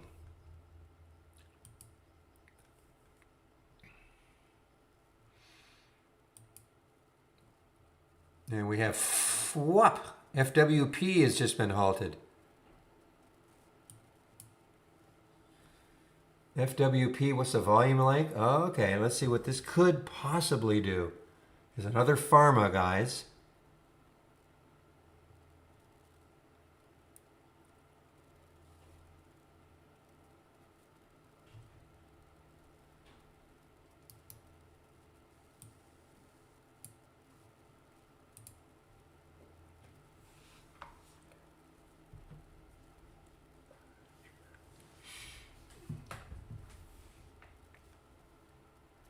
This has, well, 880 is what I'm seeing. It can change, of course, on the FWP.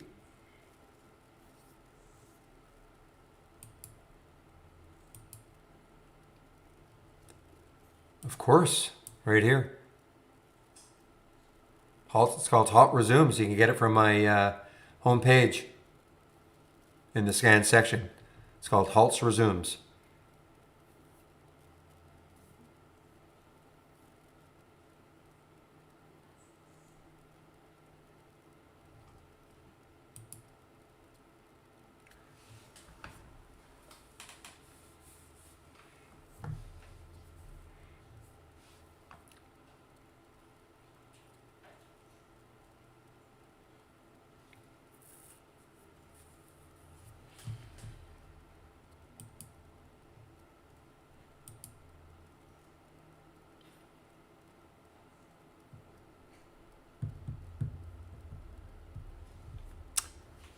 What happens after a halts resumes? Okay, well,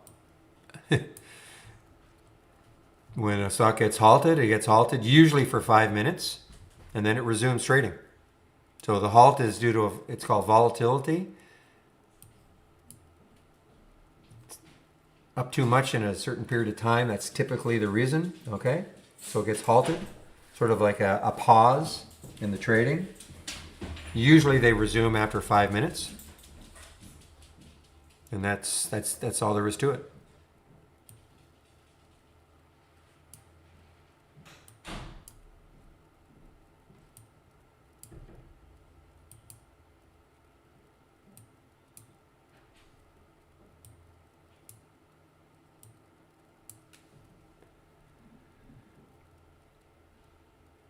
All right, guys, this is a big move for GME if you're following.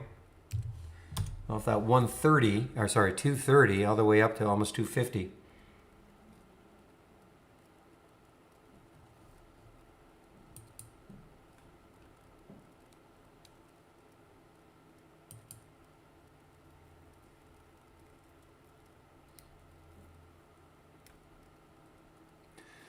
Yeah, I don't know if that is. I've never seen that before. I mean, you hear me all the time, of course, giving out a level, but I don't. I don't think there's anything official.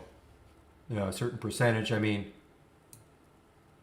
I'm just looking at time and sales right here. It says 880, 880. Okay, or sorry, the bid ask. That's where it could possibly. But yeah, as you know, this is a moving target. I don't think there's any percentage. I don't think anybody can predict that. I may be wrong.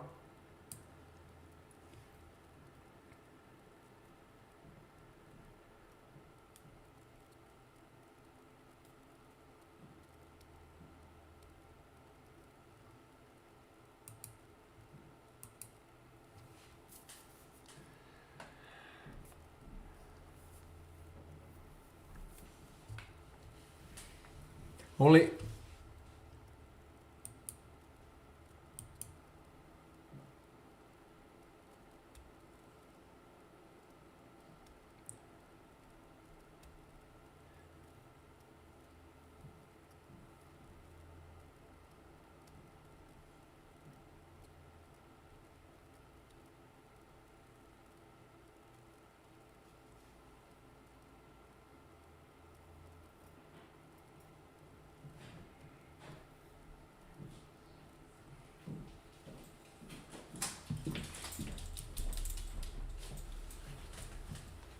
just one moment, please.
Just 1 second, please, guys. I have to answer an email here.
Oh, okay. WMC. Did it start to move? Because this is one I'm really interested in. I probably lost sight of it though. Yeah, so look at this, guys. I mean, and volume. Oh, sorry, that's the week. Is there volume coming in? There is a little bit of volume. I keep being so attracted to this one because of that void.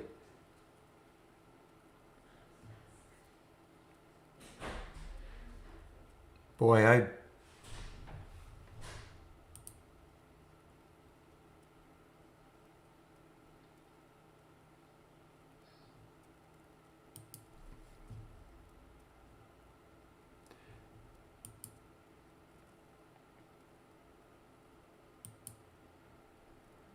Oh, good grief. So this just opened. I don't know if it just got halted again or it's going to get halted again. ORPH.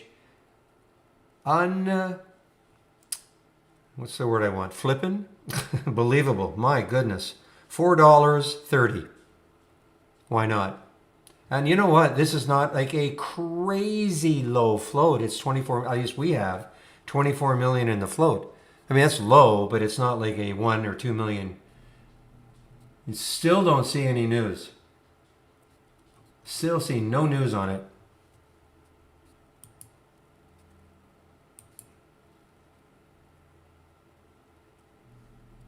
So it's not on the website, okay? It's here. It's within the trading room. I have a tab called Barry's homepage. Okay, you click on that tab, and here is the link. And once you click on that link, then you'll be brought to this page.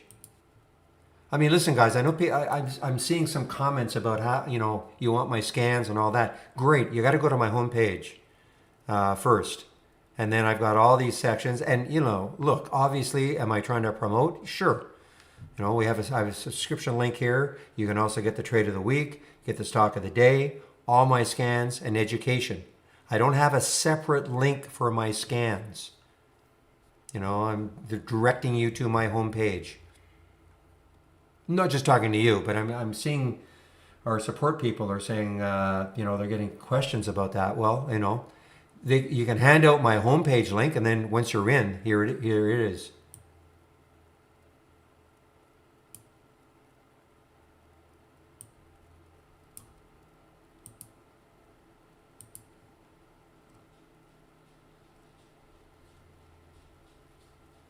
Okay, cost. Did that make sense?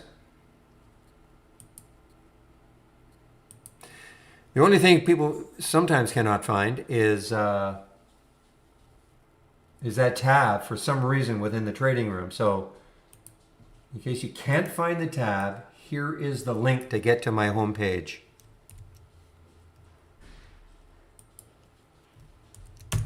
Okay?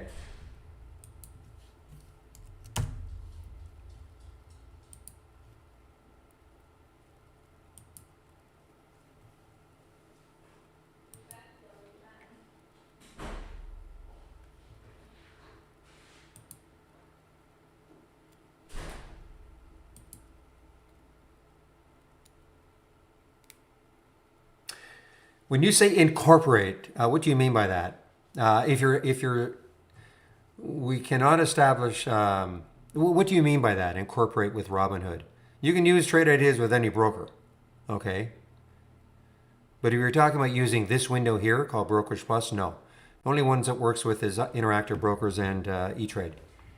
But it's not mandatory to use this. No, you can't. No, not with Robinhood. No. Unless you're going to do like tons, like you're easy. If you're easy, if you're new to trading, it's not, this is a nice window to use, but I mean, it's certainly not mandatory.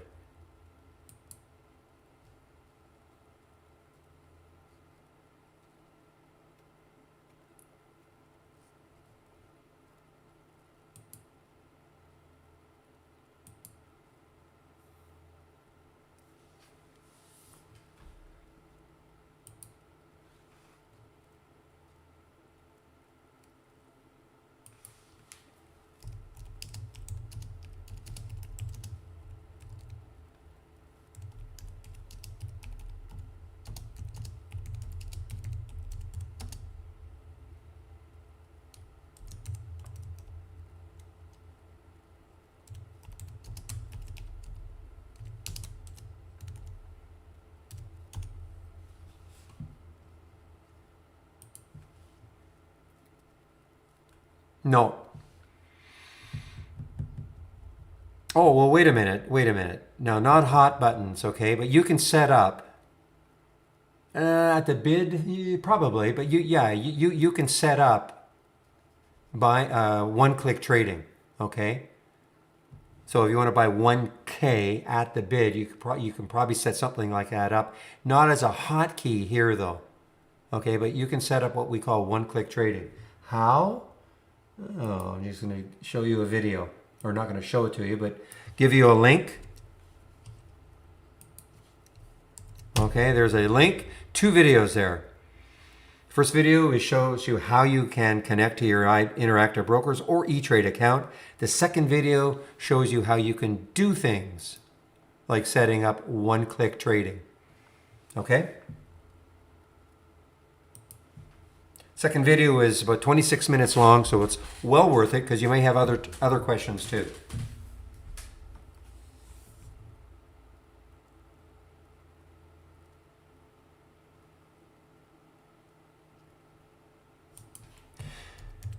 I couldn't remember if meds was shortable.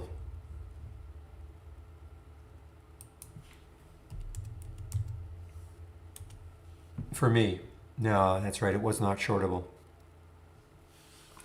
At Interactive Brokers.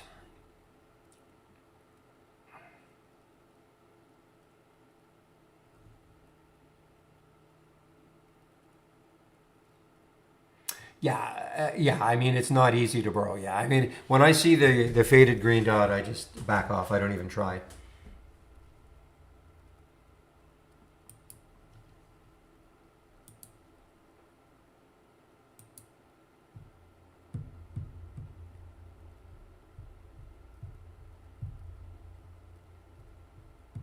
Who's your broker, Iman, that you can short meds?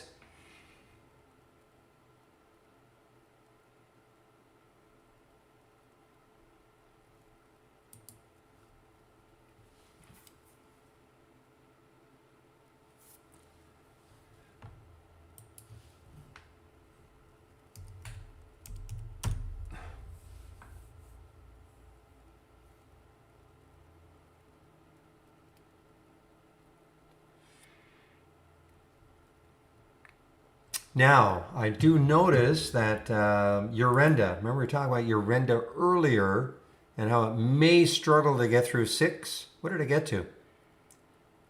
599, 599.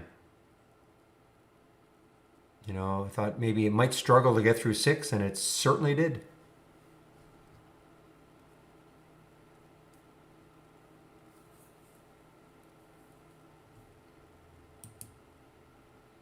All right, guys, I'll be right back.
All right, I'm back.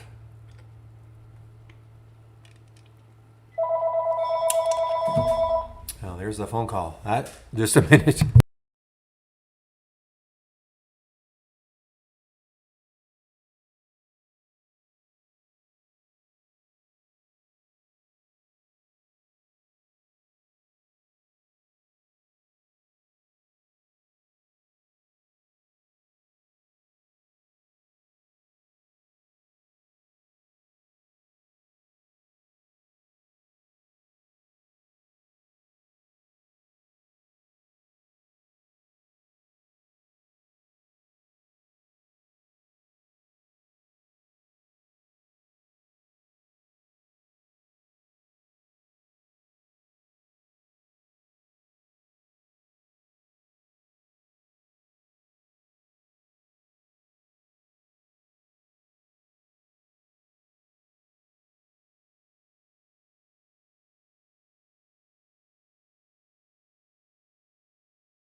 Okay, back again.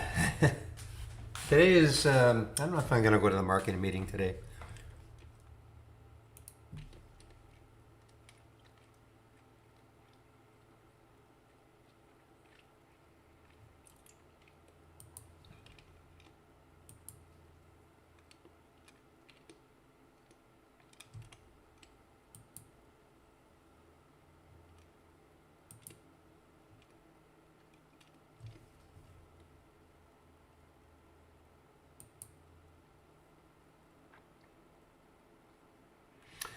Okay, now look at this. Wow, look at this day this CCX is having. I didn't even, oh, this is one of these SPACs, okay.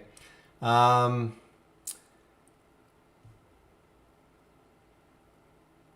did get an alert, option play alert, but what do we see here? 11.99. What's the price? 11.24. We have a 11.18. So we have some, a lot of resistance. So right around 12. Excuse me.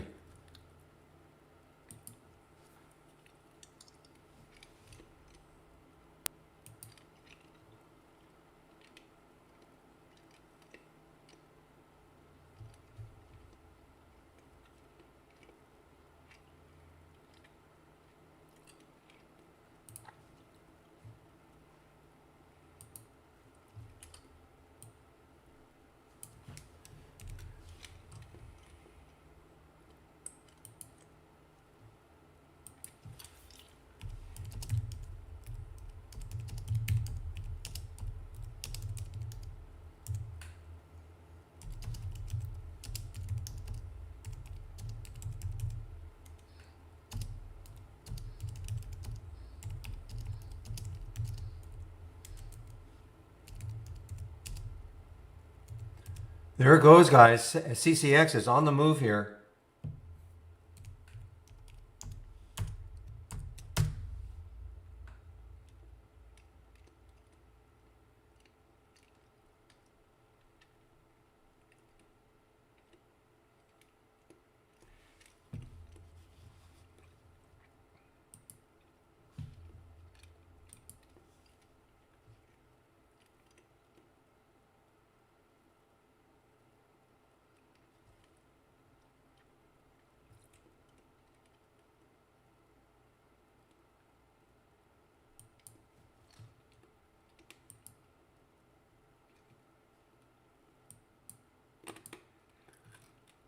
Wow, hardly anybody talking about swing trading.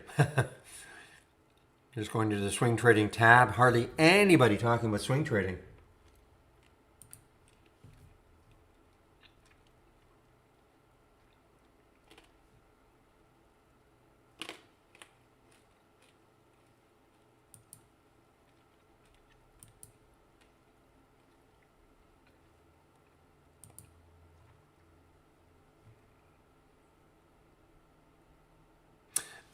Yeah,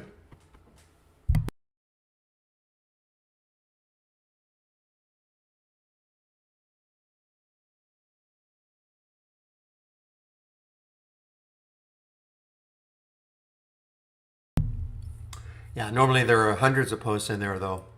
I think it's just people are. I don't know. I don't know what the reason would be, but.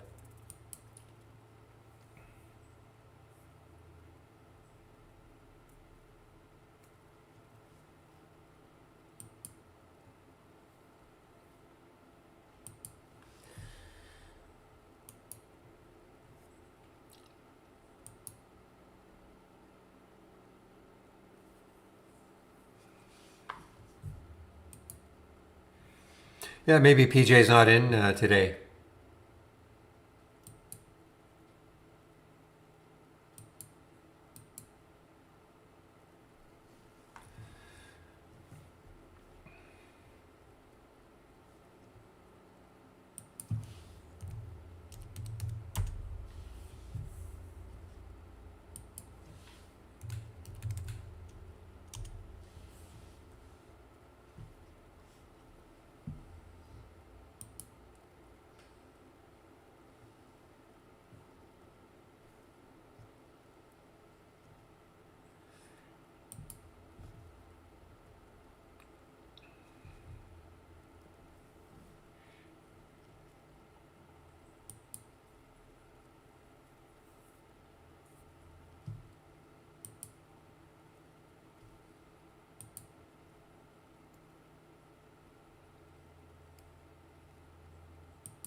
Another halt, guys, and guess what got halted on the way, or resumed, I'm sorry, ORF resumed, or PH resumed.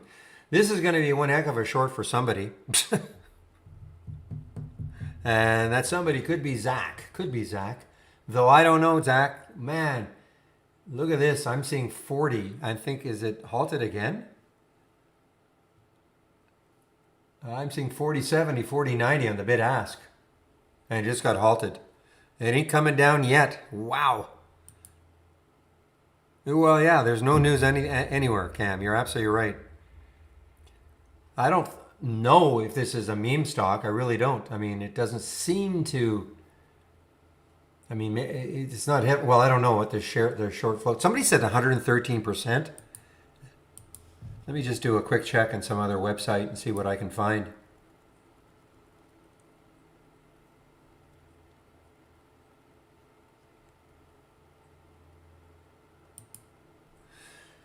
What am I looking for here? Oh, yeah.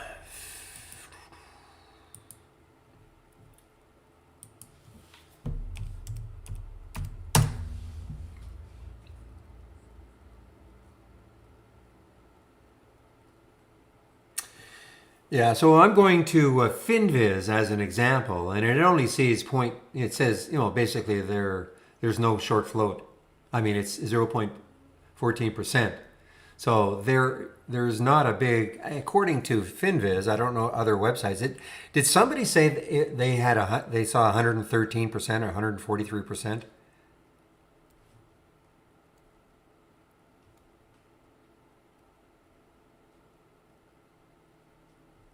Our float is the same as FinViz's, so that's good.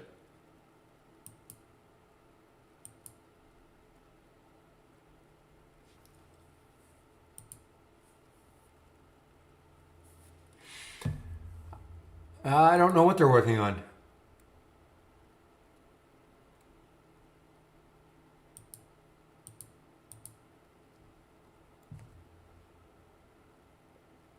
Well, I mean, you can't guess from here because certainly Alzheimer's is not, or ALS. I don't know if that's a rare disease. Maybe.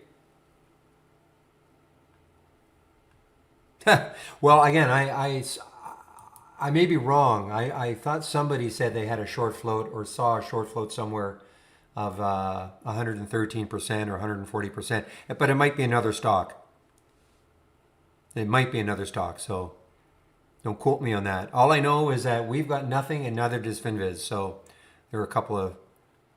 And right now I'm looking at a 48 open, if you can believe it. Well, I see 48, but I see... This is what I say, 47 is what I'm seeing. Insane. Okay, guys, meds might be coming back here.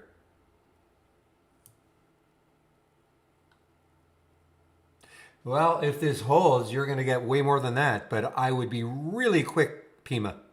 Like, really quick. No, you know what? I shouldn't say that. I should not say that. That is giving you investment advice, and you do what you have to do.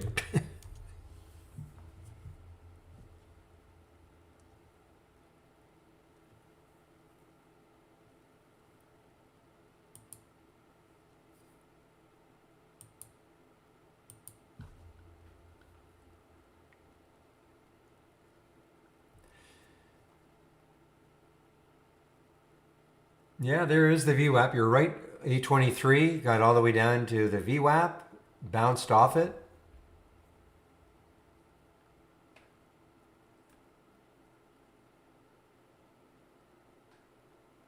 Well, that's the whole reason, Kev. Yes. Same with the GME. You know, I mean, you got to believe I mean, that's the conspiracy theory with AMC and GME that there are, you know, potentially, well, hundreds of millions of unreported shorts. Now, whether that's true or not, that's you know, that's just an opinion that's out there.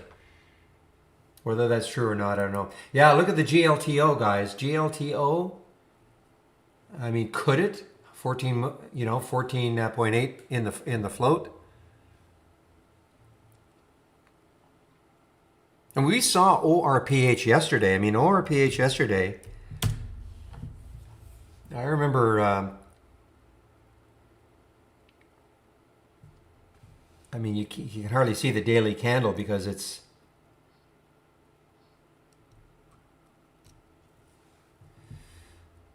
Well, I still see 47. I will go with IB, Cam. You and I have had this discussion in the past. I recall. You know, your TOS seems to be more aggressive. Well, you know what I mean.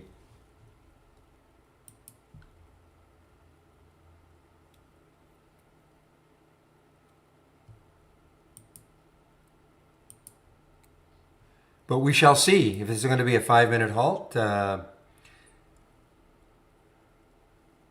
Okay, this time it is not a 5-minute halt.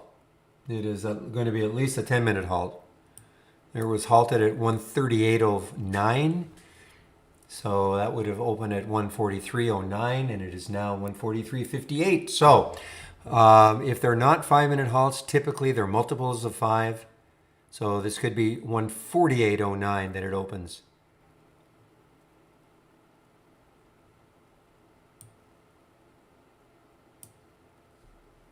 If it's true, Kev, I mean, that's the whole thing. Is that true?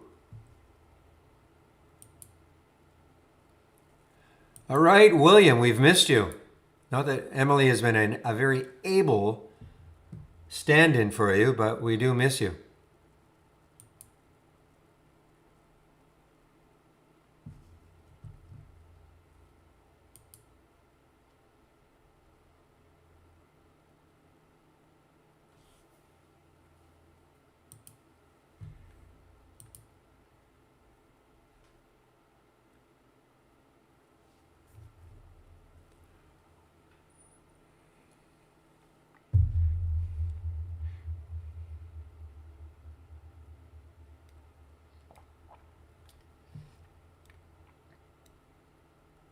You know, guys, I had this short a long time ago, and I scalped out for just a little bit. It was sort of romping around a little bit, and I did not hold on to it. REVG, just a nice Nice short.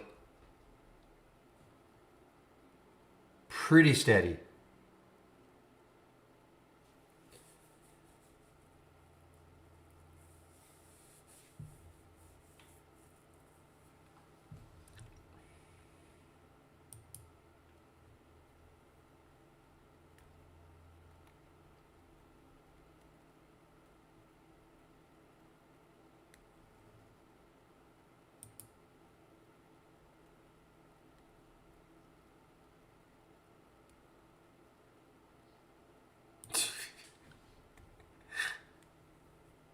Live to trade.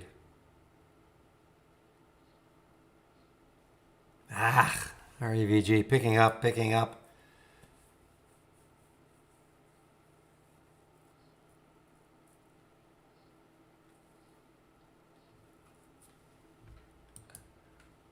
All right, guys, we have a halt for VLON on the way down, though.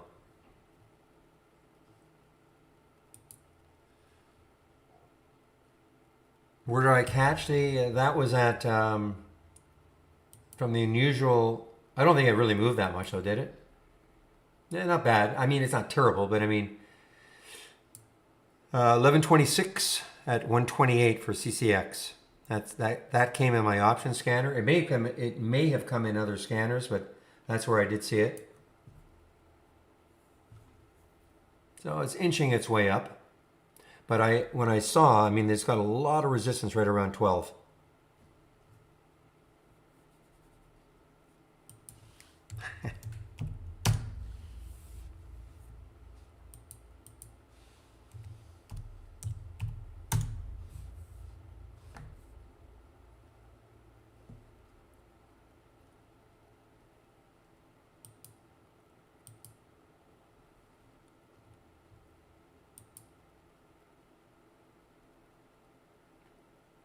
No shorts available at stupid IB for AMST.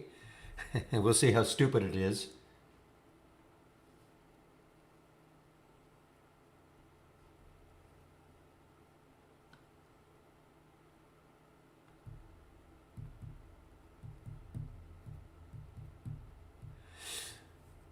Okay, that's so yeah, FWP was halted earlier. Not really done too much. All right, let's see who was right here. ORPH, and the winner is IB. Sorry, Cam.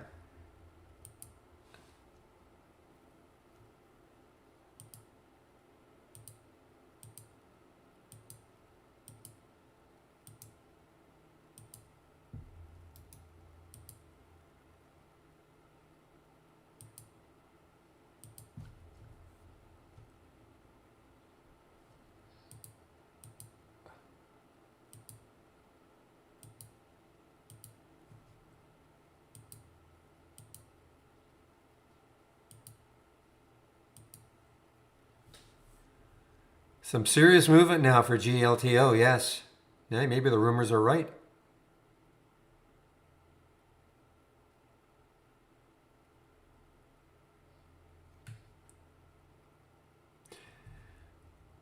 There is a halt scanner, yes, Kevin, or Kev. Yes, I have it. All you have to do is go to my homepage, go to the scan section, and you'll see it. It's called Halts Resumes, okay? I'll put in my homepage link.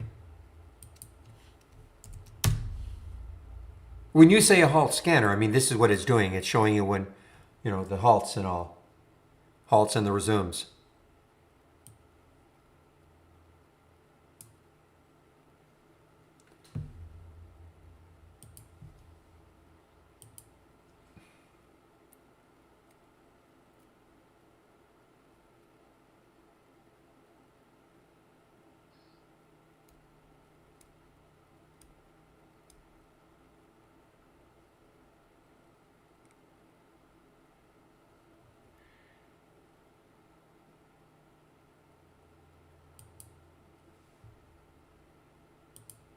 Well, let's see if we can take out 6.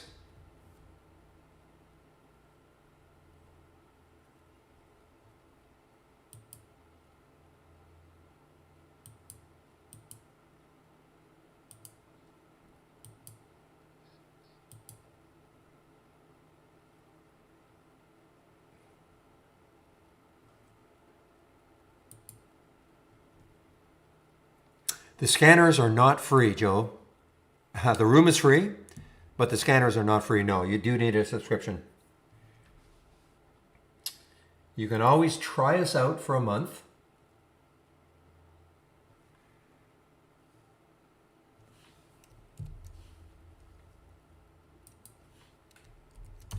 You go to my homepage, I just put the link in. If you click on my link, this is what you'll see, and here is a way in which you can take out a subscription. Here's a promo code you can use for 15% off the first month. Click on Get Trade Ideas. And I would go on a monthly. You can always start off on a standard 118, less the 15%. If you don't like it, you just cancel. But that'll give you an idea.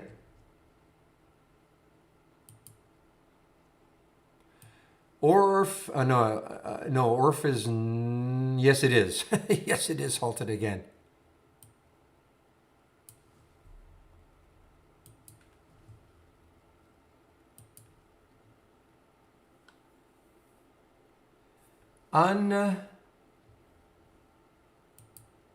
Flippin' believable.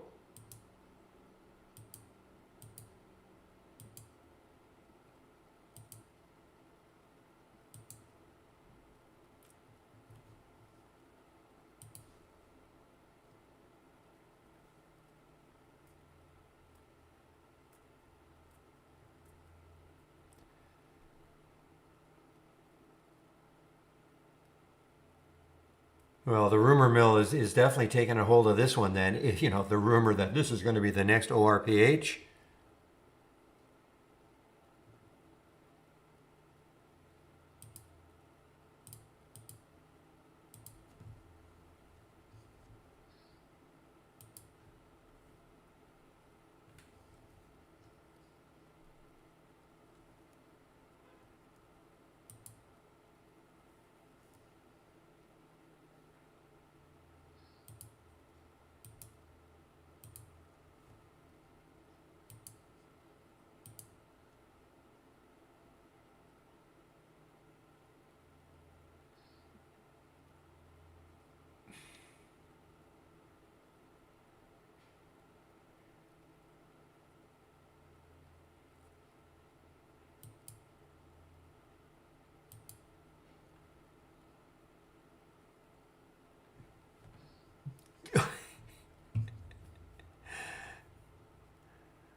Oh my gosh.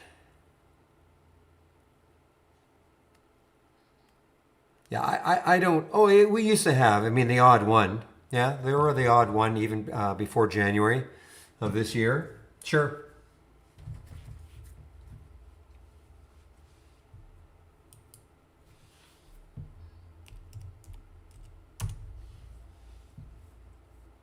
I mean, this is pretty spectacular, though, the ORPH. I mean, that's pretty spectacular. Obviously, I mean, this is now I'm seeing 80-80. Yeah, so let's go Denmark. Go Denmark. Part of my heritage.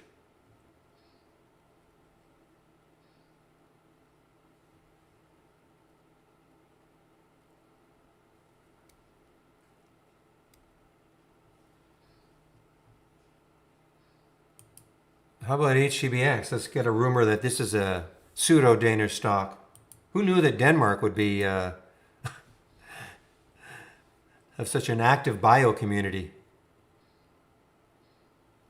Look at HTBX, guys. And this, sugar. So you know what? I mean, this just took a while for some of these to start to work, but HTBX now, 1717, 1750 right now.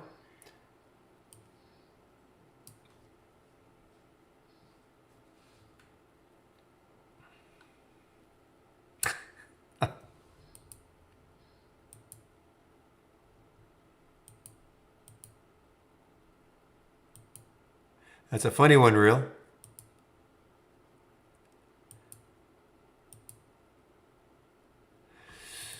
Well, we're sort of, yeah, HGBX, but that, we can't start crazy rumors, but this is not a Danish stock, though I should look. No, it's US.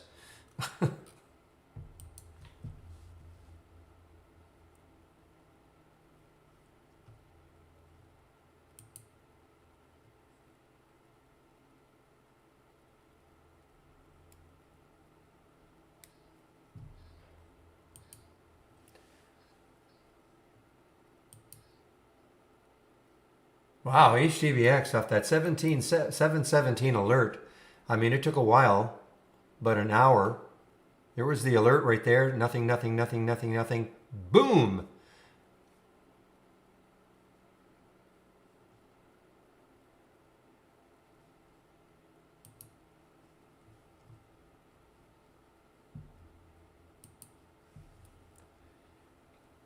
You know what, guys? I'm not going to the marketing meeting today. This is way too exciting.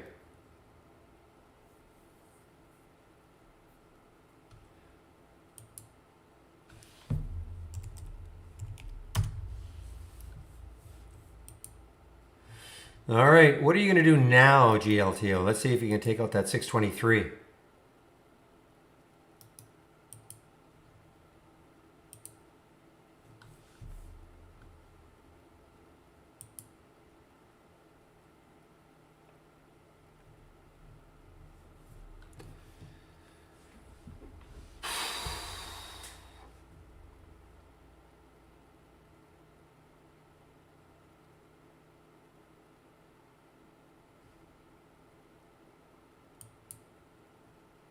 I'm actually surprised there are shorts available at Interactive Brokers. Let's see how many.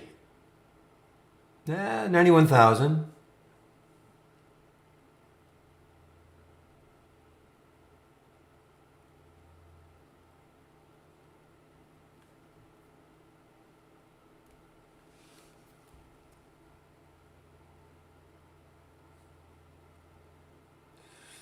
Look at the volume on this, on that 15-minute right there.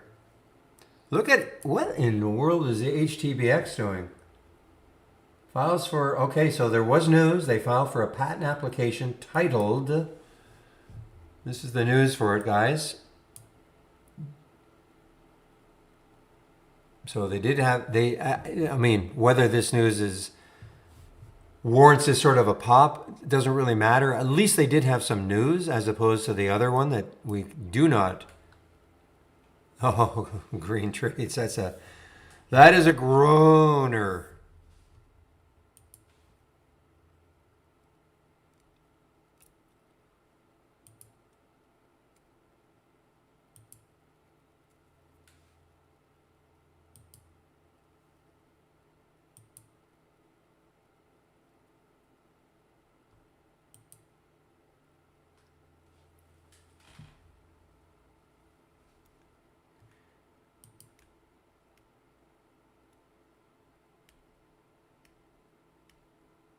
We don't know any story.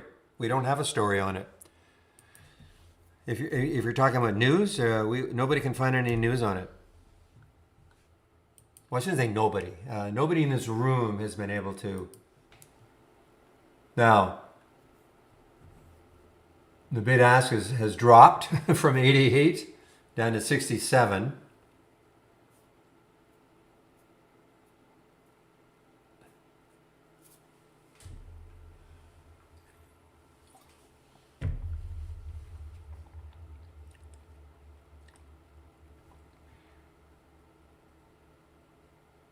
Well, let's see if this is probably going to be a, so this is actually going to be more than a 10-minute halt.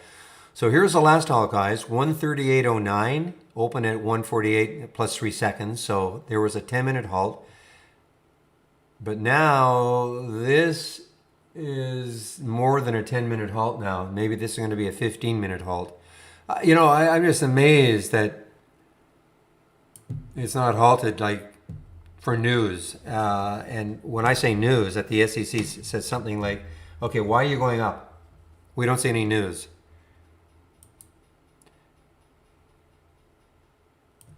Yeah, but is it a Danish stock?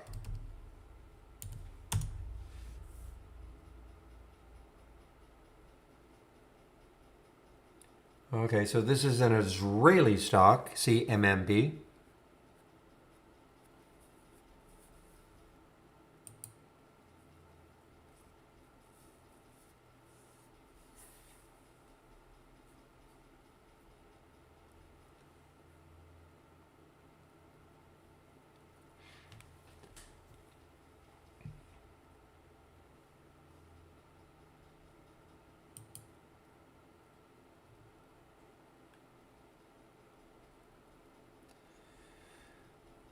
Well, Zevo, man, Zevo, this was on my watch list as a potential long. The beginning of the day, not bad, but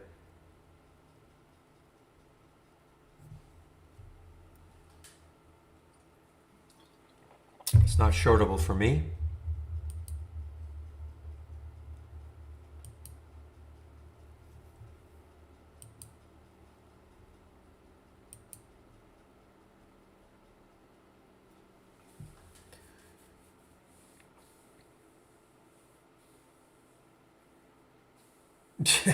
Yeah. Well, there were no. Who's got shorts for this one? ORPH.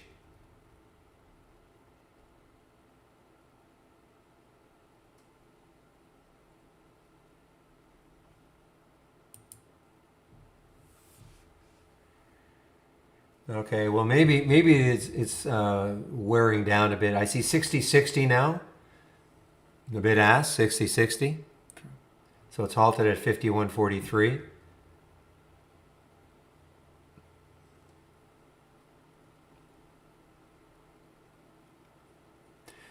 The other issue really is it's not a lot of volume, guys.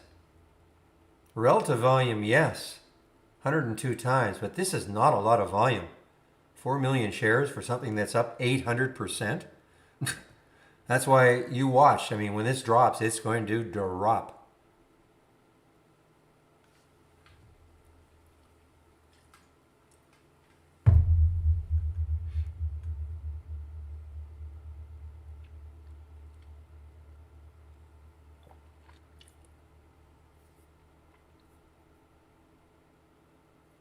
Meanwhile, we have lithium on the way down.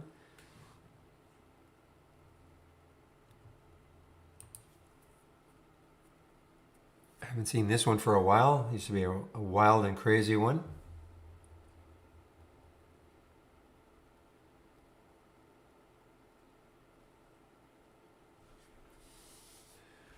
All right, open. What did he do? Well, it's still. I mean, this could get halted again, guys. I think it's going to get halted. Yeah, wow, it just got halted again.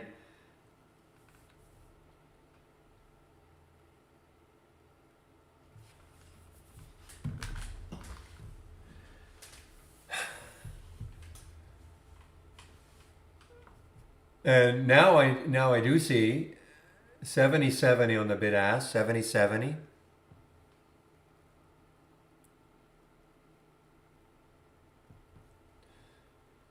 So let's see, that was a 15-minute halt. Okay, 148 to 203, 15 minutes. Let's see how long this one's going to be.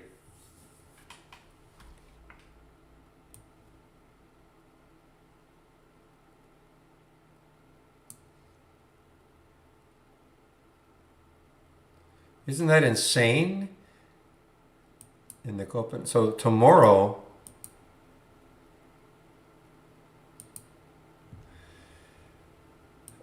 what happened, Ija? You had a few shares of that and you sold? There's GLTO, guys. GLTO ain't over. Sorry, did I say ain't? Not over yet. Look at that bottoming tail. And HTBX, not over yet. We're seeing these little bio booms.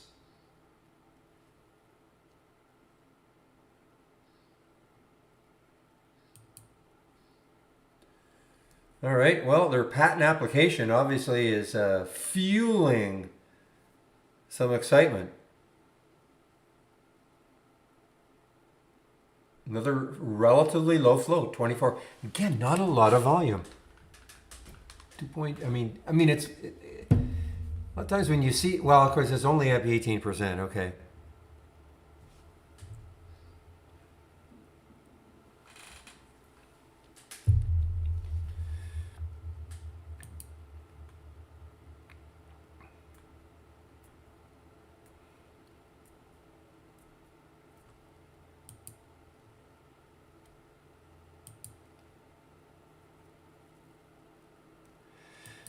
I know you've been talking about SIG for a long time, Real.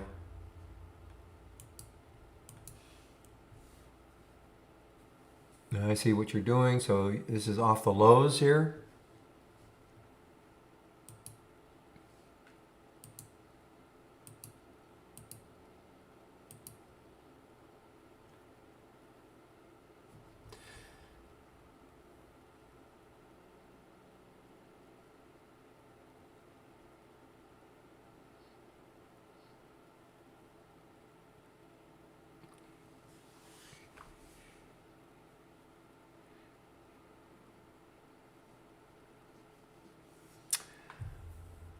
Wow, wow, wow. Look at GLTO.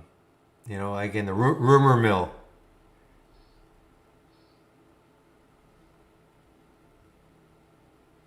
Talk about a couple of little well, in fact, GLTO just got halted. Wow. Well, when is HTBX going to get halted?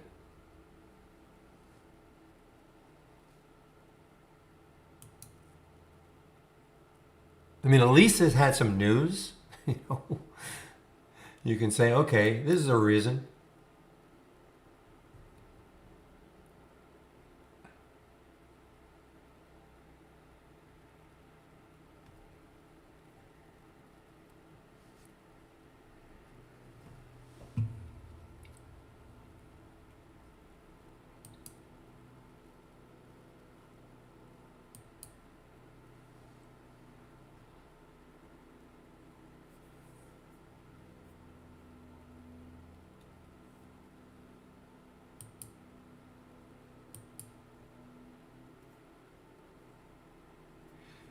Yeah, I don't trust. Yeah, I don't trust TOS, things like that. What are you seeing for GLTO, Cam, as an example?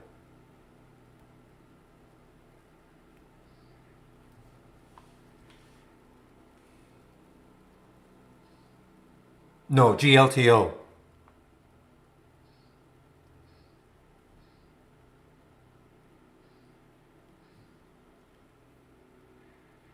Because it's halted also. What are you seeing? What is TOS showing you for GLTO? The HTBX guys, I mean, is this going to get halted?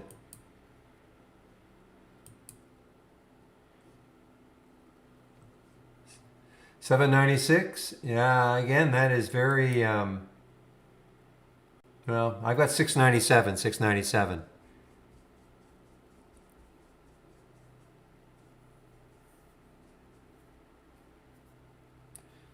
Yeah, nothing like a little bit late afternoon excitement, man.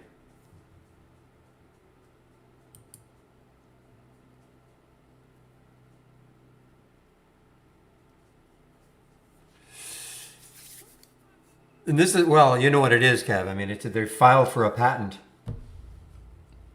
Doesn't mean they're going to get it, but they've filed for a patent.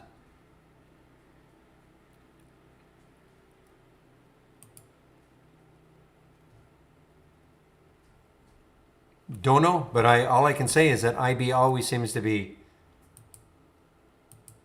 I would trust IB.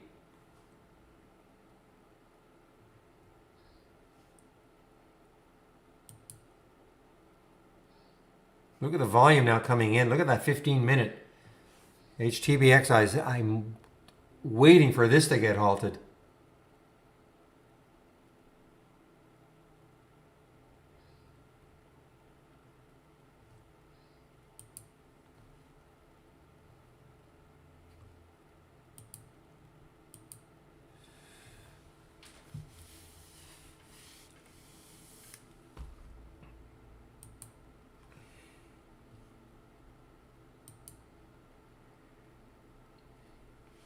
Yeah, I'm seeing 75.75 now for ORPH.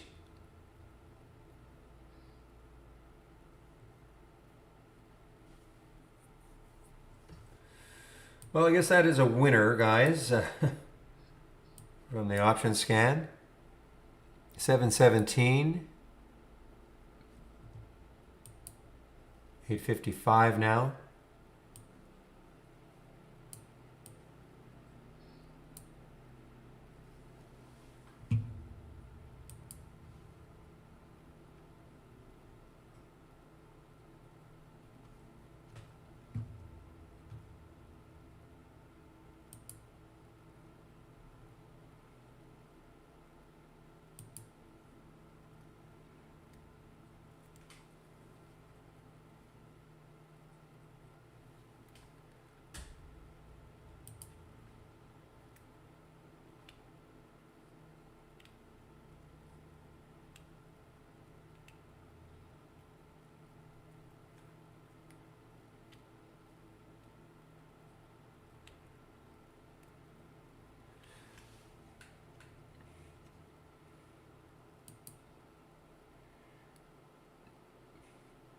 All right, this is not a bio. No, this is not a bio. I'm just looking for bios.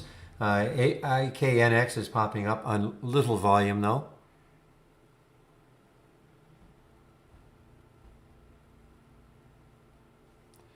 Yeah, you're right about the GME. Somebody mentioned that. I mean, it had a nice little pop up to 250 and right back down.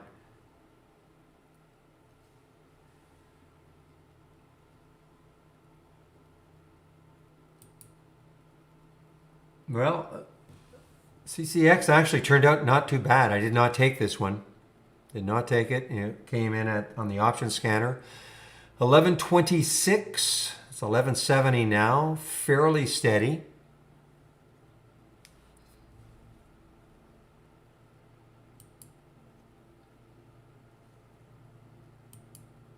Now this one just got halted. IKNX just got halted.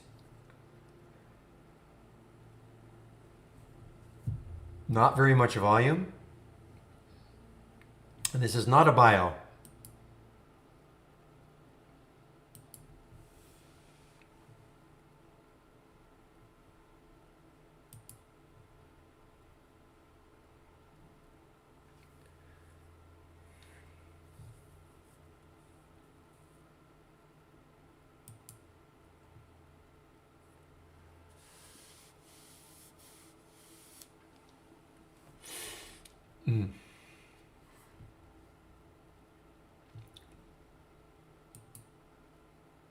So even this one is going to be ooh, this is stacking up to be 732, 732. This one's going to be a good one on the open. And it is going to be, so this is, now this is going to be at least a 10-minute halt. I'm talking this one, I'm talking about GLTO.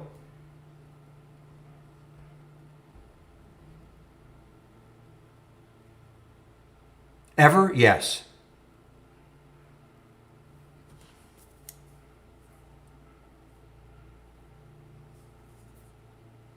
Not, obviously not that common, but yes, we have seen crazy action. Well, we could even just look at costs.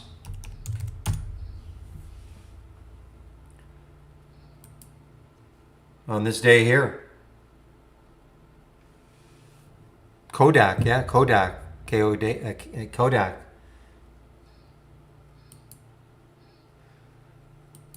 Well, this GLTO, I don't know if you still have it.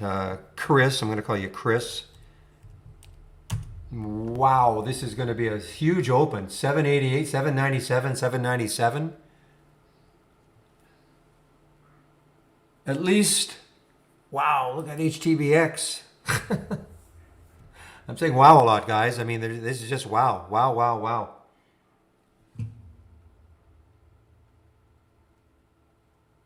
At least, HTBX, whether you think the news warrants this run, doesn't matter. At least they had news.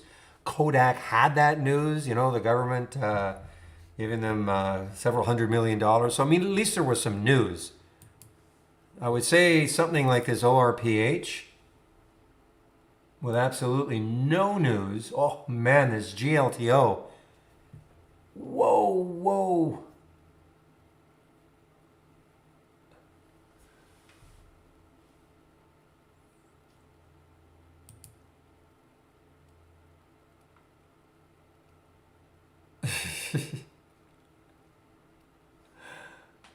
I'm seeing 801, 803 now on that when it opens.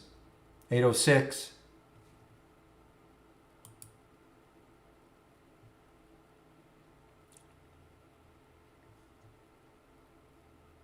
$820.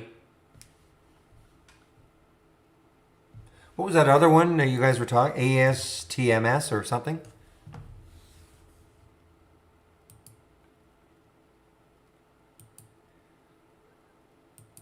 Interesting. They said not join the halt parade.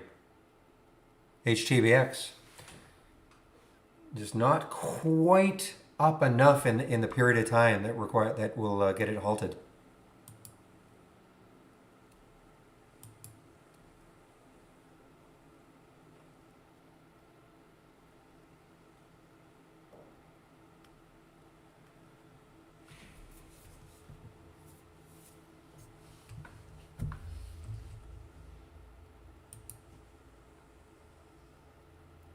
Yeah, excuse me, yeah. Even though it looks like it, at one point it looked like it could have, but not quite.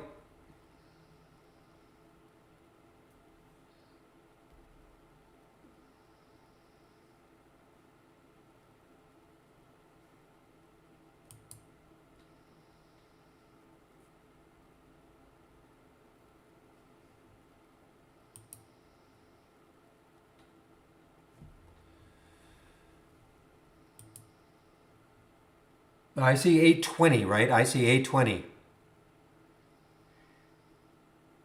And IKNX just opened.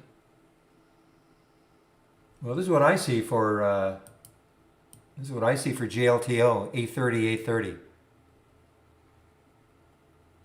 So I don't know what that 20 by 590 is.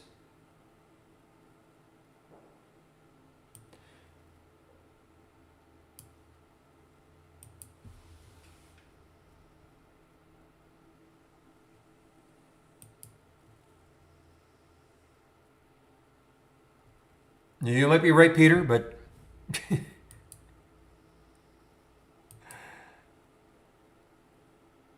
what would it have to do? Would it have to give up $2? I could.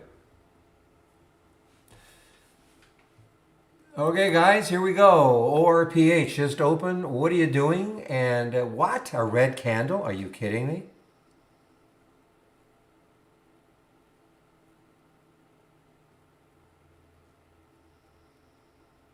And this just got halted on the way down.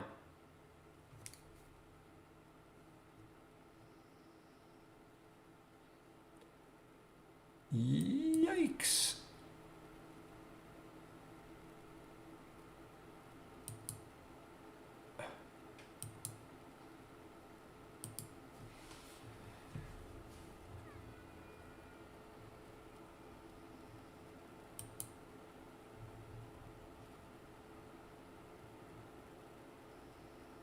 Okay, when you say boom, you mean boom on the way down. FWP. The other Danish stock, right? Yeah.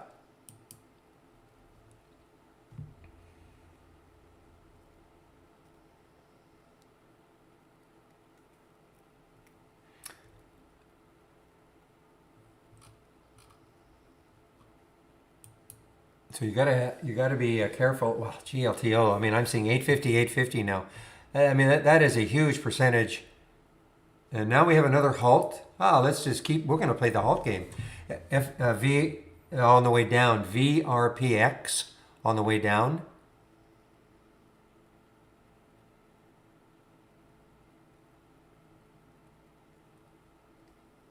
Ooh, boy! If you got in just before this one, this is going to be a tough open for this one. I think it says $4. $4. It's halted at 6. So they don't all just halt going up. They can halt going down too.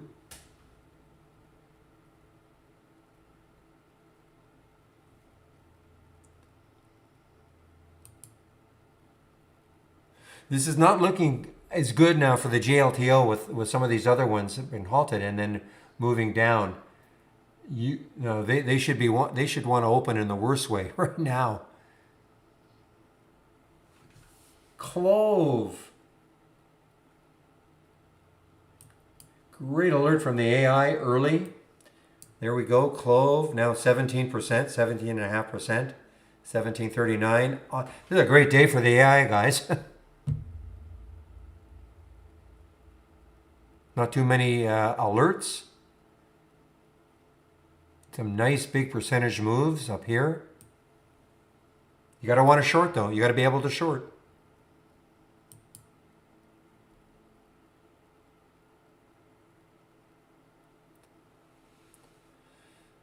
I'm a little surprised about meds. I am a little surprised.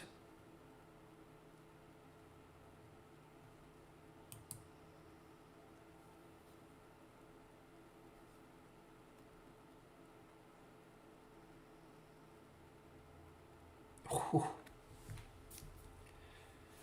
Okay, what did you do? GLTO is still open at 785, but look at this. So be really careful. Like the rest of them are, the ORF sort of, that was the lead, but it's right back. You got to be awfully careful, guys. I'm watching that bid ask. If you're in this one, I'm watching that bid ask to go crazy.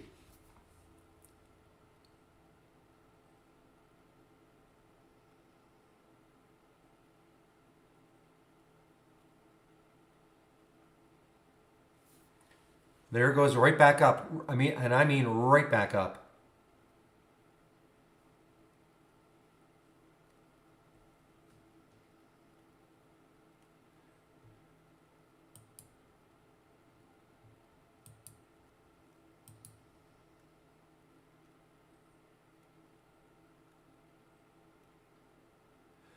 And I'm just going to say, whoa, brother, guys, this just got halted again. I'm just going to say this looks like it's going to get halted again.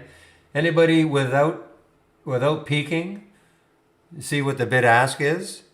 I know what it is.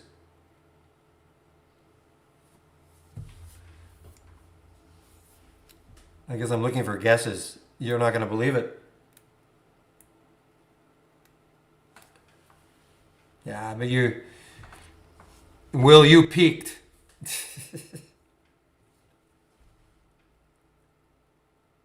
Well, at one point it was 12.12. It's 10.10 right now. How much fun is this?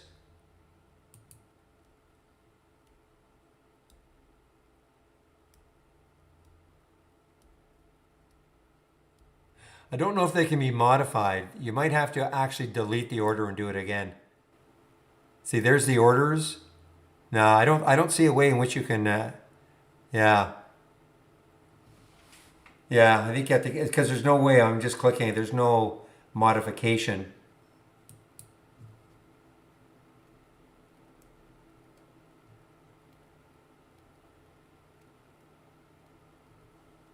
Oh, it's halted at 8:28, but what we're talking about is where it could open. I mean, right now, I've got, 9, well, it was 10:10 before. When I first saw it, it was 12.12, but it's starting to drop. Again, those bid-ask prices, when a stock gets halted, it's not written in stone, but it can give you an idea, at least.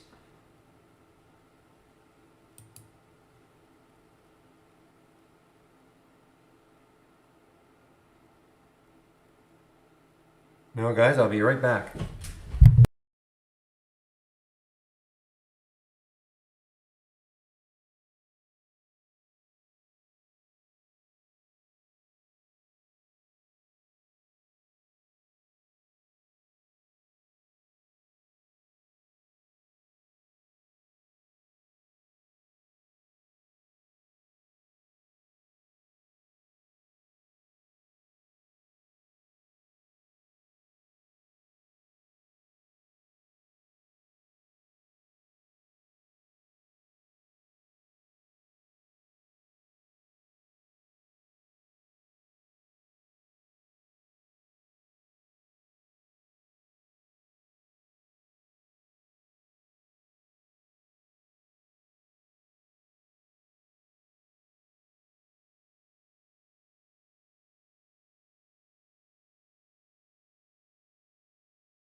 All right, guys, back here and in for the home stretch. I may do some 3 to 4 trading depending what happens. I won't be in the room. I'll be doing it on my own, but got a lot of stuff happening.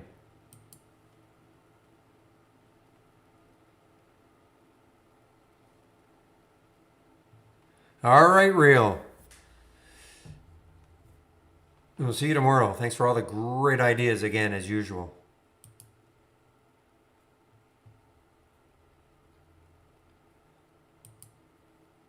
And now we've got AXLA. Are you a pharma? Yes, you are a pharma. So pharmas are these little pharmas are going crazy today.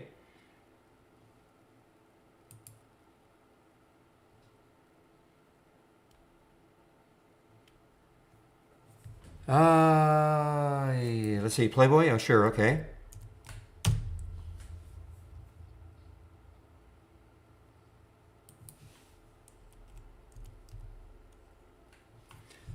Playboy is, yes. Lots of shorts available there. And MDLY, there was about almost 300,000. And this one, no. MDLY, no.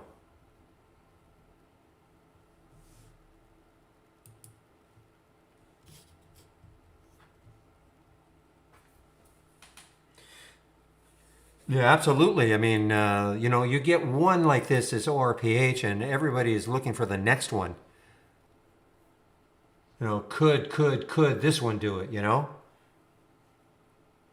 When I say this one, I'm not talking AXLA specifically. I'm just talking in general.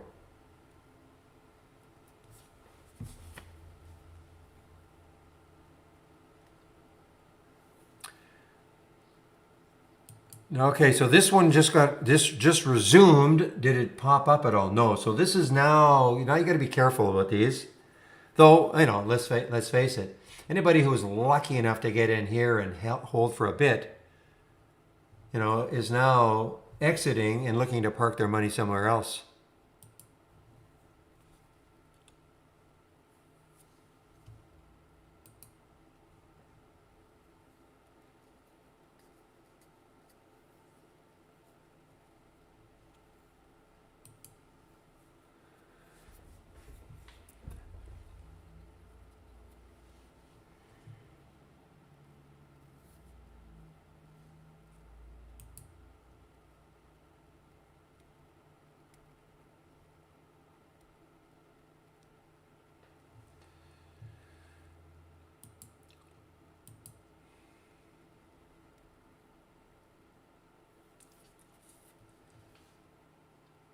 And we have another halt here. So, okay, the VRPX actually resumed, so it wasn't as devastating. I mean, at the beginning, this was 4-4. Okay, this looked like it was going to be absolutely devastating.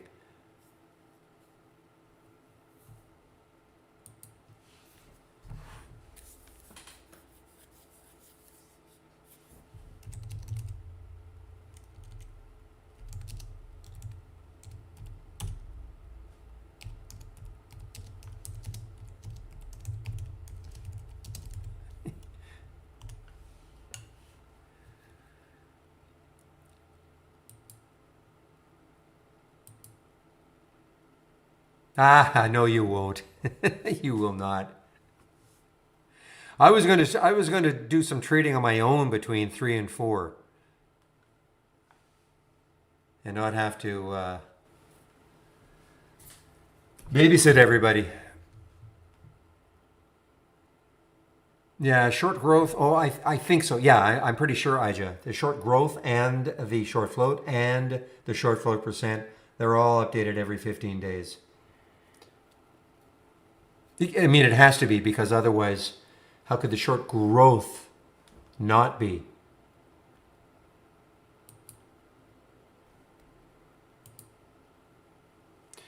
And somebody mentioned GBS in both rooms. Okay, are you a bio? Of course you are. A little bit. You're sort of surgical, medical, whatever. Very low float.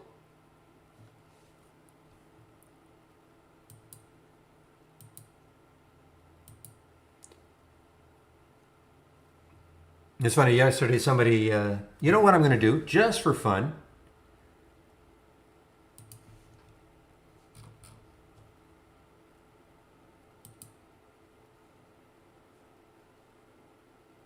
Give me a moment.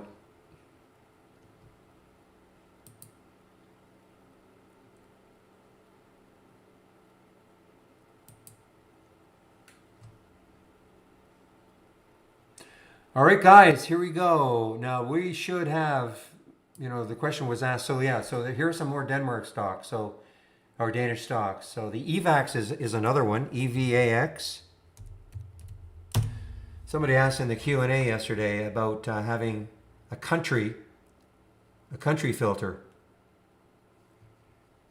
So just to let you know, we don't. The question was answered. Yeah, we, maybe down the road. Yes, yes. Here are the Danish stocks.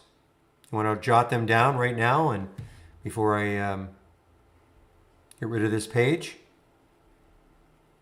So you can see right there. There's the FWP. There's the GLTO. Here's the ORPH. Here's EVAX right there. Let's see what GMAB is doing.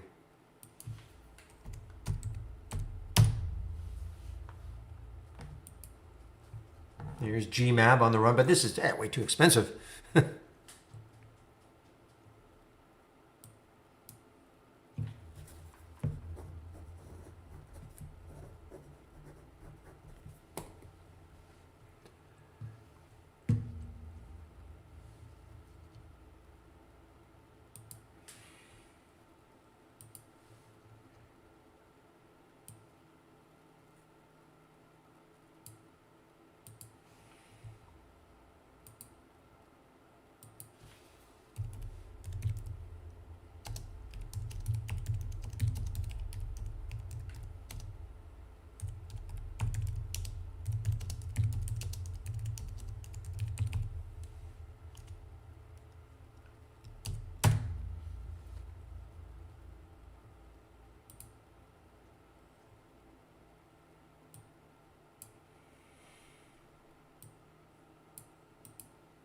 Give me a moment, guys. I'm just trying to paste something for somebody.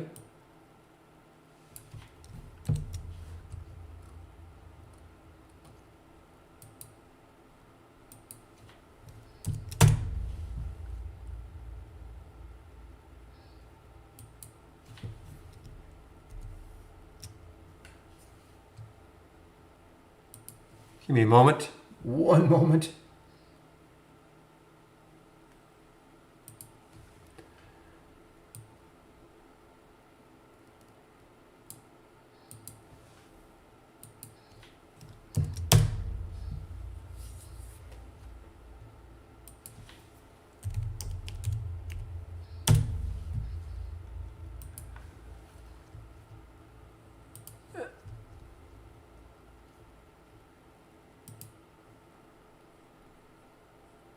That was you, Aja. Yes, that's right. You were talking. So I was just, the Danish stocks today. I mean, I've never considered, I don't think I've ever looked at Danish stocks. I mean, I wouldn't know one from another, but obviously today, for whatever reason, well, we know the reason, ORPH, but how about Gray? What are you doing? What is Gray doing? Gray Bug Vision, another pharma, guys. They don't all have to be from Denmark. Look at this trying to crawl back here on that weekly chart, the monthly chart. The second Danish stock was GLTO. And then there's FWP.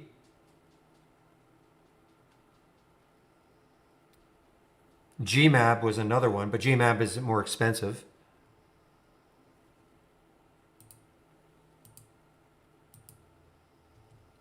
EVAX. EVAX was another one. EVAX was another one.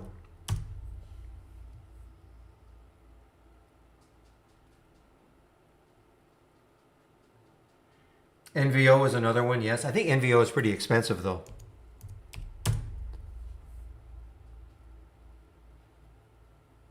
Boy, we got some terrible lag here. You know what it is? It's some time frames will not accept the change. Yeah, Invo. LIQT, there's one that could be interesting. I mean, I haven't seen this one today. What is it doing? Hey, you know what? This is sort of lagging, but it's not a bio. Look at Gray, guys.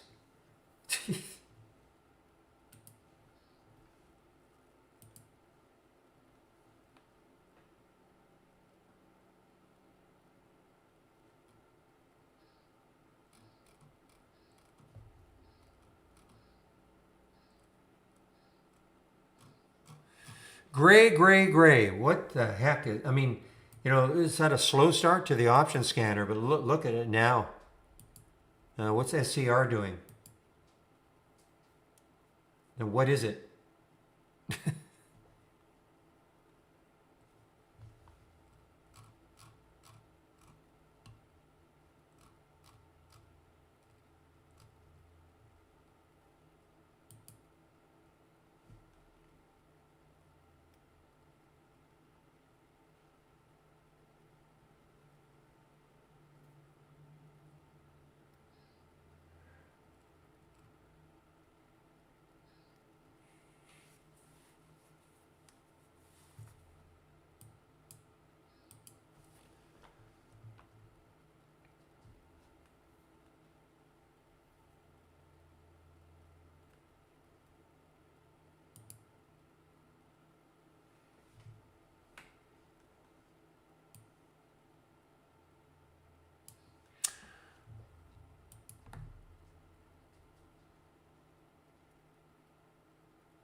You too, Green. We'll see you also.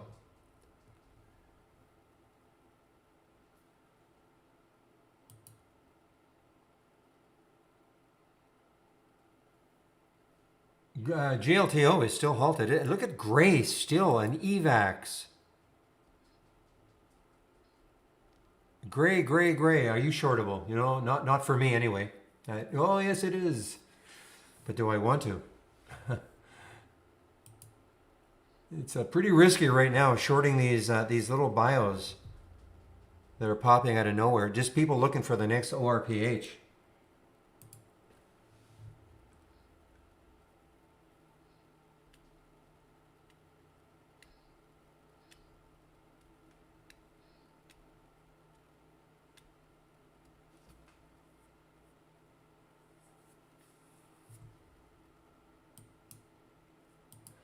Okay, Zach, if you can hear me, what did I just say? You have to type it out.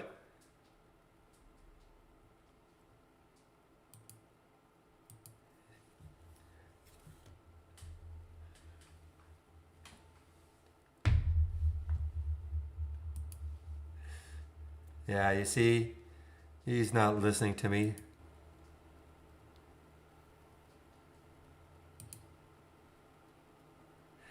Yeah, yeah. Well, he wants me to stay till 4 o'clock. That was the that was a condition.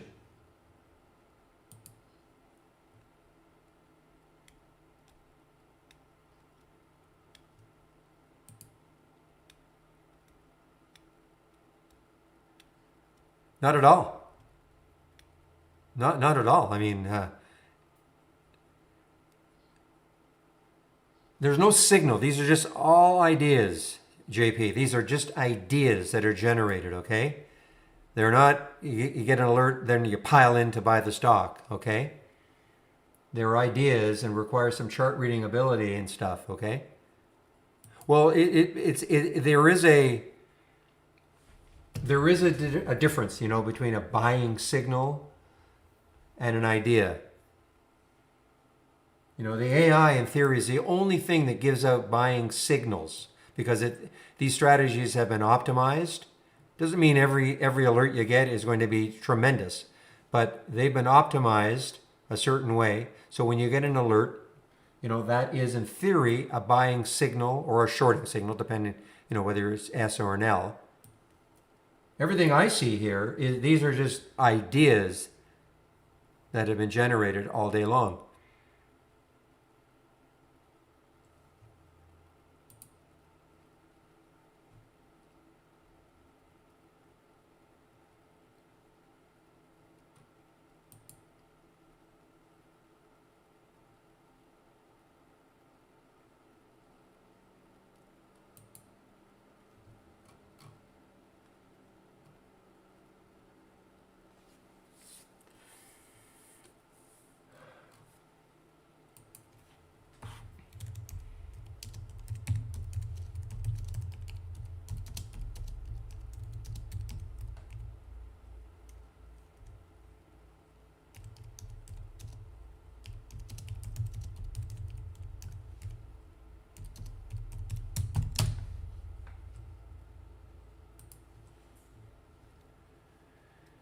The AI, okay, the AI is part of the premium service, okay?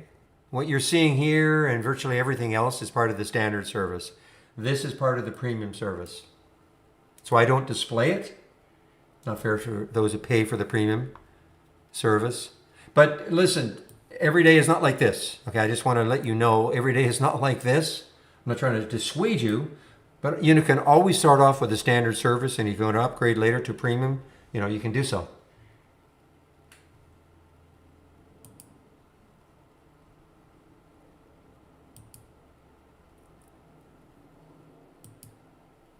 And halted on the way down now. Well, Chris, I don't know if you held on.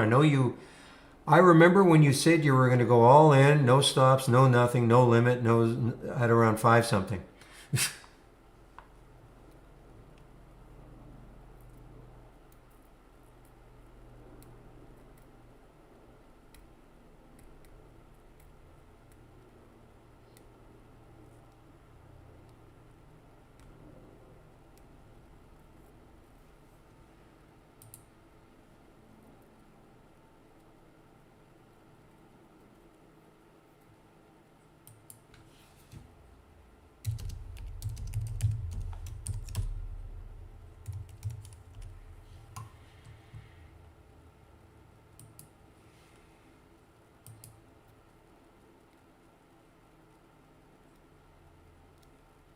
There's no such thing as a free trial, Joe. All you can do, the best you can do is to try it, and if you don't like it, within 5 days, we'll give you your money back. There's no free trial for a month, though.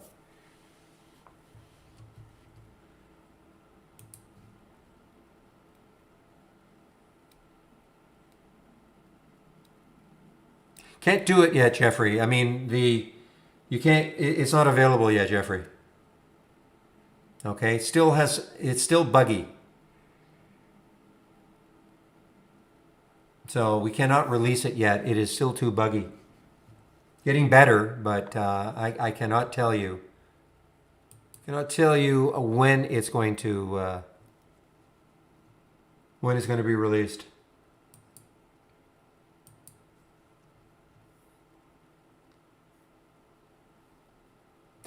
Well, it's true, it can help, but the best way to use this though is you still have to manage the trades. It's not a fully automated system.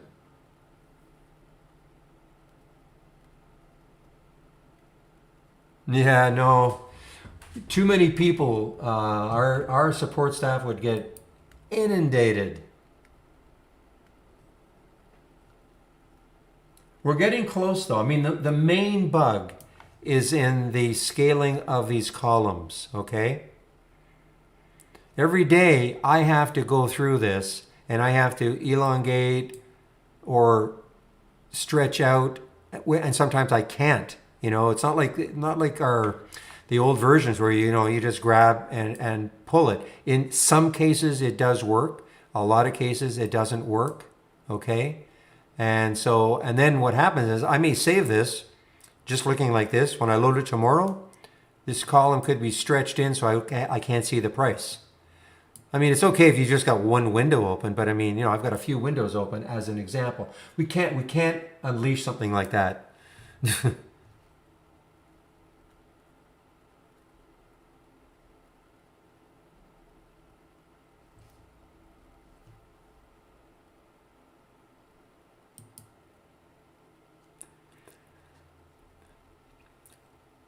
I've never had that issue, Jeffrey, resizing windows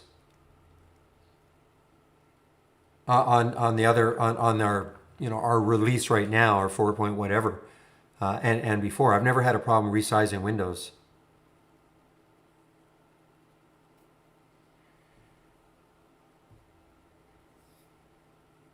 The other issue is that this is an example of a docked window. It's been working the last couple of days, but when I first, made this docked window, and then I saved it or saved my work, loaded trade ideas the next day, my 2-minute chart was up here. One of these windows was missing. One of the scans was missing. There was just stuff going on. That seems to be solved now. They're not available. Please, this is alpha testing. This is not beta testing, exactly. Not available, no. Yeah, so you will be able to do that, yes. You will be, I shouldn't have done that. You will be, Jeffrey in their YouTube room was, yeah, you will be able to do that with the dock windows. Thing is though, I mean, I don't know, you are familiar with our, I mean, this isn't going away. This is not going away, okay? But are you familiar with the layouts and open relative to main window?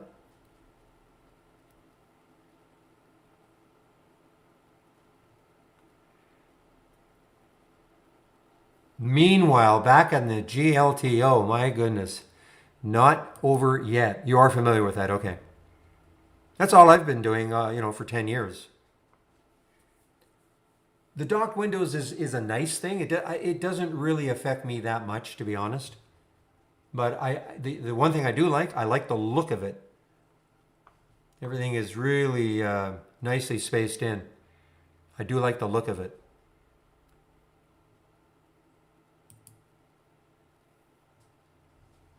And halted again, yes.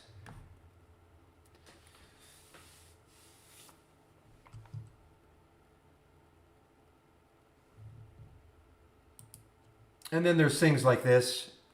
This is my pre-market, before these are the windows that I use in the pre-market to find, the pre-market movers. Before, and then when the market opened, I would have to minimize them all because I don't want to see them. Now all I have to do is just put them in one big dock and minimize the dock. I mean, it's nice. And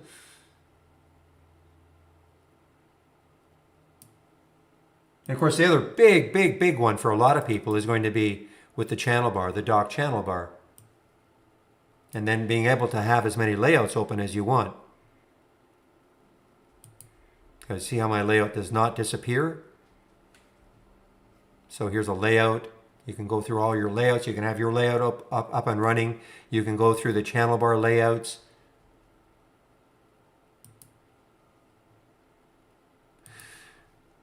I'm looking, guys, I mean, I did trade this GLTO and I'm looking and I'm just shaking my head. where I got in and where I got out.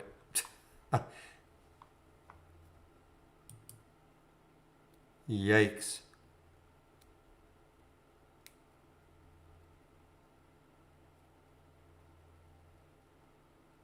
I am surprised at the meds. I thought meds would have a stronger finish, but it is not. It is just drifting down.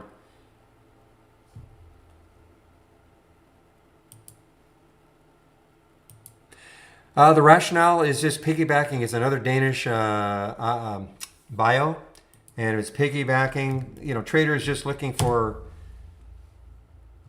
something that might mimic ORPH. ORPH happens to be a Danish stock. Some discover that GLTO is a Danish stock. Okay, that's it. EVAX is a Danish stock. Not quite as crazy as those two. Not at all, in fact, but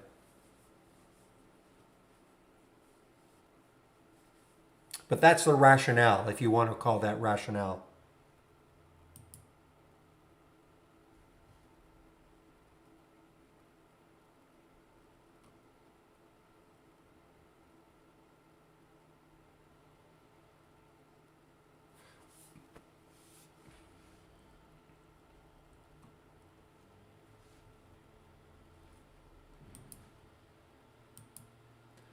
All right, guys, here we go. And this is not a bio, but is another Danish stock.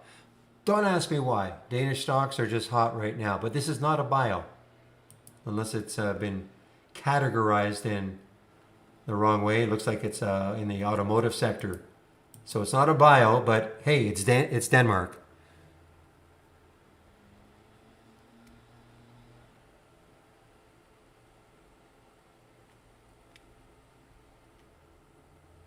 So this is kind of nonsensical. I mean, if you want to apply some rationale, okay, other Danish bios. This is a Danish, but you know, is Denmark on fire? I don't mean literally.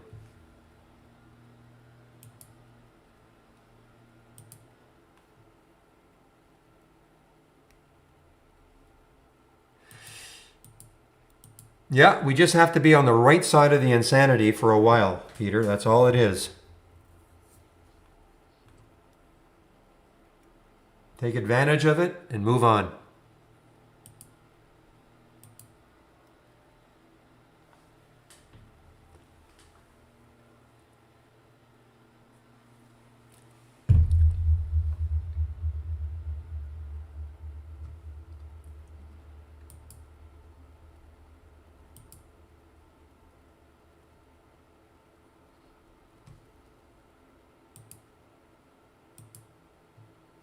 I haven't even looked at crypto. What is the GBTC doing?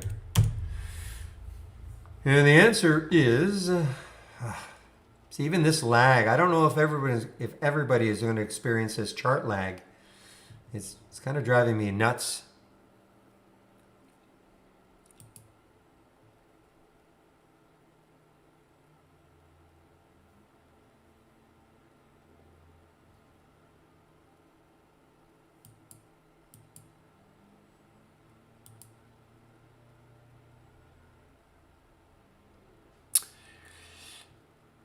Yeah, so I don't know why I don't know why a halt can be more than 5 minutes. Okay, Jesse, I don't know why. I mean, typically, if you look at most halts, I would say 90%, maybe even 95% of them are 5 minutes. It's possible that I mean, I don't know if there's an actual rule. If a stock gets halted 3-4 times, then the next halt, if it does get halted, would be 10 minutes. I don't know. Some usually they're all multiples of 5 though. So if it's not 5, it'll be 10. If it's not 10, it'll be 15.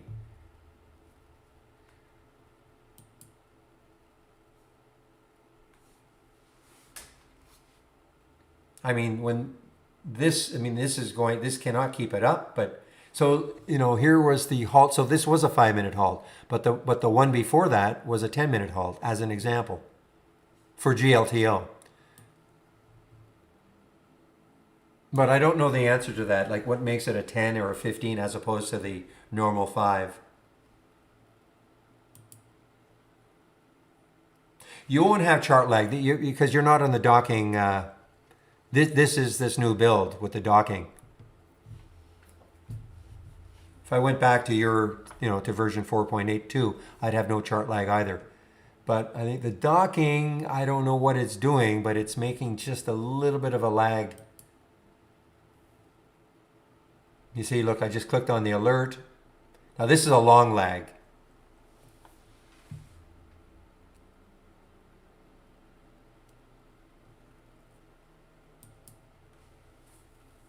I don't know, JB. I don't know. Tomorrow I'm going to go back to my old layout. I know you're just asking. You and everybody else.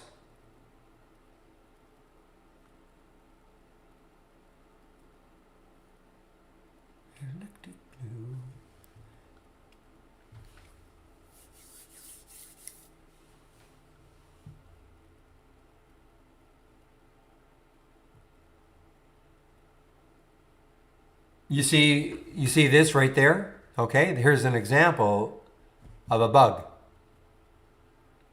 I cannot display that. Normally, I could, drag this window over? Well, you see, and it works sometimes and sometimes it doesn't. Not the window, but the column. Oh my gosh. Just a minute, please.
Whew. Okay, guys, I'm back. Oh, I have to tell you guys, I was scared the heck out of me. I think my dog is okay. She's just, wow.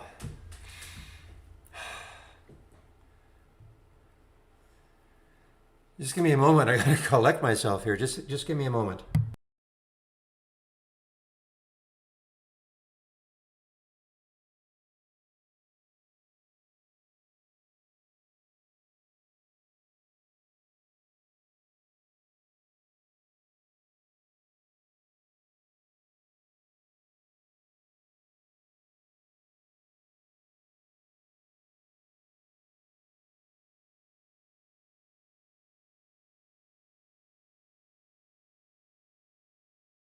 Okay, guys, I'm back. Wow. Okay, GLTO. Yeah, I don't know if it was, I guess it was, but she just looked up at me as if nothing was wrong. So I have no idea. But I have to admit, it shook me.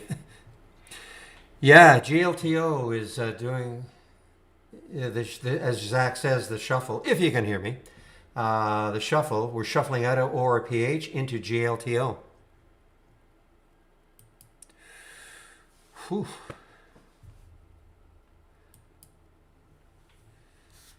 Yeah, well, if you guys, I mean, we have a lot of pet owners, pet lovers, and I'm certainly a big one, so you know what it's like. Anyway, guys, okay.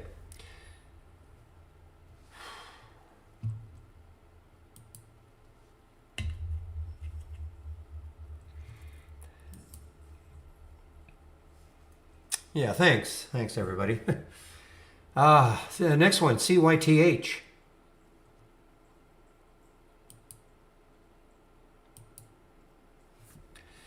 Yeah, maybe. She's not going to get the premium dog food, I guess. Look at that GLTO. I mean, this is astonishing, though, seriously. I mean, it's a rotation.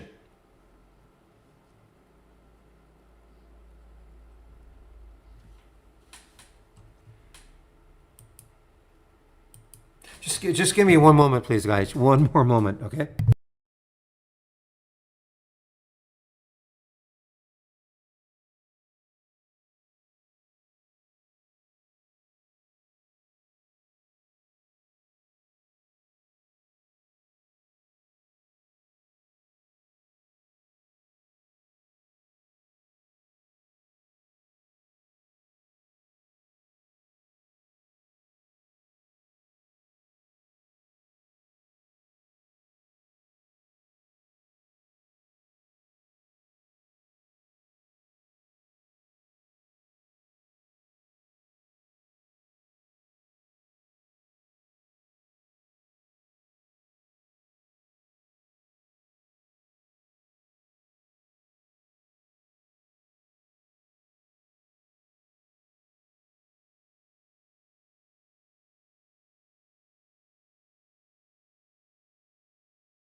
All right.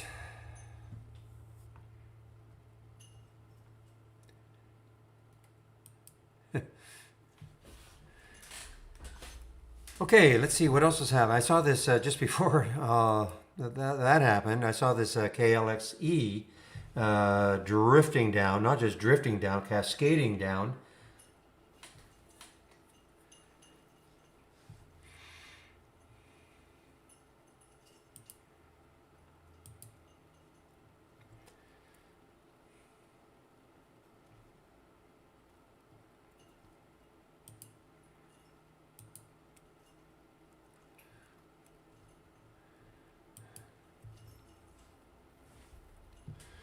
Well, you were sort of joking, Chris, but boy, what a great what a great trade you made on that GLTO.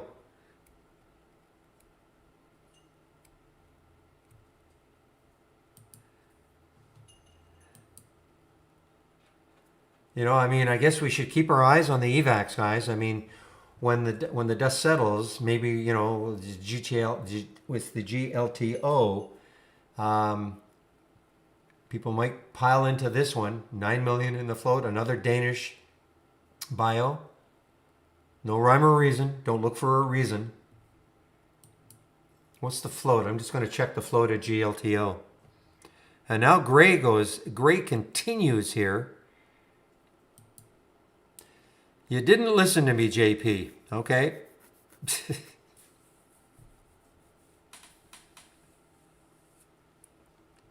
Okay, just to let you know then, just to get you started for tomorrow, I know you took the Pro.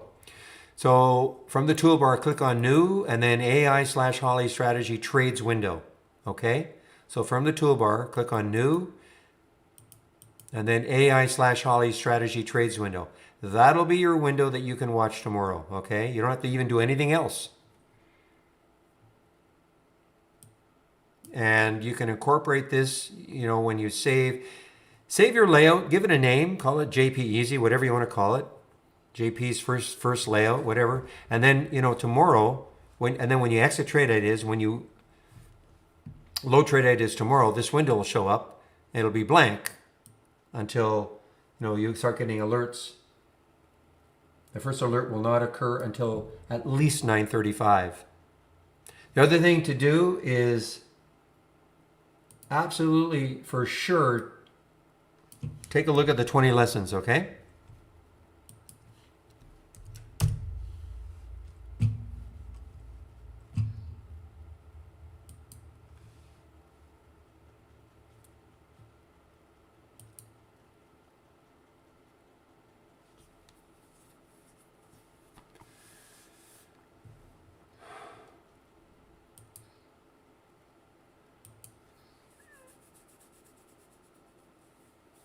Well, look at gray. I mean, what's left here? When I say left, what is looking left? 628, 564, 496. So there's the next high looking left on the monthly chart. I know there are almost too many. How did Heatabix do?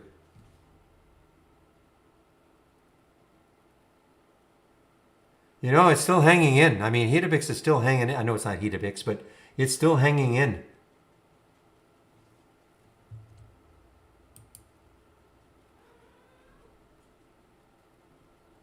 Yeah, right. I'm never going to show anybody how to auto trade the AI.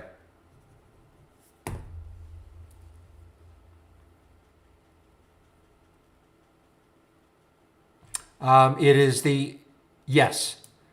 AI/Holly Strategy Trades window. Yes, not the other one, the trades window. And before you ask the question, don't worry about what the difference is between Holy Grail 2.0, Neo. I wouldn't even worry about the different AI strategies. No, just don't worry about it.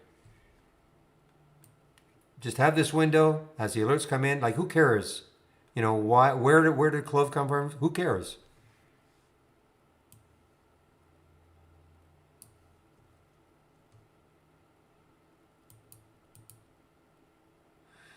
What do I show? I show 14. 14. I was asked, what is the bid ask? What do I show? The bid ask?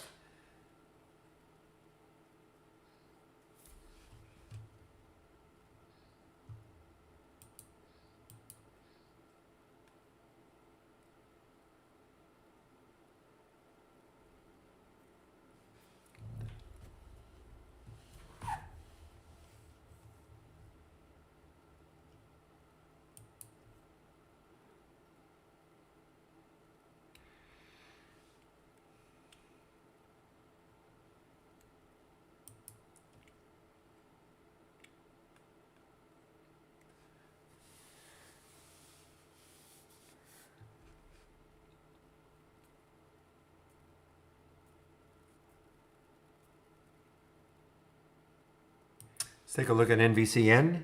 NVCN.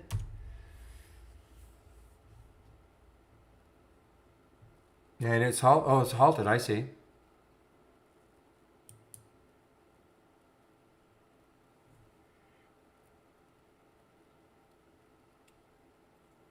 And providing a corporate update. I see what you looked at. Yes. This is what you probably looked at. Yeah. Tell you, IB has got some great up-to-date news, guys, without having to pay for an outside service.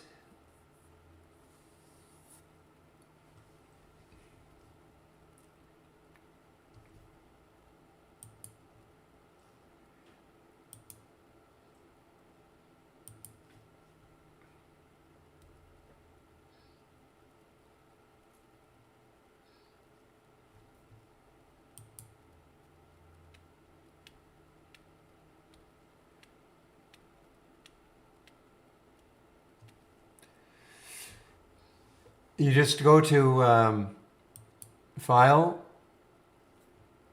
New Window, and then where it says go down to News.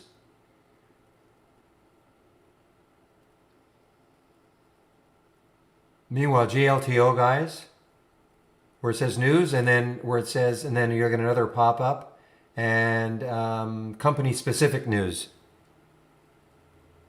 I do know what time it is. Yes, I'd said I would stay around longer today because of what's happening today. Yeah, the doggy seems to be okay. Thank you. Maybe she was having a nightmare.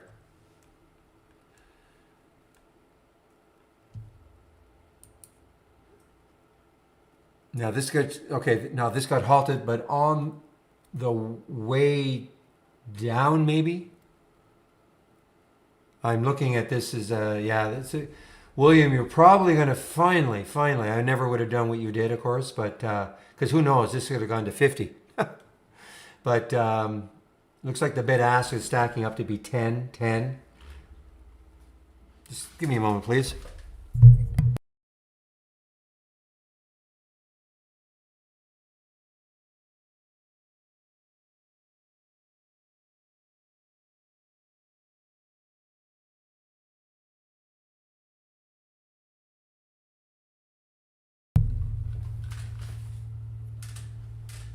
No, you're right. Now I see 15. Yeeks.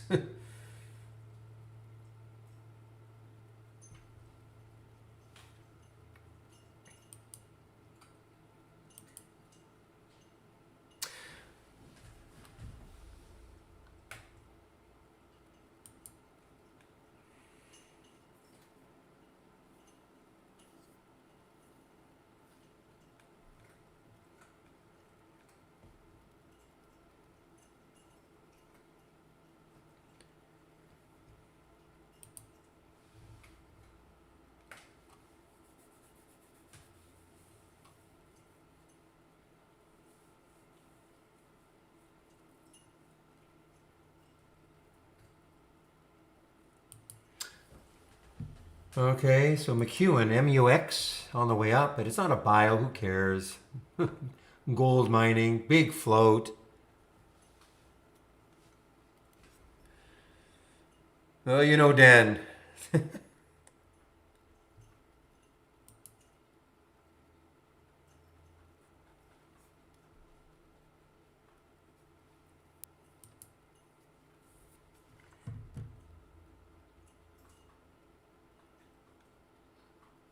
Okay, well, this is a pharma.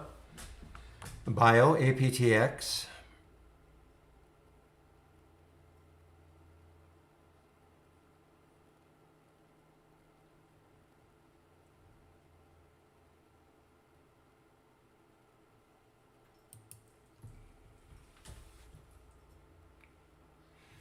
Okay, this is another. Look at the volume that came into this SNPX. Another bio. I mean, this is what's happening. I mean, there's a rotation, you know, that, and everybody's trying to find the next one that could go crazy.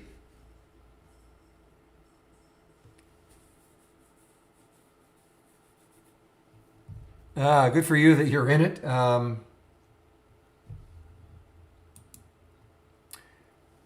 Last I looked, it was 15.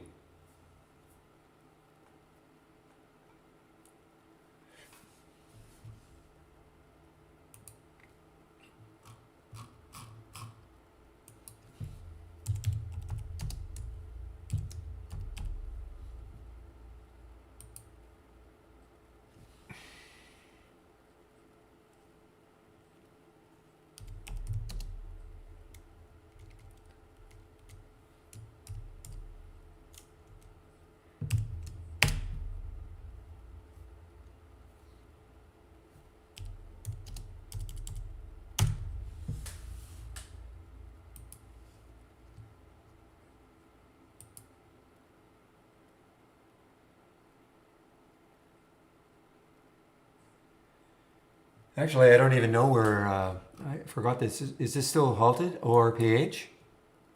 Yeah, it's. Ooh, ooh, my goodness.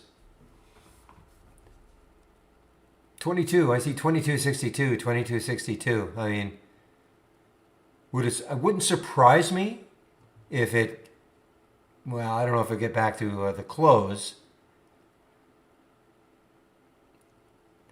But I mean, look at the volume, guys. That's not a lot of volume. 4.7 million shares. That's what kind of thought that's crazy for a stock to be up, almost, well, it was over 1,000%. Way over 1,000%. And there's JLTO, guys. Oh my gosh.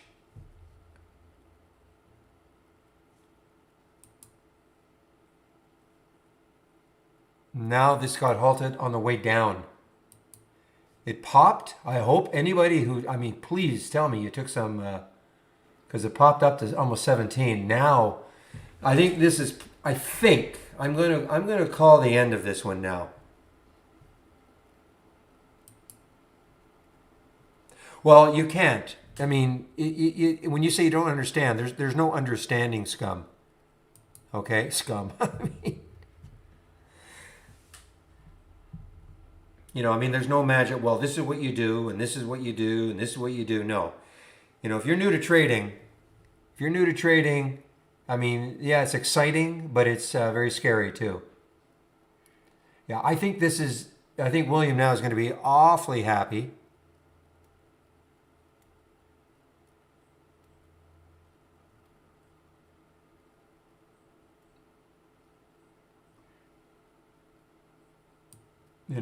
I would never have done what he did, but there it is. There's the 8. It's not shortable for me, at least not now anyway. I think there were shorts available earlier. Well, unless it does something crazy, like it did the last time, when it was flashing 10-10, I thought that was it, and then all of a sudden it hit 15-15.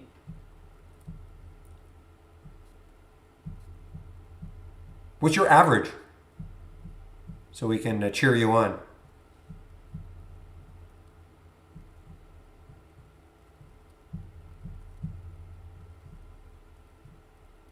Wow. Zach, he can hear me. I feel honored.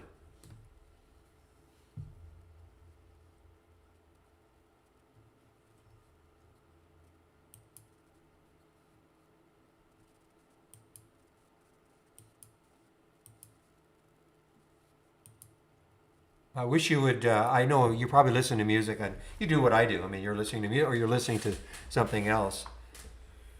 Because I do talk to you a lot during the day, then realize you can't hear me.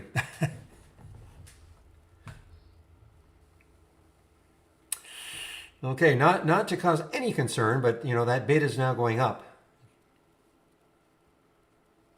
930 from 8. So, it's going to bounce around until it opens, obviously. Excuse me.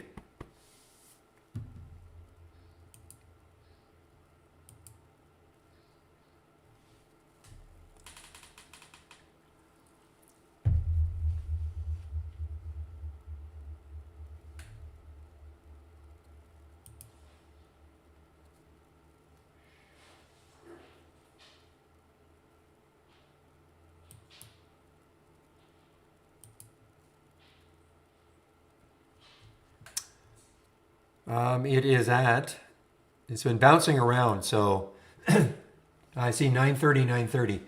Excuse me. I see 930 right now, so that's up from 88 that I first saw when it was halted. So what you guys got to hope for, who are short, there's probably more people long, long this stock, so I gotta kind of cheer for them too. Hopefully you're in a lot earlier.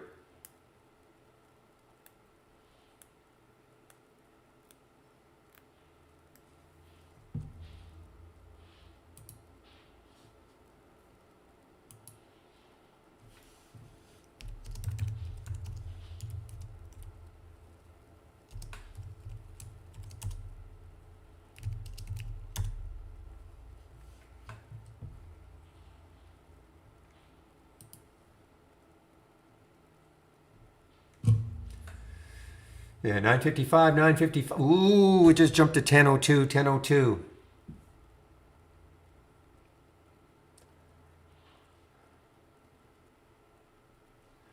Why don't we just keep it up here? I'll just keep it up here and you're going to see yourselves, okay? Excuse me.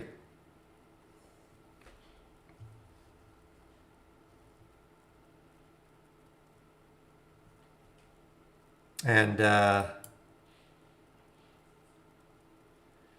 Zach was mentioning KZIA earlier, and that got halted, but it's on the way down.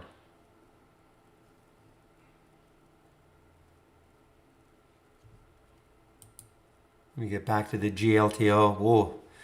This is sort of doing what it did the last halt.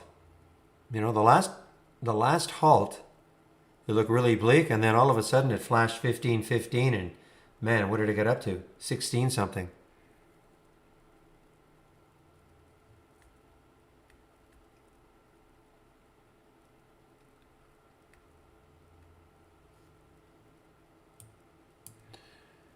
And let's see, here's the halt at 3:15. So what time is it right now? 3:20. So this is going to be, again, more than a 5-minute halt.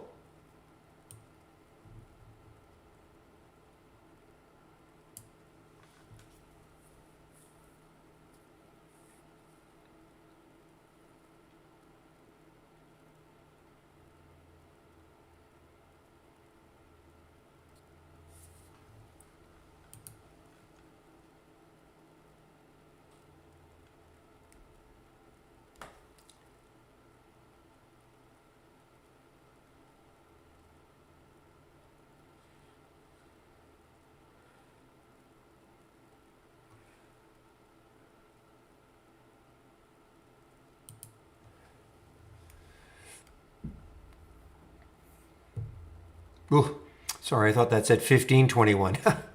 That's the time. 10:51. Boy, this has really popped off that 8.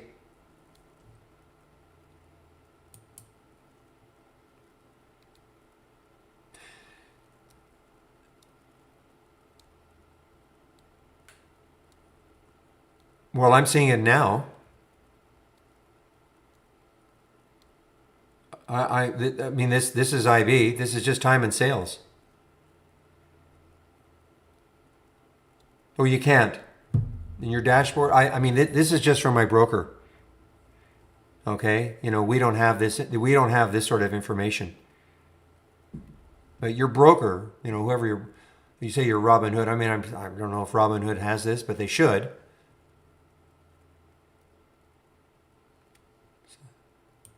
I'm just displaying this because it's, you know, it's cinema. I'm doing cinema right now. Okay, working overtime.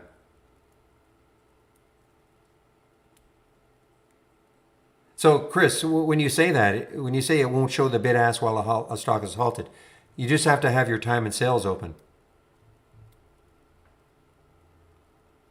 But even in the order entry, I'm seeing 1022, 1022 in the order entry.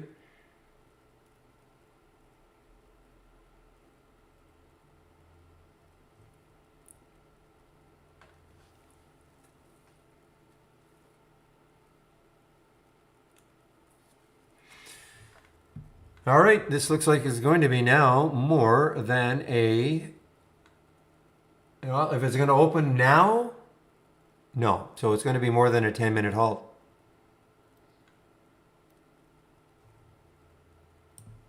I'm talking about, so 325.31, we're at 3, I'm sorry, I jumped the gun here.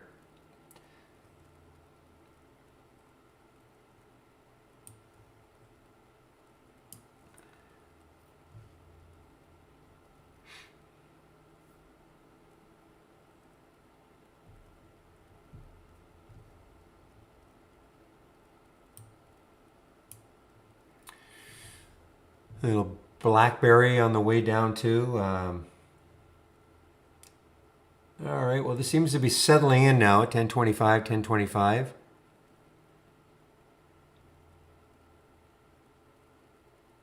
And the ORF just opened. Let's take a look at ORF. And I think it just got halted again. Maybe not. No, I guess not. No, there's some, there it is. Now it's halted. Is there a certain timeout? Let me get back to GLTO.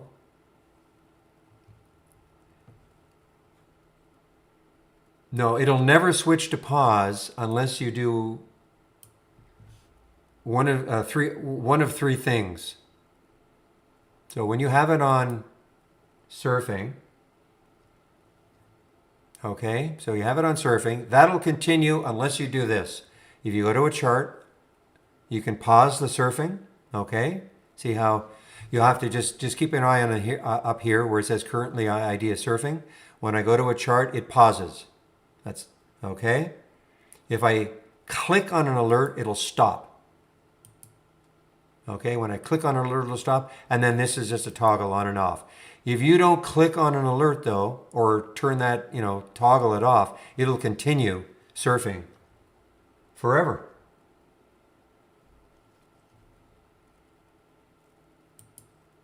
And what surfing does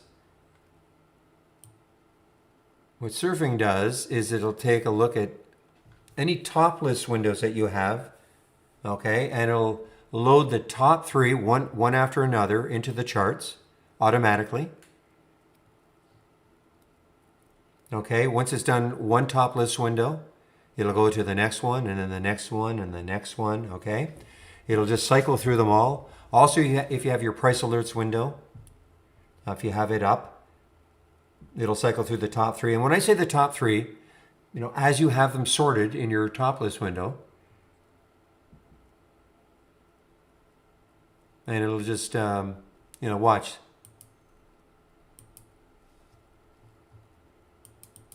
Here we go. So this is coming from my pre-market actives down. Okay, so I don't know where that is. Well, let's see if I can bring it up quickly.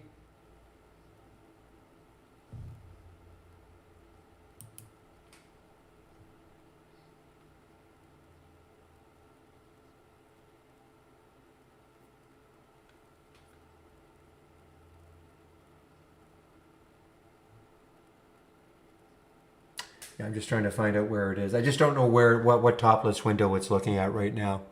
But it's on pause right now. I clicked on an alert, that's why. So now it's, yeah, see, it's telling me it's from the pre-market actives.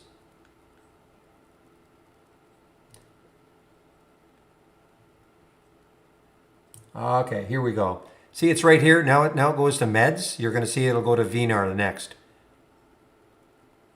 See, it went to VNAR. Maybe it's hard to see. Then it'll go to the next top list window that you have open. It's somewhere else. It's not on this one. It'll just keep doing that. So why even do that? It's kind of cool sometimes just to kick back and let the system load charts for you.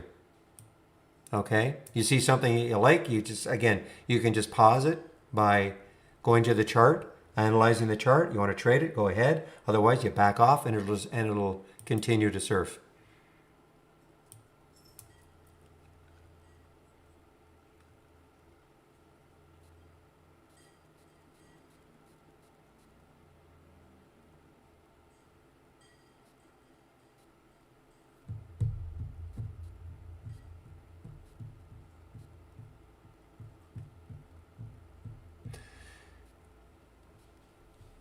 No, well, by attentive, no. You, if you don't do anything, it'll just surf forever.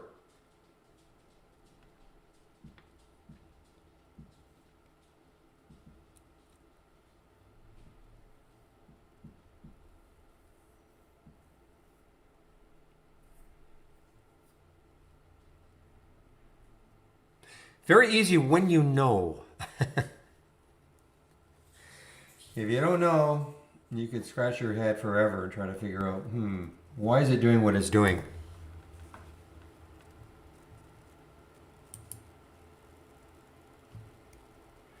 There it is. Yeah, there's the 960, so drifting back down to that 8.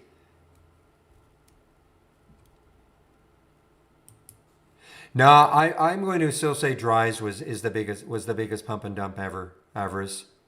If you're going to use ever in capital letters, I'm going to say Dries was.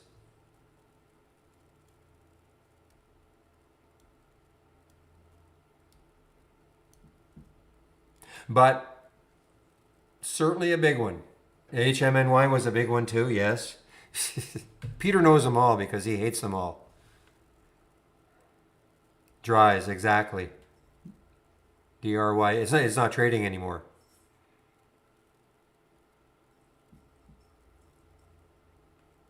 Elfin was an excellent trade for me. Tilray was good, up to $300. I didn't, yeah, there have been some. Well, LK, yeah, LK, you can, for a somewhat legitimate company.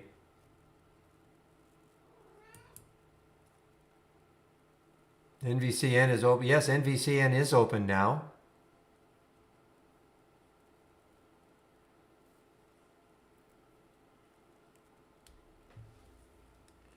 Well, I mean, it was the Starbucks of China, a legitimate IPO, etc. Lots of hype.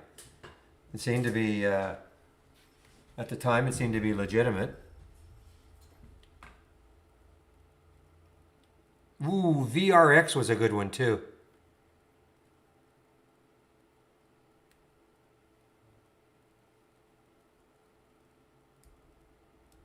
But I'll still take Dries over every one of them.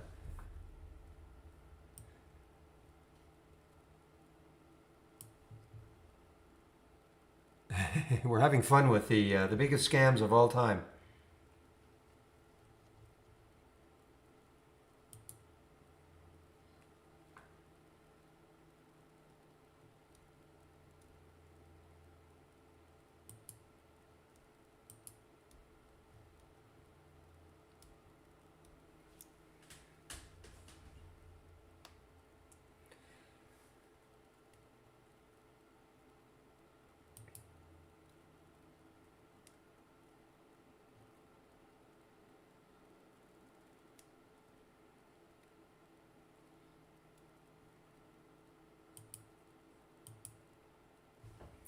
All right, here's another one that's moving higher here. PRTA, but it's expensive.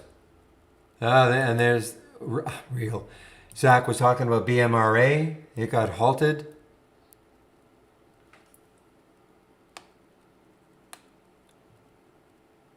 Yeah, the Canadian company. That was a terrible one also. What's the new symbol? It starts with a B. BHC, yes. In fact, guys, those of you who were around the very, very, very first day that we unleashed the AI, it was sort of a prototype, if you guys remember, and it shorted, well, whatever BHC was. It was a VRX. And it went down like $100 or $150 or some crazy thing. So our conservative profit, moderate profit. I don't even think we only had one sort of profit target. I think it was up like 1,000% or something. We said we got a winner in this. Yeah, everybody signed up that day probably.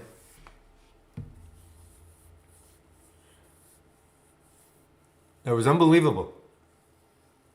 Yeah, VRX. That's right, VRX, wasn't it?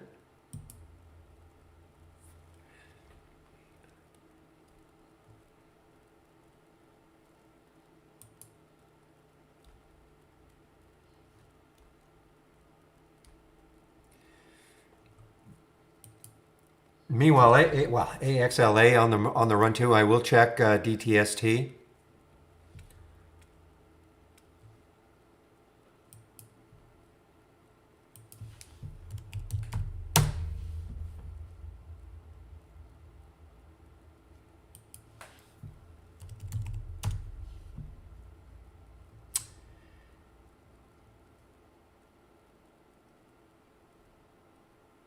Man, some volume coming in.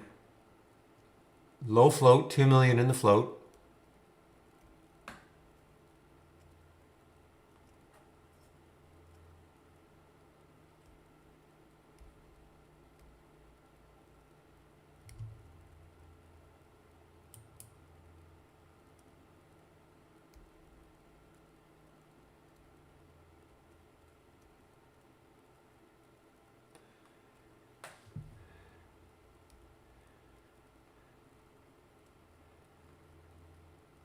Okay, guys, just a minute. I will be back.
All right, guys. So this is kind of my plan here. I'm gonna keep an eye on some of these ones that are really running. I want to see how well they close, and if they close very well, closing well meaning near. It doesn't have to be right to the penny, but near the high of the day. Then I'm gonna watch to see how it starts trading after hours. Actually, probably the worst sleep of my life last night. But no, I'm kidding. I got up at about 3:15 my time. I just couldn't sleep anymore, so I didn't even watch it. I kept track on my phone. That was it.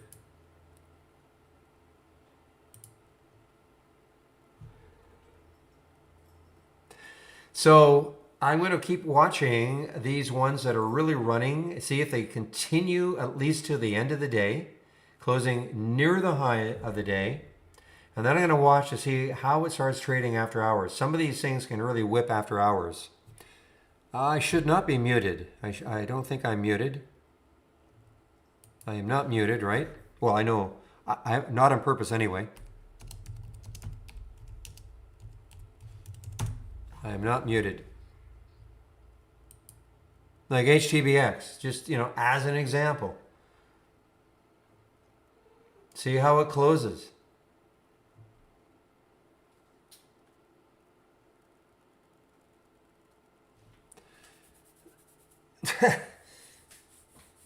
Yeah, well, today's a special day.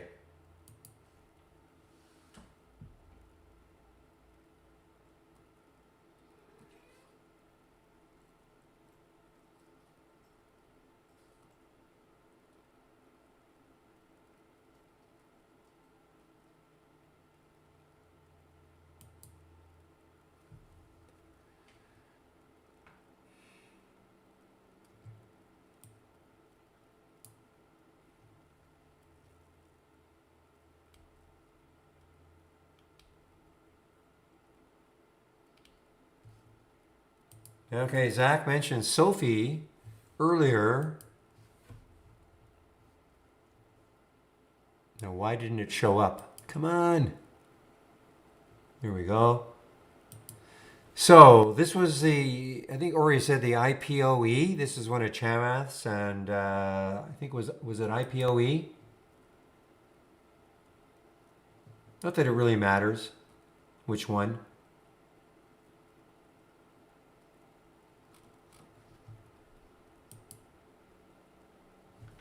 Oh, this is okay. I'm gonna have to change headsets again. Just a sec.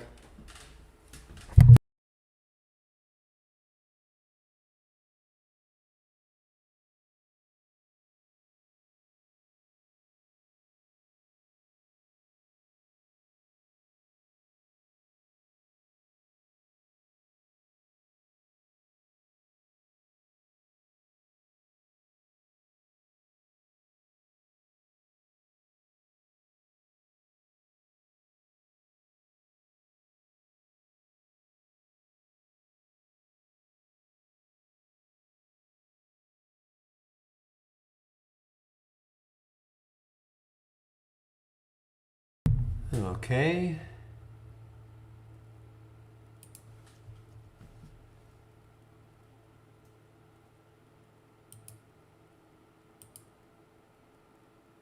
Give me a moment.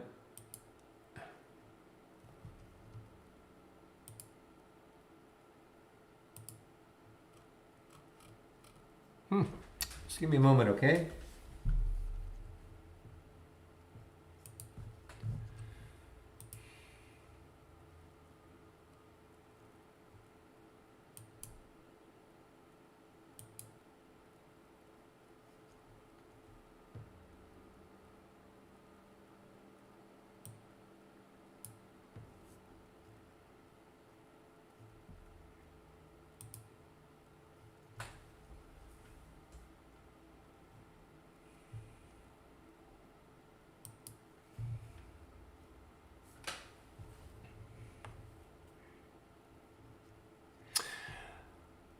Okay, guys, so there is the SOFI, and so this is closing well. The GLTO is still okay, just opened. Okay, guys, it just opened, and good for you guys who were short.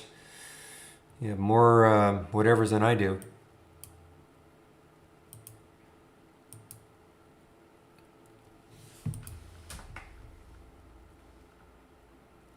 So it opened down here from 13 something. It opened $4 under.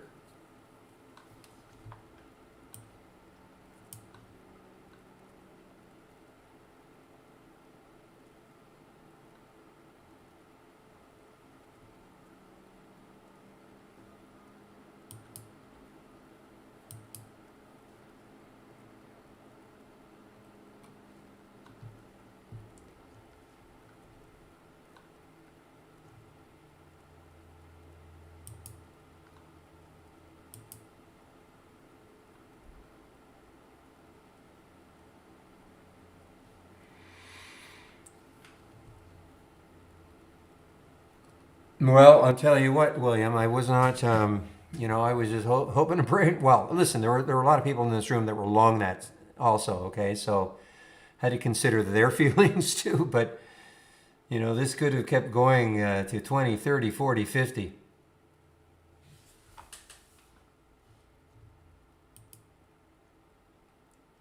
Just a matter of, eventually getting that top. But it wasn't shortable for me anyway, so I didn't really have to consider it.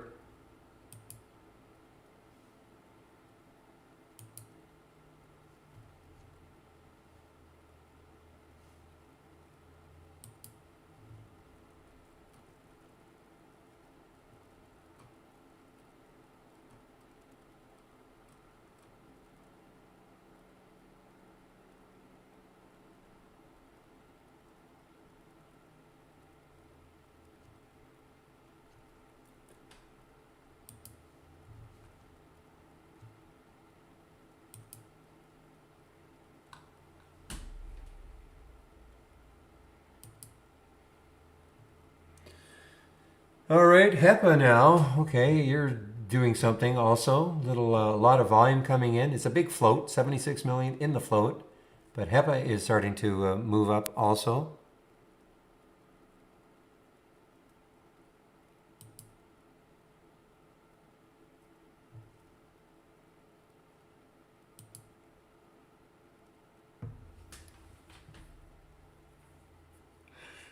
Well, today definitely was bio madness in the afternoon, no question about it. I mean, Orf was moving before that, but the other ones weren't really following suit until.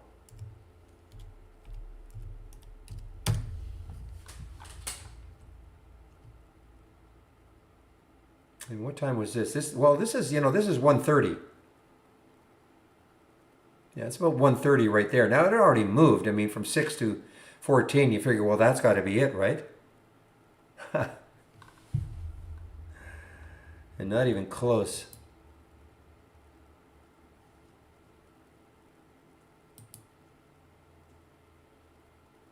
You're welcome, Zach.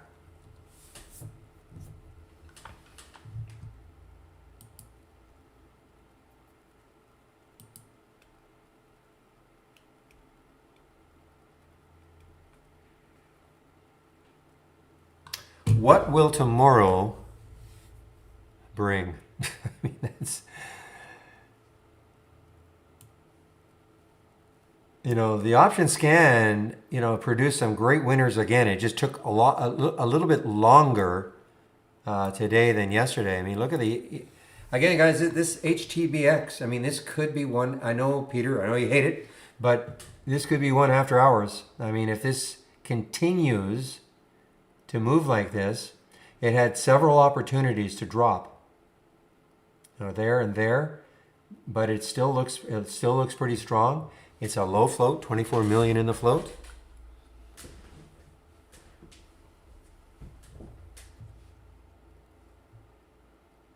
Wow, now GLTO has been halted again.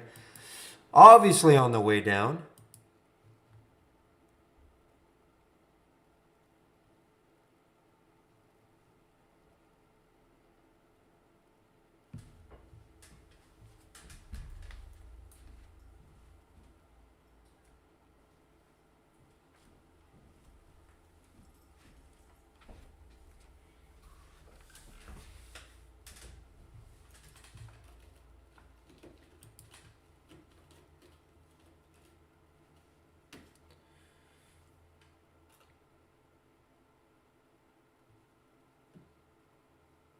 Yeah, so I think my focus is going to be probably on the HTBX. See how it, you too will, just see how it closes.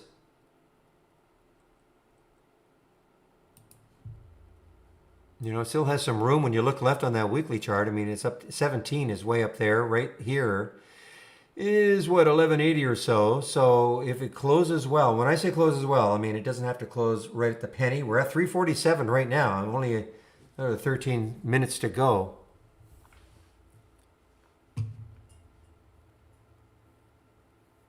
And why do I want it to close near the high? Because I don't want it to pull back, way back, and then have to worry about trying to get through that high again. I mean, wow. I mean, look, it may not work for me because it's almost running too fast now.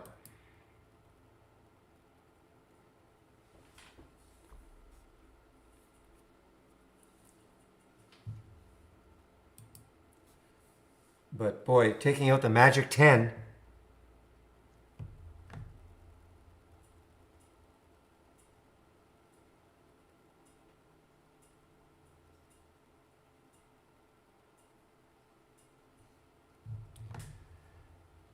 Oh, the magic, maybe well, not magic 11, but it could hit 11. I mean, this is just going crazy now too, guys. Look at the volume, 27 million shares. Traded to float out of nowhere. Sleeping all day, and then you get some news.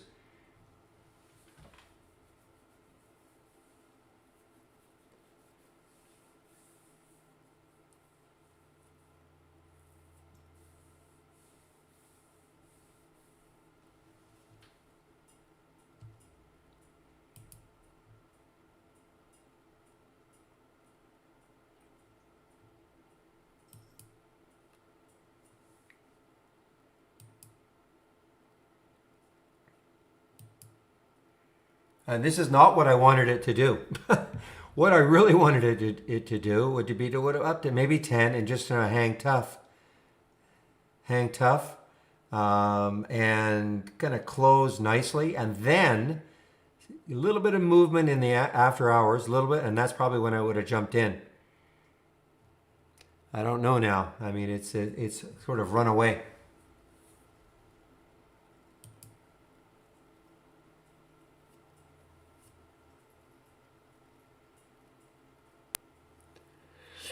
I know you mentioned HEPA earlier, Michael. I do know that.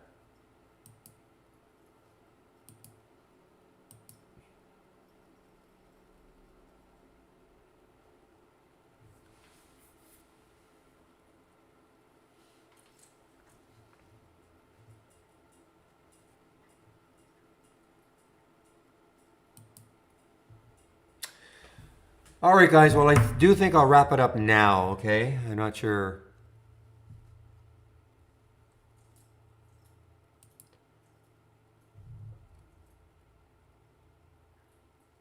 Okay, I'm just looking to see if there's any emails coming in.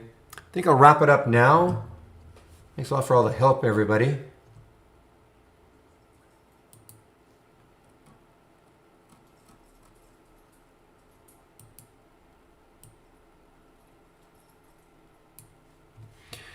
And we'll have to see what happens tomorrow. See if we get some more madness in some of these little bios.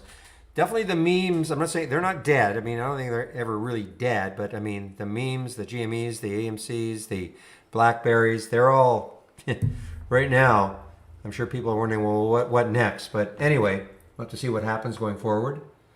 So I shall open the room tomorrow at 9 o'clock Eastern time. Whoops, Eastern time. So have a great evening, everybody, and we'll see you then. Bye-bye.